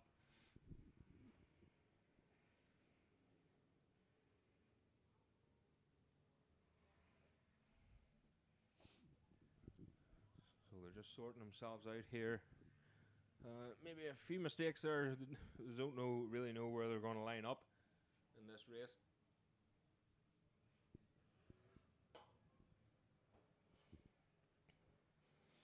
But they're just sorting themselves out then. It's a wee bit cooler now this time of the day here at Nuts Corner. But the green flag goes up in the background. 25 bikes. And they're told to watch the lights, the sound of thunder. And away they go. Oh, great start there. Is that Keelan Smith once again? Oh, it's the 71 of Todd. So Todd is now in the lead. So Mark Todd and Keelan Smith demoted to that second place. This is going to be a repeat maybe of the first race. We're looking for Ewan Smith. Oh, and Eva Mullen just struggling to get off the line there again in that race. So looking up the hill there, just can't see who's in that second place, or third place, sorry. But without a doubt, it's Mark Todd that is in the lead at the minute.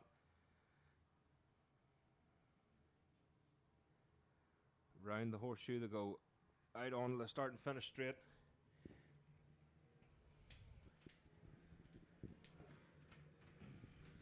And oh, maybe a move being made here. Nope, that's fast right-hander here. But the door was closed. Oh, the number 52 machine there of Keelan Smith struggling to get past Mark Todd. Oh, Mark made a mistake, sorry, coming out of the infield there. That just allowed Keelan Smith to close up that wee bit. But the battle for third place is really starting to hotten up now as they head up the hill. Looks like Colin Gordon maybe and Ewan Smith. Again, just so difficult to see their numbers.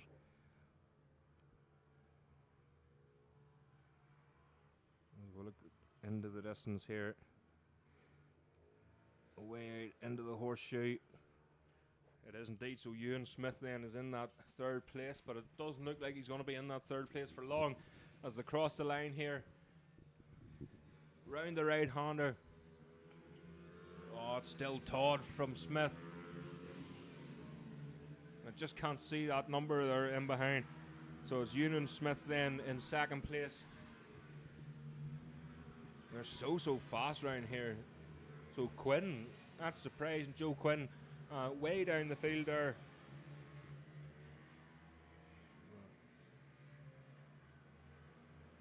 Or it might be Mark Dagger actually. So perhaps Mark Dagger just dropping down the field a wee bit further.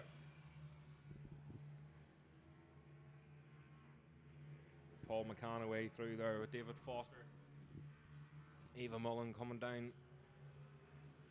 The boss of Boss E crossing the line.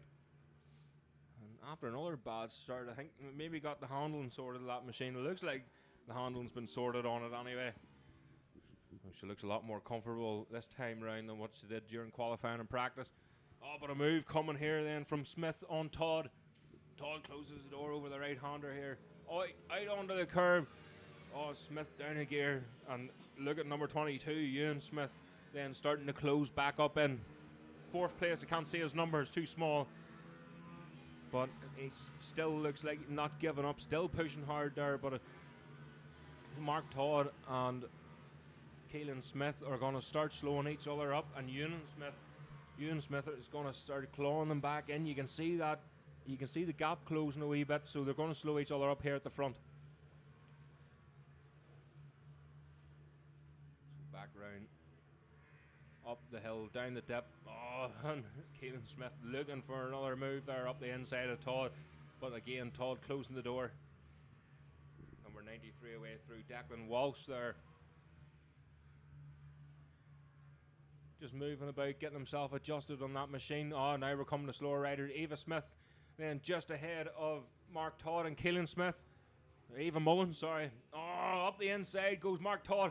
Keelan Smith had to go round the outside there and the number 22 machine of Ewan Smith is going to have to do the same. Round the outside, onto the oil. Be careful, Ewan, on that oil. Very, very slippy. We've seen a couple of high sides there today. A lot of the riders have been very, very lucky to get away with it.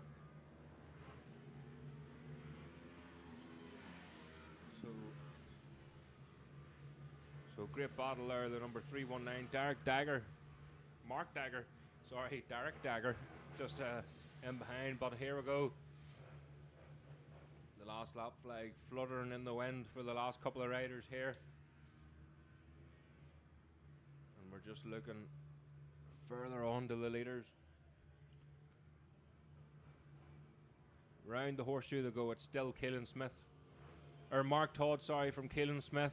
Keelan's going to have to do something on the drive. He sits up, he gets on the fat part of the tire. But Mark Todd, big long look behind Mark Todd. Don't look behind you. He takes the checkered flag for the win from Keelan Smith and Ewan Smith. I'm holding on to that third place.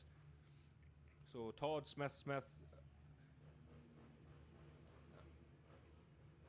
Oh, a good battle there from midfield as well. For that 5th, 6th and 7th position.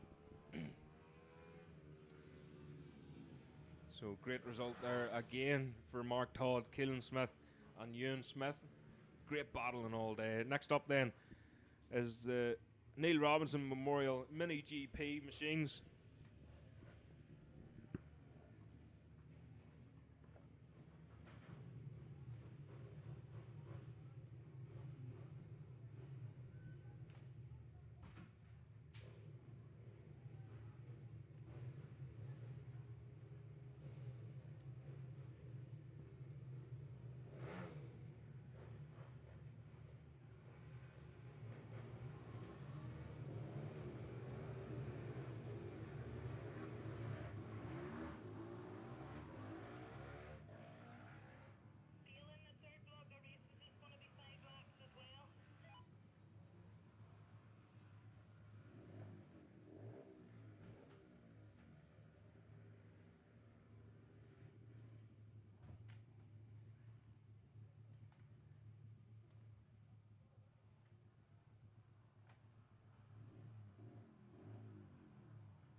Just sorting my paperwork out here, blowing about everywhere.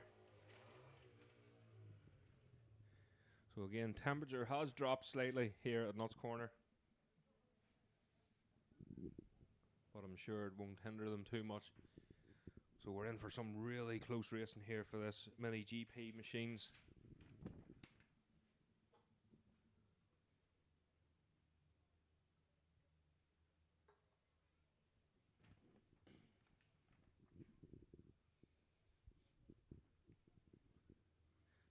So the green flag's waved at the back of the grid. They're told to watch the lights. And away they go. Oh, look at Buster Boyd. Cracker start there this time for Buster Boyd. Alfie Flynn's right in behind him there. And look at Hamilton. Look at Joel Hurd. Joel Hurd looking up the inside of Hamilton here at the hairpin. But Hamilton closes the door. But he runs wide. So is Joel Hurd able to do anything in the next left-hander?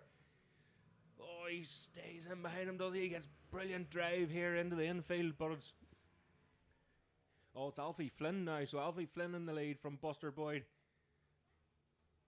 And a cracker start there from Buster, but unfortunately he just dropped back that wee bit. Up the hill to go. So it's Alfie Flynn, Buster, Hamilton and her. Oh, and Davison nearly got ran into the back of there on the brakes up the top half of the track, so they're all condescending. Oh, so close there for the three of them. Entering the horseshoe. But it's Alfie Flynn then from Buster Boyd. Great. Both great goers in the Ulster Superbike Championship. Look at Joel Hurd. Joel Hurd moving over to the right hand side. Maybe a move here up the inside. Joel Hurd takes Hamilton up the inside. Hamilton loses the drive as the team waves on and cheers. Hamilton looking away up the inside of Joel Hurd at the hairpin, but he closes the door on him. A fantastic move there from Joel. And Joel now chasing down the leaders in front. So Davison holding on to that 5th place, but only just. As we take a look, Hamilton right on him now. Oh, Davison closing up. They're all closing up in behind Davison now. So it looks like Hilland and Hubert Tomaski. Oh, Hubert Tomaski trying to get hard on the brakes there at the top half of the track. But looking Hamilton round the horseshoe on Joel Hurd then. Joel Hurd trying to keep a tight line, just runs a wee bit wide there, but it helps him on the exit of the horseshoe as he gets on the start and finish straight then. But Alfie Flynn still in the lead then. And Buster Boyd is so fast round there. Buster actually taking up an extra gear before hitting the hairpin, whereas Alfie Flynn's holding the limiter. Joel Hurd and Hamilton both away wide, but it gets them cut into this next left-hander. And Hamilton would try to make a move up the inside, but lost all his drive on the way out. So Joel Hurd, a wee bit of an advantage here in the infield before getting the drive up the hill. It's still Alfie from Buster Boyd.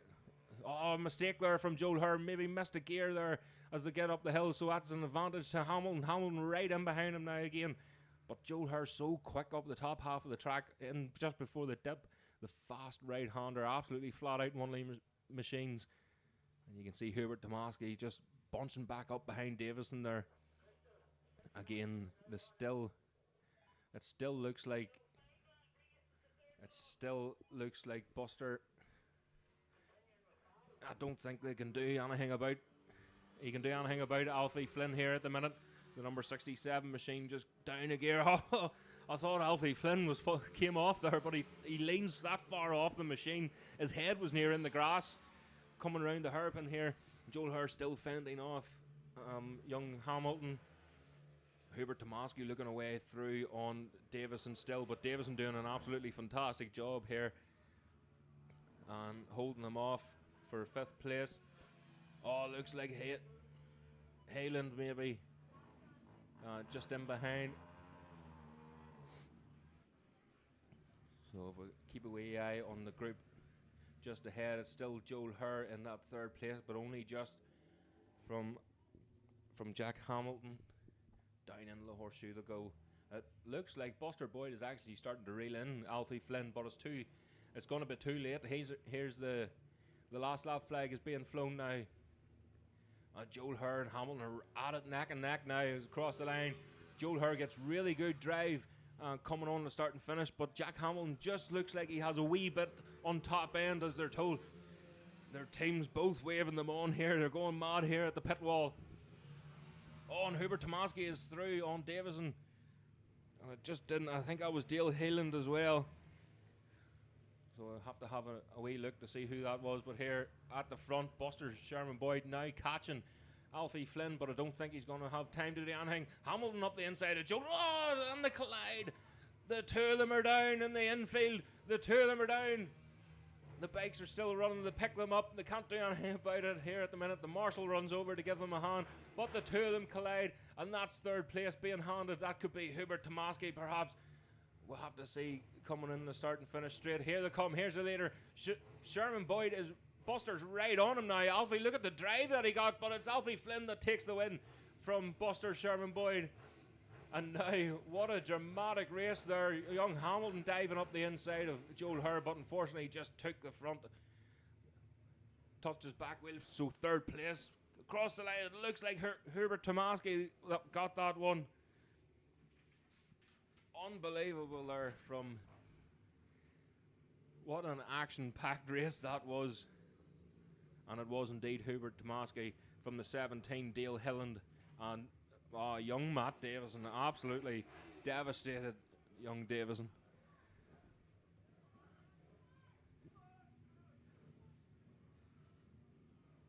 Oh, so looking back here, so young Hamilton.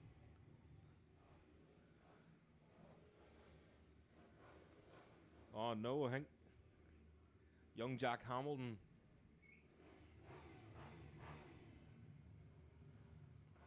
So they're not going to finish the race, unfortunately. So no points picked up. Young Joel Hurd just couldn't get the bike going, couldn't get it started. So he's being pushed back into the paddock.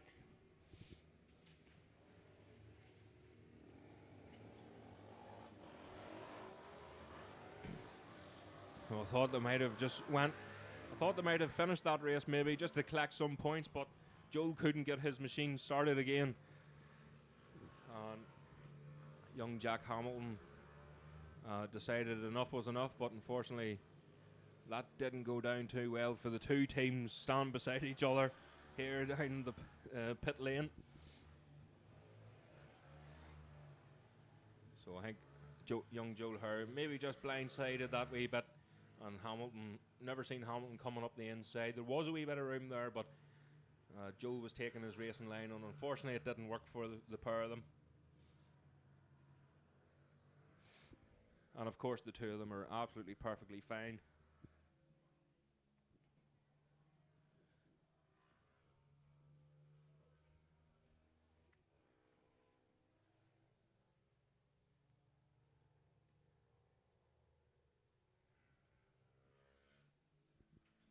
So here we go then for the third set of races and the last set of races for the day.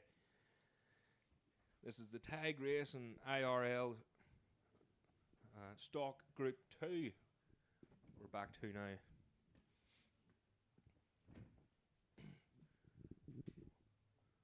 What a great day it has been, and plenty more racing to go. But this is heats 3 of 3 here today. And what a fantastic day it has been. So Luke Gilliland just once again just making his way to the back end of that group.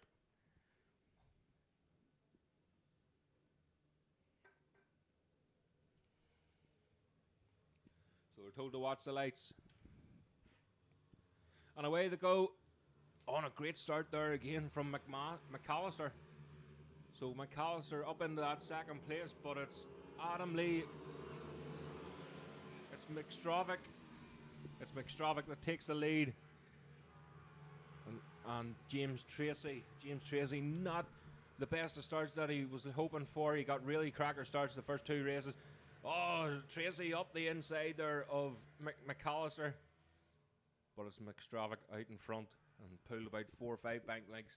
James Tracy doesn't want him to get away, so he dove up the inside there of McAllister. And Alana Mayer then up into that 4th place from her 5th place qualifying. Oh, it was a bit of a late comer there, just didn't quite see who it was.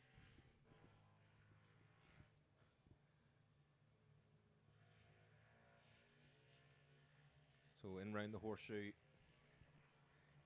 it's still McStravick, but it looks like James Tracy is right on him now. So Tracy looking away up the inside and hard on the brakes. Tracy makes it stick. So James Tracy in the lead from McStravick, and McAllister and Alana Mayer in that 4th place, but Alana Mayer is now under pressure. Alana is under a lot of pressure now and to hold that 4th place, but it looks like she's got the pace to get up and past McAllister, the number 2 machine. She made a mistake in the last race and just lost the toe of them a wee bit, but if she's able to hold on to McAllister, she'll be up for another 3rd position, as McAllister made a mistake on the last lap, and that handed Alana Mayer that last step of the podium. But Tracy now starting to disappear and already pulling away from McStravick. Oh, no, that's the number 77 machine. Again, not on. That's maybe Luke Gilland, because they're not on the timing sheets here that I have in front of me. But head down now, James Tracy once again across the line in this fast right-hander McStravick bouncing across the track, trying to get the grip down, but it's lost a wee bit of drive there, so McAllister's right up on him, and he's bringing Alana Mayer with him. Whoa, a wee bit of smoke coming from Alana Mayer's machine there. Hopefully it's just on the overrun, a wee bit unburnt fuel, but out onto the curve to go, using all of the road and a wee bit more. So McAllister has to stay in behind McStravick, so McStravick will, the pace always comes in around the end of the race there for McStravick. So if McAllister, if he can't feel like he can get past and pull away, a safer bet is to stay in behind him, and he'll tow him along for the latter part of this race. But Alana Mayer maybe got a plan, much like what she did in the last race there to get her third place. But oh, that number 77 machine absolutely on it, and just hitting the oil, that oil patch still there on the left hand side of the track, and upsetting the bike. But oh, McAllister maybe fishing for a move on McStravick, but he hasn't been able to do anything about it. Oh, McAllister up the inside at the hairpin. McStravick doesn't know he's there, and he closes the door on him, and the bike's moving about. Alana Mayer is just waiting and praying for a mistake on with these two in front, and she could maybe even clinch second place in this race. So the next race up then is the senior stock Group 1 machines. So this is Group 2. So Group 1 machines then will be up next. Look at James Tracy. These ones are battling it out here for second place, and James Tracy is pulling away massively here. So Tracy has really pulled the trigger now. Oh, and they're all bunched up together in behind McStravick. So McAllister then in that third place still. Oh, Alana Mayer right in behind McAllister now. Really pushing hard. Maybe made a wee bit of a mistake there. Lost a wee bit of drive around the horseshoe bend. But there's the last lap flag going out. So Alana doesn't have an awful lot of time now to do anything about McAllister or McStravick. But it always gets messy here in the last lap at Nuts Corner. McAllister again looking away up the inside. He carries so much corner speed into the hairpin there. And they're just starting to pull a wee bit away from Alana Mayer this time. James Tracy made a bit of a mistake there going into the infield, running wide, and just sat the bike up. Oh, McAllister up the inside of McStravick, so McAllister up into second place. McStravick has the outside line. Is he going to try and get the drive up the hill? Just have to watch getting the power on them machines, because they can high side you as much as a superbike could. Alana Mayer still doesn't look like the gap's getting much bigger there, but oh, McStravick up the inside of McAllister now. These two are going to make a mistake, and Alana Mayer could very easily. Alana up into third now, so the same as the last race. That's McAllister running way to the top half of the track, and McAllister's onto the grass, and Alana Mayer riding round the outside of McAllister here in the last lap. But here he is, the winner. It's James Tracy across the line, and McStravick second place. Alana Mayer another brilliant third place. McAllister did not learn from the last race. Again, bullied out of that podium position at the top half of the track. McAllister is not going to be one happy chappy. You can be guaranteed. McAllister's trying to force his way through on Alana Mayer there. Oh, that's good. Good sportsmanship there. And they're laughing and giggling, and they're shaking hands. So fantastic results there. So Alana Mayer, she knew that was going to happen. We knew that was going to happen. And of course, the inevitable did happen. So again, what another fantastic race there. And this has been a really enjoyable day. Actually, it's a very, very busy day. And a lot busier, at least in the Ulster Superbike Championship. You can get a wee bit of a break now and again. But this is action-packed. The Irish Midi Moto Championships here at Nuts Corner. And again, apologies, the stream does say on it that it's Karting Championship, but it reset itself automatically. We're still trying to get used to this new software. Well, when I say we, I mean me. And we're obviously trying to get a few more cameras set up and whatnot, so we're actually going to need a second laptop, but we can only do it with our subscribers, our sponsors. So please out there, please subscribe to our channel. We're on Facebook. Hit the like button, hit the share button, And you can also have a wee nosy at some of the podcasts that we put out, as well as all the multiple live streams that we do, the karting, Ulster Superbikes, the road racing championships. So we're hoping to have something very, very special on the cards here very, very soon. But again, it's all up to you, subscribers, followers, and I can't thank you enough for all your support. So Senior Stock 1, Nicky Burns on pole, then from Richard McFarland, Jake O'Sullivan, Gary Wilson, Ewan Levy, Keelan Smith, Colin Gordon, Colin Rooney, Denny Collins, Colin Moore, all of the Collins. So 20 on the grid here. The green flag is waved at the back, and they're told to watch the lights. Look out for Nicky Burns off the line this time. Away they go. Oh, not such a good start there from Nicky Burns, but he's still holding on to that second place. He wasn't bullied away this time. Oh, it's the number 190 of O'Sullivan. Oh, O'Sullivan now up into second place. Gary Wilson up into third, and Nicky Burns, I spoke too soon. Nicky Burns have been bullied back into fourth position, but he's not. He mightn't lose the toe this time round. Oh, Gary Wilson running way wide on the brakes there. Way late. He had to stand on the handbrake to get that thing turned. But it's McFarland in the lead from O'Sullivan.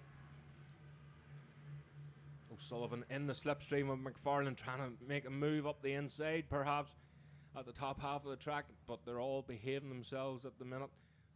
Nicky Burns so late in the brakes there. Oh, O'Sullivan looking away up the inside of McFarland, closing the door on him once again.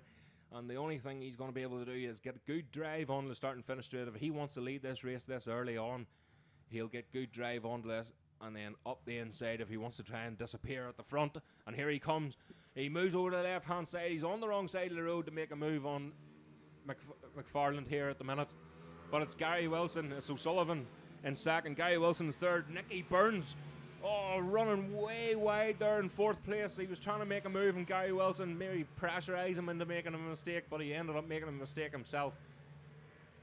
So young Burns still holding on. O'Sullivan hard on the brakes again. Gary Wilson going way too deep that time again. He just can't get that corner. Really tricky corner in the infield here at Nuts Corner.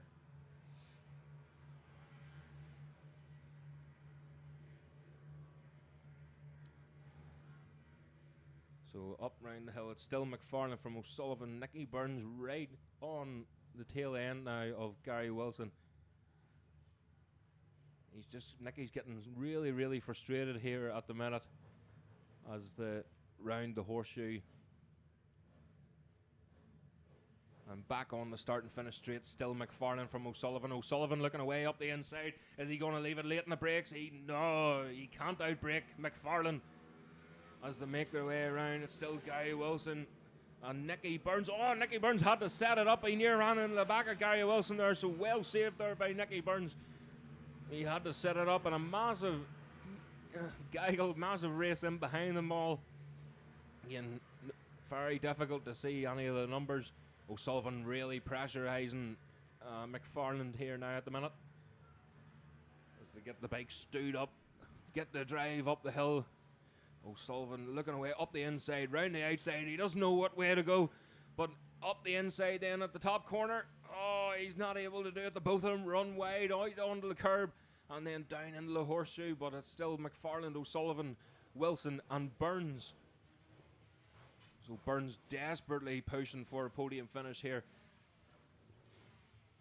So he just has to put pressure on Gary Wilson, and that he is exactly doing as Nicky Burns moves over to the right-hand side of the road, trying to get it. Oh, McFarland runs wide. O'Sullivan up the inside. O'Sullivan runs wide then, and McFarland repays the favour back into the lead. So it's still McFarland from O'Sullivan, Gary Wilson, and Nicky Burns on this. So you can see their last lap flag is, oh, it's a yellow flag. Oh, we have a faller there, unfortunately. So we have a faller mid-pack. I thought it was maybe McFarland there, still the blue and white machine, but McFarland's still very much in the lead. But O'Sullivan's going to change that. O'Sullivan around the outside, the top half of the track. Is he able to get it stopped? Runs a wee bit wide, but he's able to hold it. He upset McFarland. McFarland up the inside now. So McFarlane takes back the lead as the last lap flag is now being readied round the horseshoe. There's not an awful lot of time. Nicky Burns is now starting to get dropped off by Gary Wilson. Gary Wilson right up in behind O'Sullivan now. O'Sullivan looking away around the outside of McFarlane. McFarlane goes defensive, and he's able to close the door on O'Sullivan. So O'Sullivan still has a lot of work to do, but Gary Wilson is closing right up in him. And Nicky Burns getting so frustrated now. He's trying everything to get past, but just doesn't have the speed there. And a great run there from the 99 machine as well. Matty Brown just holding on to the back of the group behind them. So they're starting to break up a wee bit now. So McFarland has really bit the bullet now and has about 2 bank lengths ahead of O'Sullivan. But O'Sullivan's so quick up round the top half, down the dip, and once again trying to move up the inside. He hasn't got an awful lot of time. That was a bit of a lunge there for O'Sullivan, and he's made a mistake. He's lost the drive on the way out, so Gary Wilson is now right on him, and it's pulled Nicky Burns along as well. So Nicky's going to want to try and get a real wide line out on the start and finish straight, but it looks like it's going to be McFarland from O'Sullivan in the slipstream. McFarland trying to get tucked in behind that machine. It's McFarland from O'Sullivan and Gary Wilson in third place. Nicky Burns having to settle for that 4th place once again. Always the bridesmaid, never the bride. For today anyway, for Nicky Burns. So unfortunate there for Nicky.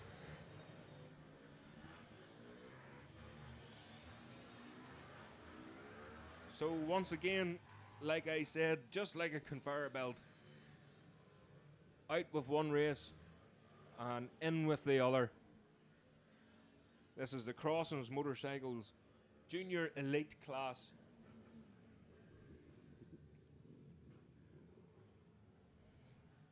And Elite class, it is some great racing from the Junior Elite machines.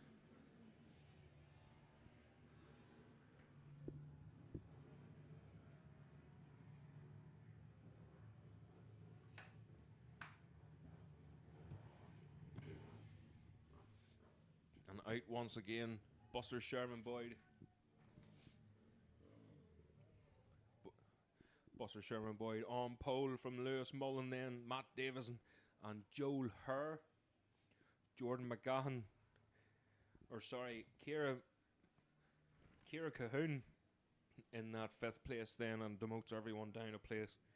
Jordan McGahan, Nathan Walsh, Ryan Glasgow, Riley Brown, Michael Smith, Brendan Kennedy, Thomas McGurnigan, Marley Brown, and Ruben Ellis Coogan.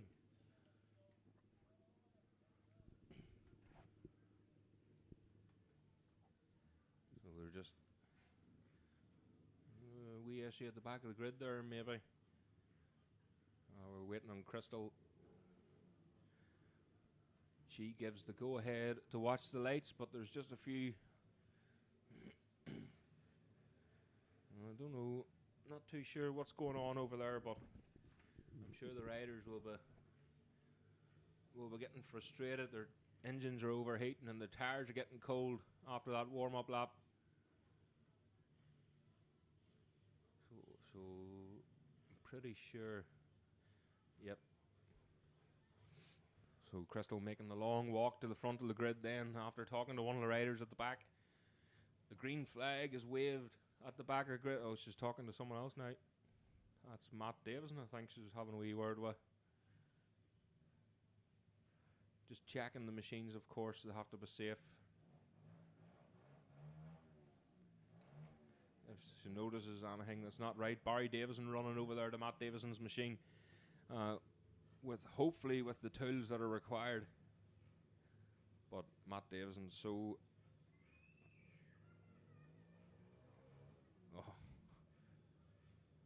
Hopefully they can get that machine sorted. But Barry is well experienced and knows how to make a quick fix. Oh, it's not going to happen for Matt Davison. Matt Davison is being pulled off the grid. That is so unfortunate for Matt. So unfair. So Barry tries, but they're told to watch the lights. What's going on here? That's a false start then.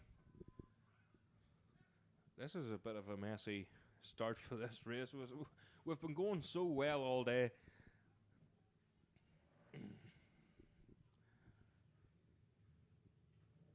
people getting frustrated, waiting about. Engines are overheating. There's another engine away.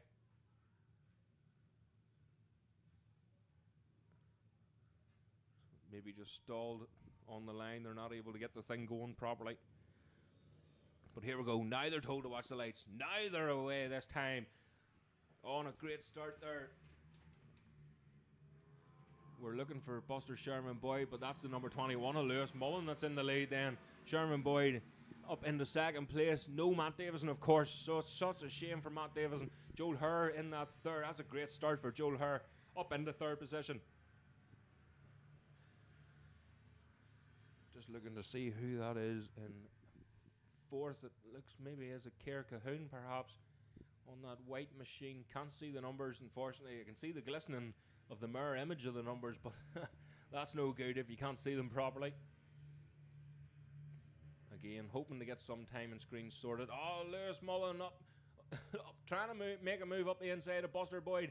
Buster Boyd side by side going around that top right-hander, but Lewis Mullen gets the better of Boyd before going into the horseshoe here.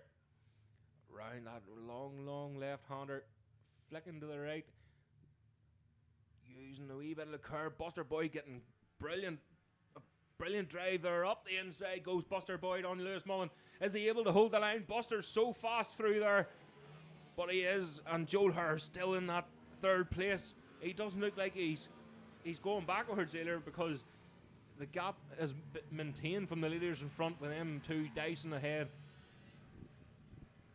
Oh, Lewis Mullen so deep into the brakes in the infield, so hard, and he's able to hold the line as well. He hits the apex and he gets good drive out of it. So Buster Boyd again is in trouble here if Lewis Mullen can get the drive up the hill.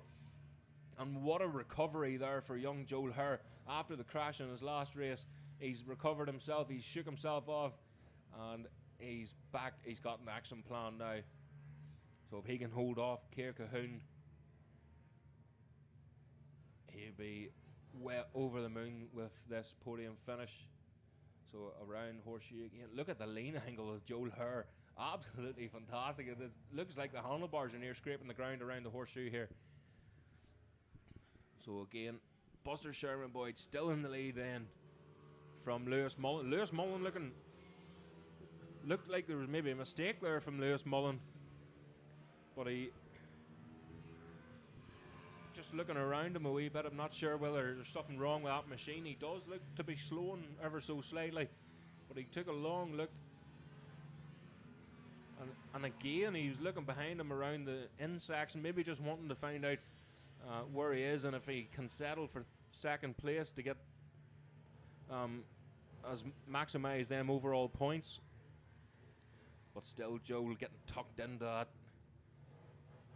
wee machine of his, heading up the hill, down the dip, and away again. Kerr Cahoon potentially could be closing in on Joel Herr. Looks like maybe closing in ever so slightly, but I couldn't see anything being done before the end of this race. And the next race, of course, then is the Bam Bam machines. You can see them all lining up there already, all behaving themselves, of course, with their mummies and daddies and their parents. Oh, Lewis Mullen. There's something wrong with that machine of Lewis Mullen's. The crunch of that gearbox as he passed below us here, just trying to get down the gears, and the back wheels skipping. So it doesn't sound like a healthy gearbox, that of Lewis Mullen's, and Joel Herr looks to be catching Lewis Mullen now, but also Kerr Cahoon is now catching Joel Herr. So this could be a tight finish for third place by the looks of it. So I think Joel will be praying for that checkered flag. Of course, Joel, one of the youngest in this class as well, and doing such a fantastic job. But this man, Buster Boyd, he dominated all day, absolutely fantastic. Once he got into that rhythm that he needed, he's starting to blow them out of the water. And young Lewis Mullen way through there, still in second place. So Buster Boyd way out in front, but Joel Herr now getting pressurised by Kerr Cahoon. So Joel Hur on the Two Strokes Racing sponsored machine, and just getting hunted down there that wee bit. But I'm sure if Joel just takes a wee glance behind him, I know you're not meant to do it, but if that's the only way, I haven't seen any pit boards, anything here. So you just want to know if anyone's behind you, and then you can just pull the trigger that wee bit more and even maintain the gap. That's all he has to do here. But the last lap flag will be coming out pretty shortly, I would imagine. So Buster Boyd coming out of the horseshoe, then out onto the curb. So smooth, fantastic, much like his brother. And even in the Ulster Superbike Championship, of course, Buster himself now racing in the Ulster Superbike Championship, and really proving what he's worth. And poor mummy will have no nails left. But out on below us here, so Ciara going right on Joel Hur now. The lean angle of the pearl. I don't know what the parents feel like, but this is making me nervous, never mind the rest of them. So Buster Boyd heading up the hill now. Lewis Mullen looks like he's going to be settling for that. Oh, Ciara Cahoon. Joel Hur making a mistake, running way wide, so Ciara Cahoon capitalising that, and up into third place goes Cahoon. The riding's really rare riding style there for Cahoon. It's looks so familiar. It's like nearly like a Brian Reed sort of riding style from back in the day. And of course, winning world championships, it obviously worked for him.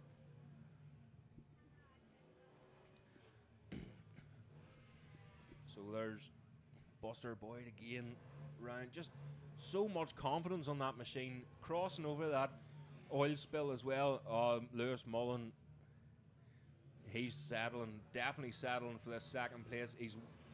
He's got so much talent, Lewis Mullen, and he just knows that there's no point in risking anything, so he's staying behind for that second place. But third place isn't finished with yet.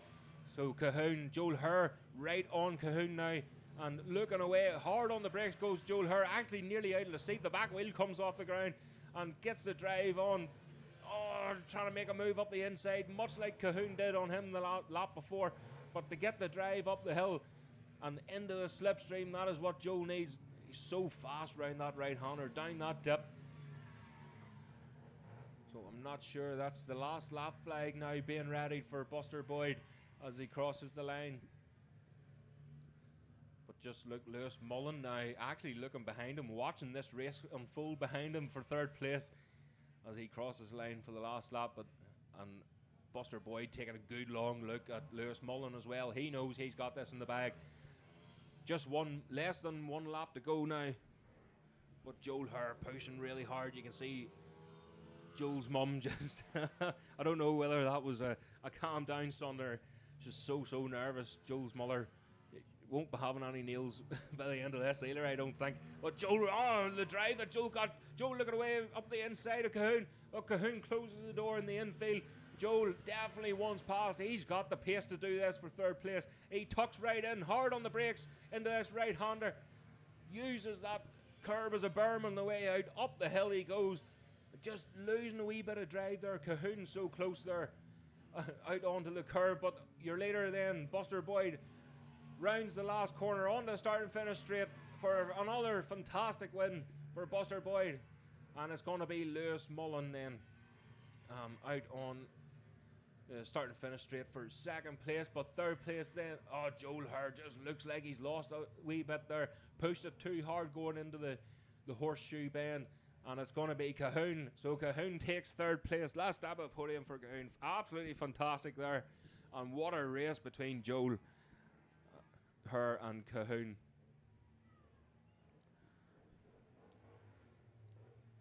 So again, next up then is the Bam Bams.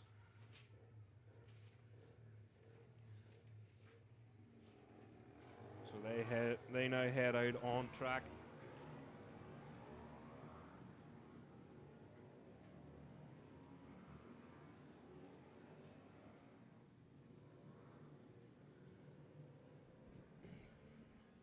So the Bam Bams now away out on track.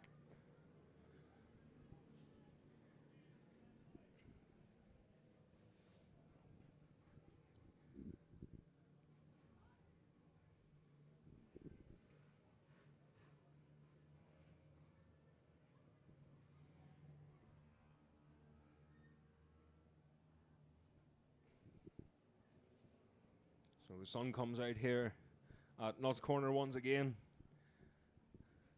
And literally, this comedy box heats up so quick. I had to close the window there last time, the last couple of races, because it was getting a wee bit chilly up here. But as soon as the sun hits this roof, it gets very hot very quickly in here. My paperwork, the problem is I've opened too many windows. My paperwork flying everywhere. But here we go for the third and final race for the Bam Bams. And what a day it has been. Ben Finnerty, Cody Morris in second, Sonny Knipe, Jake Todd, Charlie Forrester, Casey Rogan, Isaac Finnerty, Jack Oliver, Hugh McDowell, Ayana Lennon, Jogan McElornan, Harry Coogan, Harry Birch, that looks like young Casey, and 15th and 14th then Katie Clint, just making her way to the grid.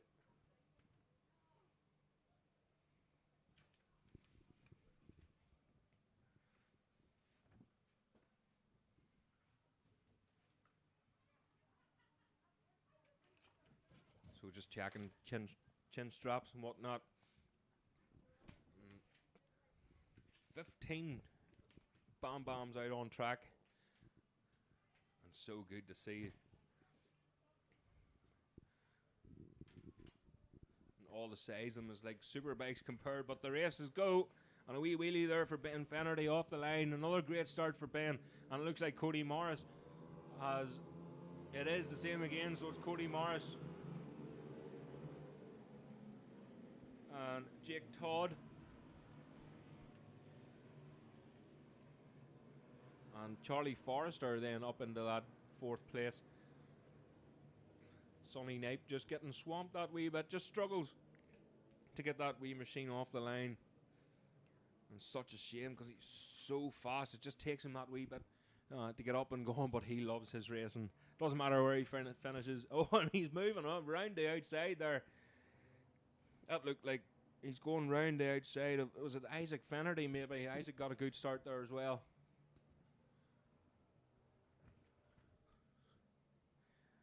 And Katie Clint. So Katie Clint then heading up the hill, up into 14th place. So Katie really enjoys her racing. Always smiling. She's a wee dote. Round the horseshoe then. And out on the start and finish straight to complete their first lap. It's still Ben Finnerty from Cody Morris and Jake Todd. So Jake Todd just lagging behind that wee bit, hanging off. That's a real good style there from Jake Todd. Just practicing his lines. Oh, a wee move there from Sonny Knipe. Oh, I thought he was going to get up the inside there, but it wasn't to be. He just held back that wee bit, but he's going to have to get past pretty quick, because Forrester is starting to get away there in that fourth place. So Cody Morris starting to claw in Ben Finnerty now this time. So Ben's really fast up around the top half of the track, and then Morris more so around the technical parts, just sort of claws him back in that wee bit.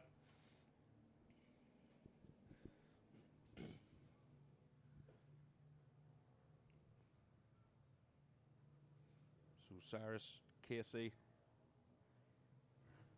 and number 7 machine, young Casey, again really enjoying her racing.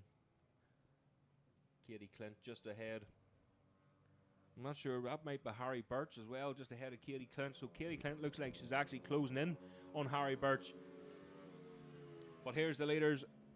Rounding again, Ben Finnerty and Cody Morris. You can see how much Cody Morris has actually closed in on Ben Finnerty this time round, and closing in that red machine. Oh, look at Sonny Knipe. So Sonny Knipe has closed right into Forrester. So Forrester now under pressure, running out wide. Forrester out onto the oil, and a real neat move there for Sonny Knipe. Oh, real good line there, but unfortunately just lost a wee bit of drive going into the centre part of this very technical Nuts Corner racetrack. So there's McElornan and Harry Coogan at it once again. They're having a good battle too. So McIlornan, a wee bit of work to do to get up towards Coogan, but I'm sure he would. Once he catches him, he'll make short work of it, no doubt. Had a real good battle the last time round. So again, I just have to close the door. Everything's blowing everywhere around me, so I'll have to stick the heat.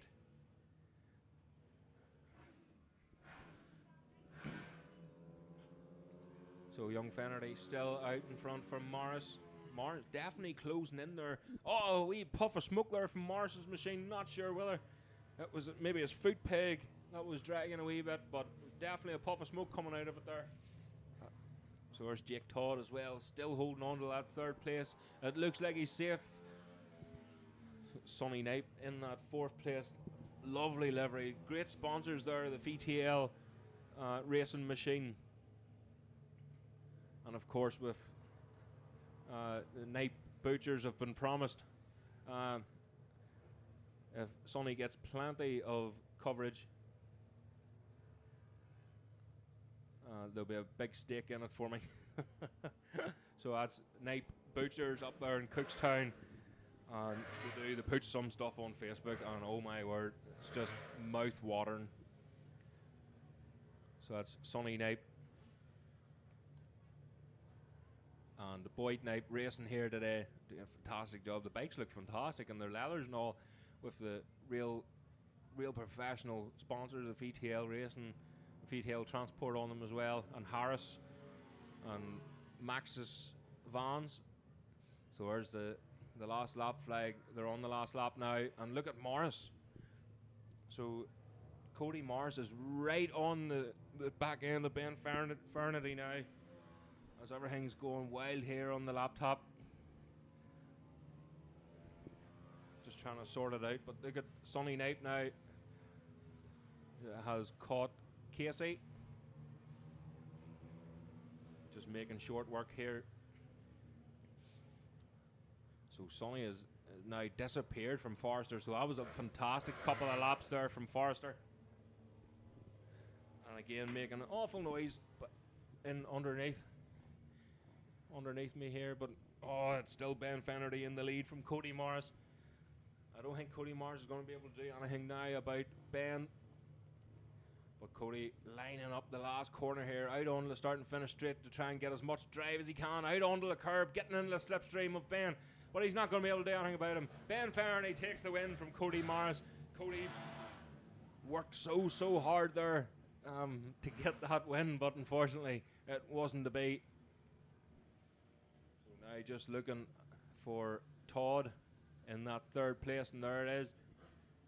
So Jake Todd taking that third place in the Bam Bam race. And here's Sonny. So big gap back from Forrester then, and Sonny takes a well-deserved fourth place there for Sonny. Forrester having to on a good race further back in the field too, line cross the line. That was a photo finish there.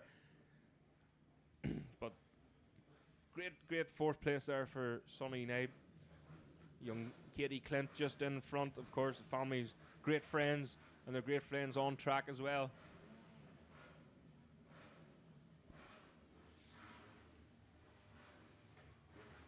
So here we go then, moving on to the next race.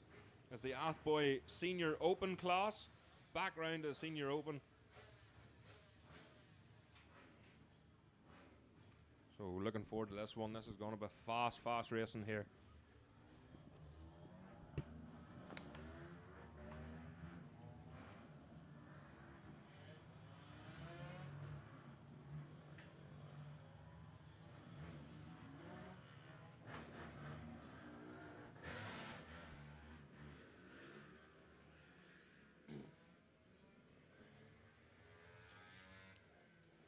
Jake Crean heading out there.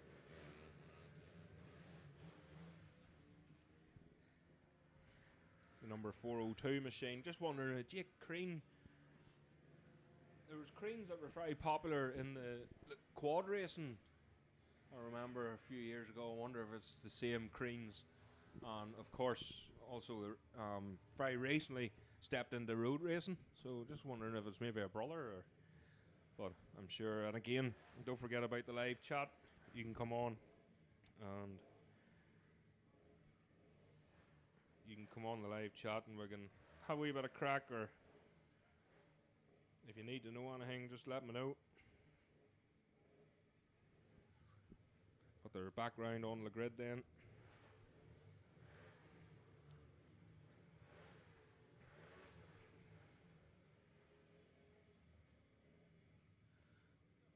And just sorting themselves out. So Ruben Sherman Boyd on pole from Christopher McCallion, Joe Quinn, Noah Holmes, Jake Crean, Paul Graham.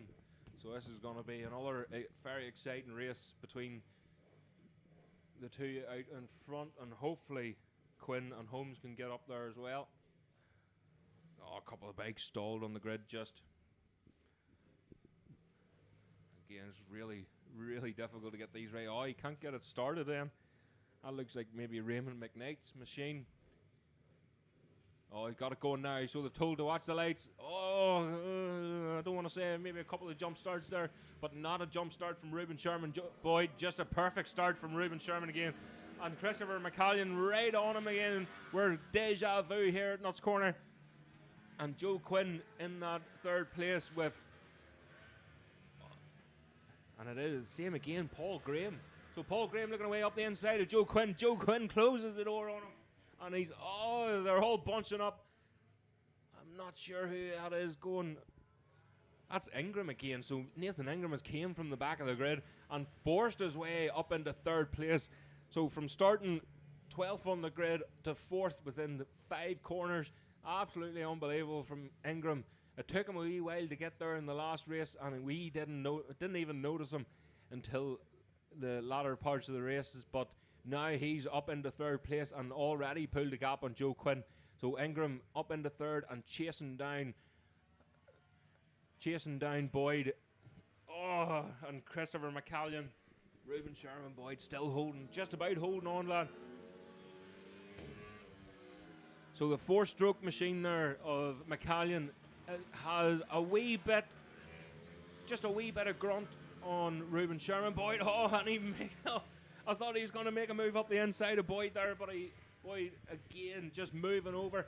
But as these two battle it out, look at Nathan Ingram. So Nathan Ingram and closing in. So these two are going to end up slowing each other up. If Ruben Sherman Boyd can't make the break on McCallion this time, McCallion has to make a dive of a move up the inside of Ruben Sherman Boyd if he wants to upset his rhythm, because once he gets away, there's no catching Ruben here on this machine. So round the horseshoe goes Ruben, starting to pull a wee bit of a gap. McCallion really has to think about doing something, and he has to do it pretty quickly. Otherwise, Ruben Sherman Boyd is going to be disappearing with this one. Oh, and Ingram running a wee bit wide. They're pushing hard. The back end of the machine actually starting to tail round on him. Oh, you hear Joe Quinn at machine of Joe Quinn and Paul Graham just popping and banging on the overrun. A wee bit of overfueling there.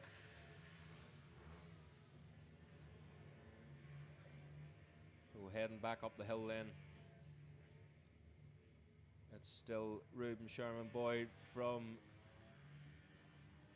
Christopher McCallion, but not for too long, because Nathan Ingram is right on them now as they're entering the horseshoe. A real tight right-hander, real long left-hander then, and back out on the start and finish straight. So Ingram is now pressurising McCallion. McCallion is really...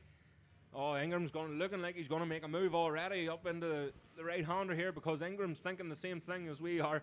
He doesn't want Boyd getting away with this one. Ingram pushing the front, pushing the nose, and pushing McCallion out wide. He had no choice but to sit up over the oil, or else he could have took the both of them out. So Ingram now up in the second place, and it looks like possibly Ruben Sherman Boyd may be in danger here, but the last lap flag looks like it's going to be ready very soon, as Crystal picks it up there at the far side of the track. So Ruben Sherman Boyd, Ingram has no time left with this one, and it looks like McCallion's going to have to settle for that third place. But the battle for fourth place is still Joe Quinn, that is in the lead of that group. So Joe currently holding on to that 4th place, but only just. So the last lap flag then is ready. Look at Ingram is right on. Well, near enough. There's very, very little in it on Reuben Sherman Boyd. So Ingram's going to push super hard this last lap. And I'm not sure whether Reuben Sherman Boyd knows that Ingram's there. Reuben looks over his right hand shoulder and he sees McCallion in the distance behind him. But it's not McCallion that you have to worry about, young fella. It's Ingram in behind you. And I'm not sure he's seen him there, but I would imagine that Reuben's able to hear that 4-stroke thumping machine right in behind him over the top of the noise of the 2-stroke. But up the hill to go then. Crean having a good run there as well. So up the top half of the track, it's still Joe Quinn in that 4th place, but Ingram really running out of time now as they're entering. Oh, Ingram runs wide. It looks like he just nipped the grass on the inside of the track. It looks like it's going to be Reuben Sherman Boyd, barring a mistake here in the last corner. Ingram gets the... Oh, Ingram, too much power on. He loses the back end. It's Reuben Sherman Boyd that takes the win. Oh, Ingram just trying to get the drive on as early as he can, but it wasn't meant to be. And there McCallion waves his hands as he crosses the line and takes that deserved 2nd place. But who takes... There's a 4th place then. It was Joe Quinn then from Paul Graham to take that 4th place. But Ingram then had to settle for 3rd. Still a podium finish after a fall, and you couldn't go too wrong with that, considering the circumstances. So we're absolutely on fire here today, folks. Next up then is the Junior Gearbox, the Road Race in Ireland Junior Gearbox Championship race. So unfortunate there for Ingram. And I actually thought he was going to have him there, but he was just asking a wee bit too much out of that rear tyre. And of course the inevitable then happened. So another Nape here on pole. Boyd Nape from Sack Turkington. And hopefully Sack could get a better run this time if he can get the machine off the line. William Graham in 3rd. Cian Fleming. And then we'll have Sean O'Donovan, Brendan Kennedy, Robin Ellis Coogan, Paige Mullen, Joshua Foster, and Callum Hughes rounds up the top 10.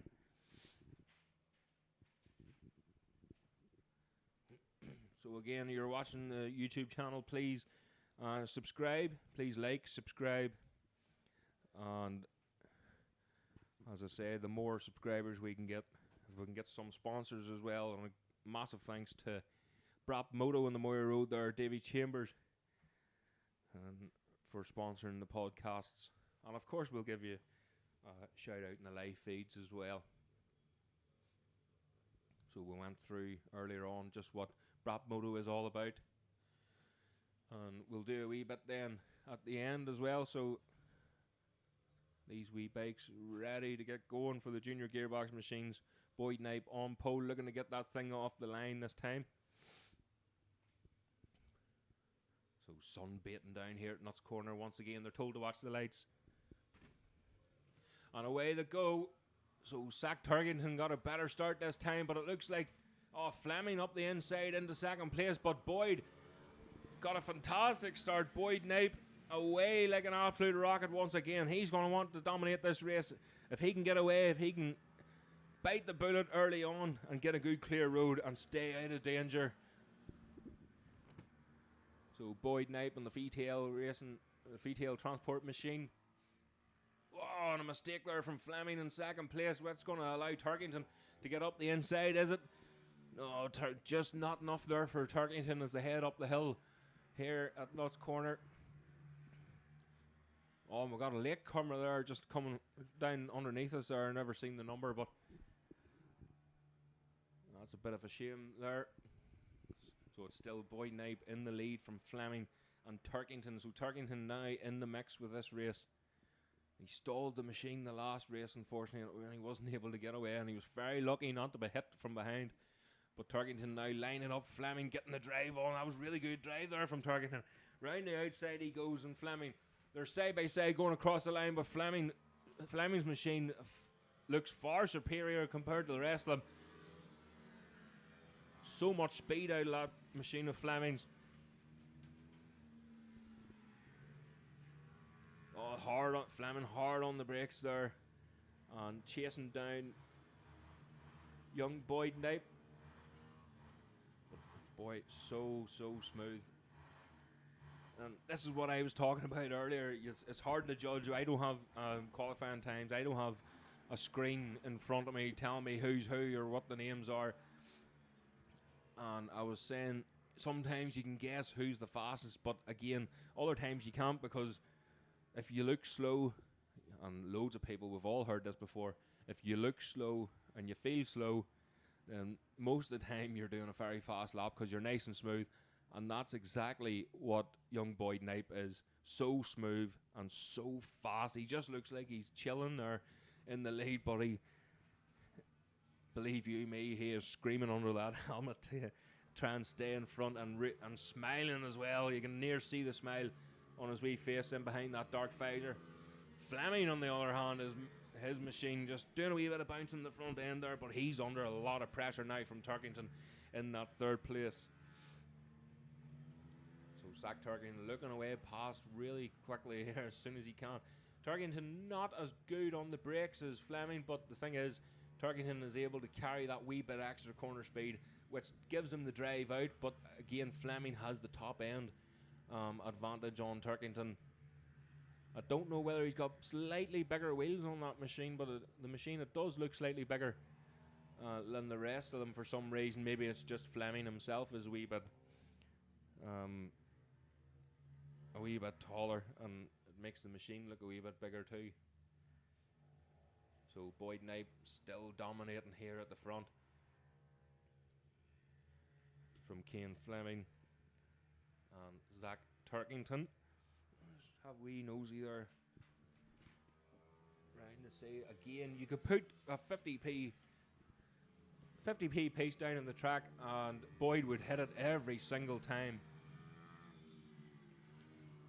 So William Graham tucked in behind there. There's the number 13 of Sean O'Donovan once again. Sean O'Donovan, sorry. And I'm not sure who that was just in behind. I think it was Brendan Kennedy just in behind O'Donovan. And Paige Mullen away through there too. Robin Ellis Coogan, number 11 machine, making his way through. Now I think the last lap flag is now being readied. It is indeed. So this is going on to the last lap then, and Boyd Knipe will be loving this. And the whole Knipe family will be loving this. A fantastic day for the Knipes. On to start and finish straight again. Boyd will be over the moon, and his brother Sonny will be over the moon for him as he crosses the line. But Fleming now under pressure from Turkington. Turkington fishing for a move on this last lap, and I think he's going to make it because he hasn't got an awful lot of time to go.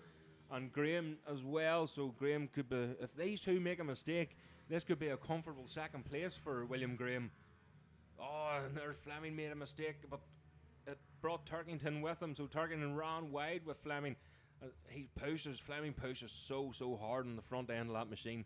It's nearly, he's tucking the front every time, and it's unstable. He loses all the drive then because it causes the bike to go unstable mid-corner, and he's not able to get the throttle on as quickly as he would like. So down the dip, up over the top again. And back into the horseshoe. Fleming pulling away from Turkington now, so Fleming has pulled a wee bit of a gap, but here's your leader rounding the last corner for the last time on the start and finish straight, takes the checkered flag. Boyd Knipe takes the win in this gearbox class, and Fleming held on to that second place and was able to hold off Turkington and young William Graham then in fourth. Another fantastic race there from these Cubs. Again, great to see, and once again, not an awful lot of time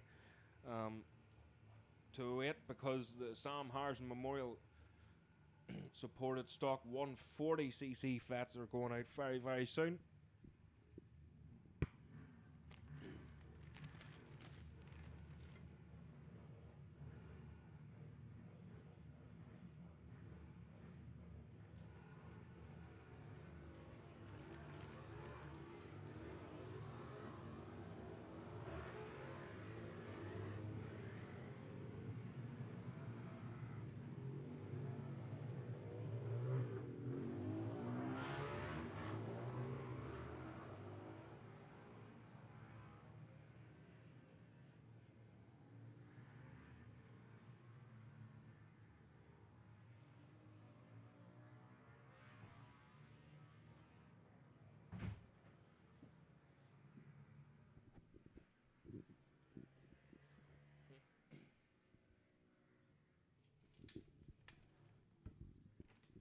So here we go then for the last veteran race of the day. And I had a wee look earlier on of, I don't think vet means, it doesn't mean always retired.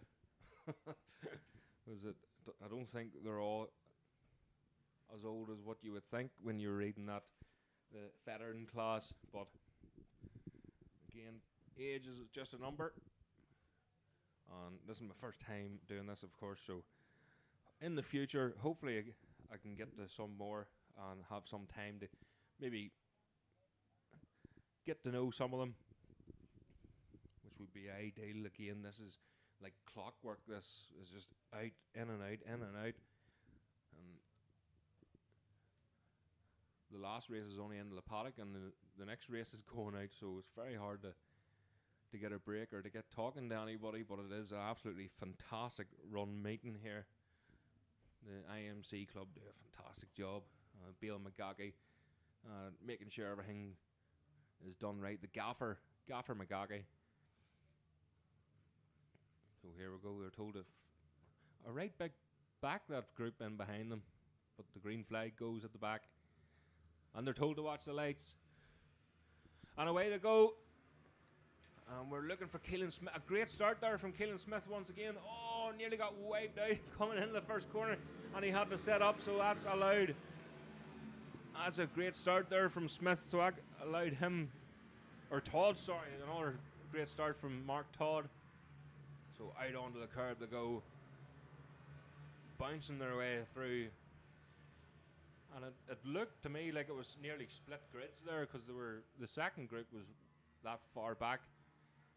And I couldn't see much of an advantage from starting further back on the grid, unless they're trying to hide from the camera for a jump start to get a wee bit of momentum before the first corner. But it didn't matter to Mark Todd, because he's out in front now and already pulled a gap on the rest of them. So wee bit of cloud cover there, starting to get a wee bit cooler, which isn't a bad thing. Of course, it's not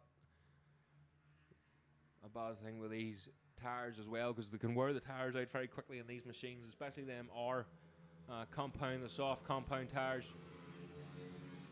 So that's the number 52 then of Keelan Smith, now up into second place and chasing down Mark Todd. So Mark Todd will no longer be on his Todd, because he's going to have some company here very shortly in the shape of Keelan Smith. Oh, and a big battle there going on behind him. I think that's the number 22, Ewan Smith. Ewan Smith just can't get through. Oh, he does get through on him and gets the drive up the hill there. So he's up into third place now and charging away. That speed lap machine compared to that bike in fourth place again. Can't see your number, so unfortunately I think it Mark Hyland maybe, or Colin Gordon, one of the two.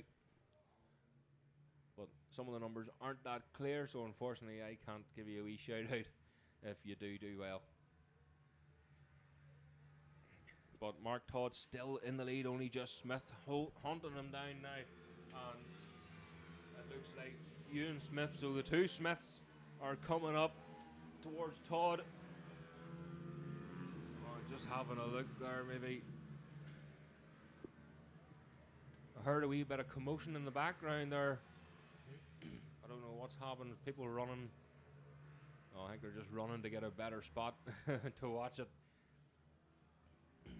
So Mark Todd now under serious pressure from Keelan Smith. But Keelan Smith just biding his time, I think, a wee bit just to try and see where he can pass. But he's going to try and make a move on the up inside. No, he holds on behind.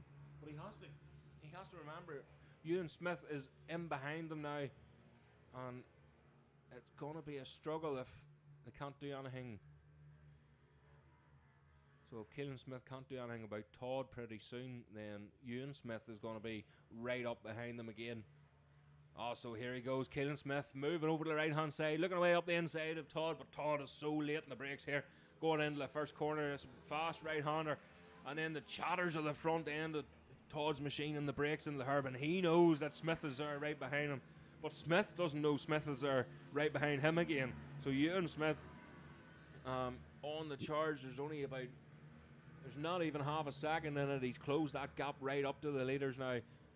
Still holding on to that third place, but if he gets a sniff for them fumes, he's going to want that win, especially when these two are battling it out, and they have been all day. So Ewan Smith wants a piece of that winner's cake. Down the dip again, still Keelan just holding back that wee bit, and he doesn't want to do anything about Todd, or he's just comfortable there sitting in that second place for now. Maybe run a wee bit right, going into the horseshoe, which allowed Todd to break away that wee bit. So that's the last lap flag. So if Smith is going to do anything about Todd, he's going to have to do it now, as they're coming on back again into the hairpin. Down a gear for Todd. And you hear the scrapes and the bangs of the foot pegs there as they scrape on the ground. And I think that was Ewan. That was Ewan Smith, and he's pushing so hard on this last lap. Mark Todd knows he's there. We're coming up to slower riders now. So this could come into contention here with the slower rider. And Mark Todd got past, but Keelan Smith had to go round the outside of the slower rider, but Ewan Smith was able to make short work of him as they're going down into the dip once again. So that's Keelan Smith has got a lot of work to do now, but he's right back on Todd. So has Smith maybe had the pace the whole time? If he's back right with Mark Todd now through the horseshoe, if Todd can make it through here nice and safely and get good drive on the start and finish straight, he's going to take another win here today. Out onto the curb, right tucked in behind. They're in the slipstream. Big long look behind him, but it's Todd that takes the win from Keelan Smith, and Ewan Smith then in that third place. Fantastic result there again. So Keelan Smith and Mark Todd have had some crack today, battling it out under the sunshine here at Nuts Corner.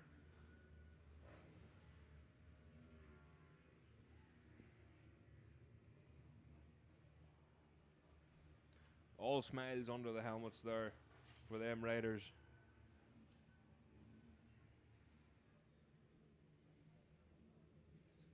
So the third round here, the Irish Minibike Championship, has been absolutely fantastic, and a huge thanks to the club for inviting me along. And it's been an absolute eye-opener, and it's been an eye-opener from the very second that I drove through that gate and I seen the crowd that was here today is fantastic, and the support that the club gets. And let me tell you, whenever I was racing mini motos, there wasn't as many out in the grid as there was this today. So the support that they're getting, and a big wave there from one of the, just having a nose out. So great run there all round. But this next race then is the Mini GP Championship.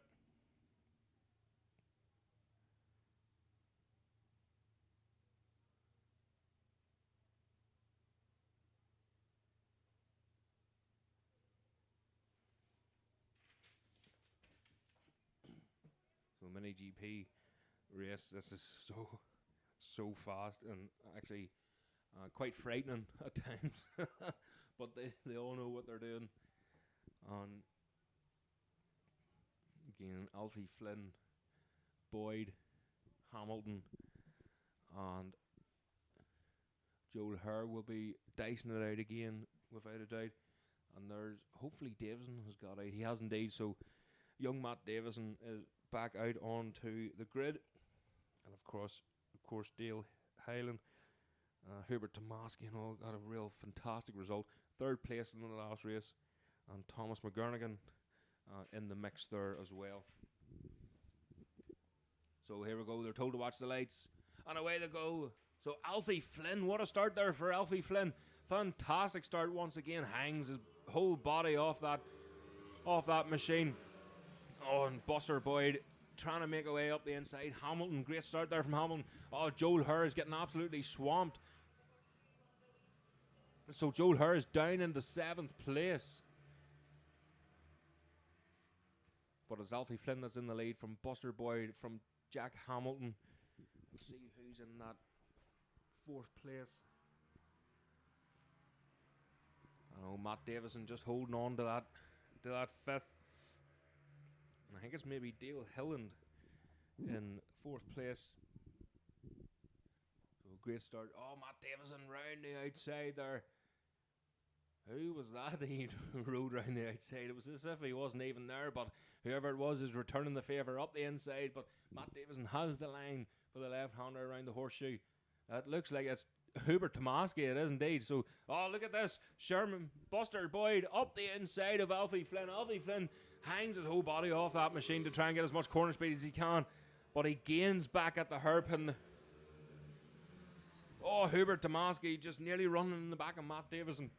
So he has to shut off, and luckily it was well avoided there from Hubert. Oh, Alfie Flynn riding round the outside of Buster Boyd. Is there something wrong with that machine? Or maybe he was in the wrong gear, but in the centre section of the track, Alfie Flynn just made short work there of Buster.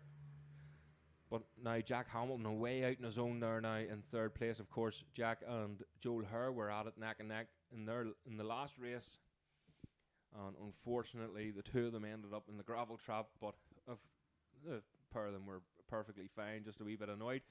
Oh, Joel Hare looking away up the inside of Matt Davison there. I think he made a mistake and just ran a wee bit wide. So Joel Hare has given himself a lot of work to do now. The frustration after that bad start, you can feel his pain. So Alfie Flynn, fantastic. Just holding that machine on the limiter just to save time, changing up gears and back down again. So great run. Dale Hilland currently in 4th place, but only just. Hubert Tomaski looking away past him. Matt Davison then in 6th, and Joel Hare in 7th. So Joel's given himself a lot of work to do. He knows he's got the pace to run with the top boys here, but unfortunately it's all in the start. It's all getting that machine off the line. But out in front it's still Alfie Flynn from Buster Sherman Boyd. And then Jack Hamilton, a fantastic 3rd place there so far for Jack Hamilton. And it's still Dale Hilland in that 4th from Hubert Tomaski, Matt Davison and Joel Hare. Oh, Buster Sherman Boyd looking away up the inside of Alfie Flynn. Alfie Flynn getting the power on so early, while still banked right over on that machine coming here at the hairpin. And young Hamilton as well. The lean angle that these kids are holding is absolutely unbelievable. I wouldn't be leaning that far on my sofa, never mind on one of these machines round here. So here we go. Oh, Buster Sherman Boyd looking away up the inside. Alfie Flynn at the top half of the track. Hard on the brakes here, but he's not able to do anything. The last lap flag is being readied here now at the Jim Farlow Memorial Race. The last race here of the day, sponsored by Neil Robinson Memorial. But the meeting is for Jim Farlow. On the start and finish straight then. Oh, Buster Sherman Boyd, massive drive on the start and finish straight. Across the line, taking the last lap flag. Up the inside goes Buster Sherman Boyd. Alfie Flynn pushing as hard as he can. 2-wheel drifts. Holding the limiter into the hairpin here. Buster Sherman Boyd wasting a wee bit of time changing up and down gears there. Alfie Flynn maybe has that absolutely nailed here. But it's still Jack Hamilton, but the group behind him starting to catch him. So that's Hilland from Tomaski. Another puff of smoke there from Hubert Tomaski's machine, but it's not hindering him any. He gets on the power. He's looking for that 4th place finish. He tucks in behind again and looks to get the drive, but he loses it all. Matt Davison now is pressurising him, and Joel Herr right in behind Matt Davison just can't get the better of him, and he has to do stuff in this lap if he's wanting them extra championship points. Into the horseshoe the leaders go. Alfie Flynn still in the lead from Buster Sherman Boyd. Oh no, it's Buster Sherman Boyd in the lead then, as they're coming on the start and finish straight. It's going by neck and neck. Alfie Flynn up the inside. Buster Sherman Boyd closes the door onto the start and finish straight. Buster takes the win from Alfie Flynn. Whoa, that was so close. That was a last lap, a last corner manoeuvre there. It just didn't work out for Alfie, unfortunately. Jack Hamilton then takes 3rd place, but who's going to take the 4th? It looks like Hillen. Look at Joel Herr. Go on, Joel Herr. That was so close there for Joel. Hadn't to settle for that 5th place. What unbelievable drive Joel that got out of the horseshoe, but he had to settle for that 5th place, unfortunately. So close there for Joel Herr. Absolutely fantastic. Whew, what a day that was for the IMC crowd. Absolutely fantastic. And you can hear the cheers of the team there. Joel Herr might not be too happy, but that was a fantastic result there. Matt Davison just giving each other a high five there. Absolutely fantastic last lap there from Joel. The young man, he couldn't get up to the leaders there in the early parts of that race, so he screwed his head on. His thinking cap was on, and he stayed behind. You nearly couldn't have got as perfect as that. Just needed that one more possession, but the drive that Joel got out of that horseshoe, Ben, absolutely unreal, and he was able then to make up 3 possessions. But fantastic racing all day here at Nuts Corner. I want to say a huge thank you to the IMC Club again for inviting me along. Michelle Boyd and Crystal and the legend that is Balen McGoggy, everybody involved, everybody that's helped here today, all the marshal scrutineers did a fantastic job. Thank you so much, and please folks, don't forget to like, subscribe, share our channel, and hopefully we can give you better content as Barry Davis, and big thumbs up from Barry. Well done young Matt and team today. But listen folks, again please subscribe. We can bring you as much as we can throughout the year. Hopefully we'll get bigger and better. We're not quite the BBC just yet, but if we can get some backing, you be sure I'll give them a run for their money. But again, thanks very much, and from me for now, and thank you, and we'll see you at the next one.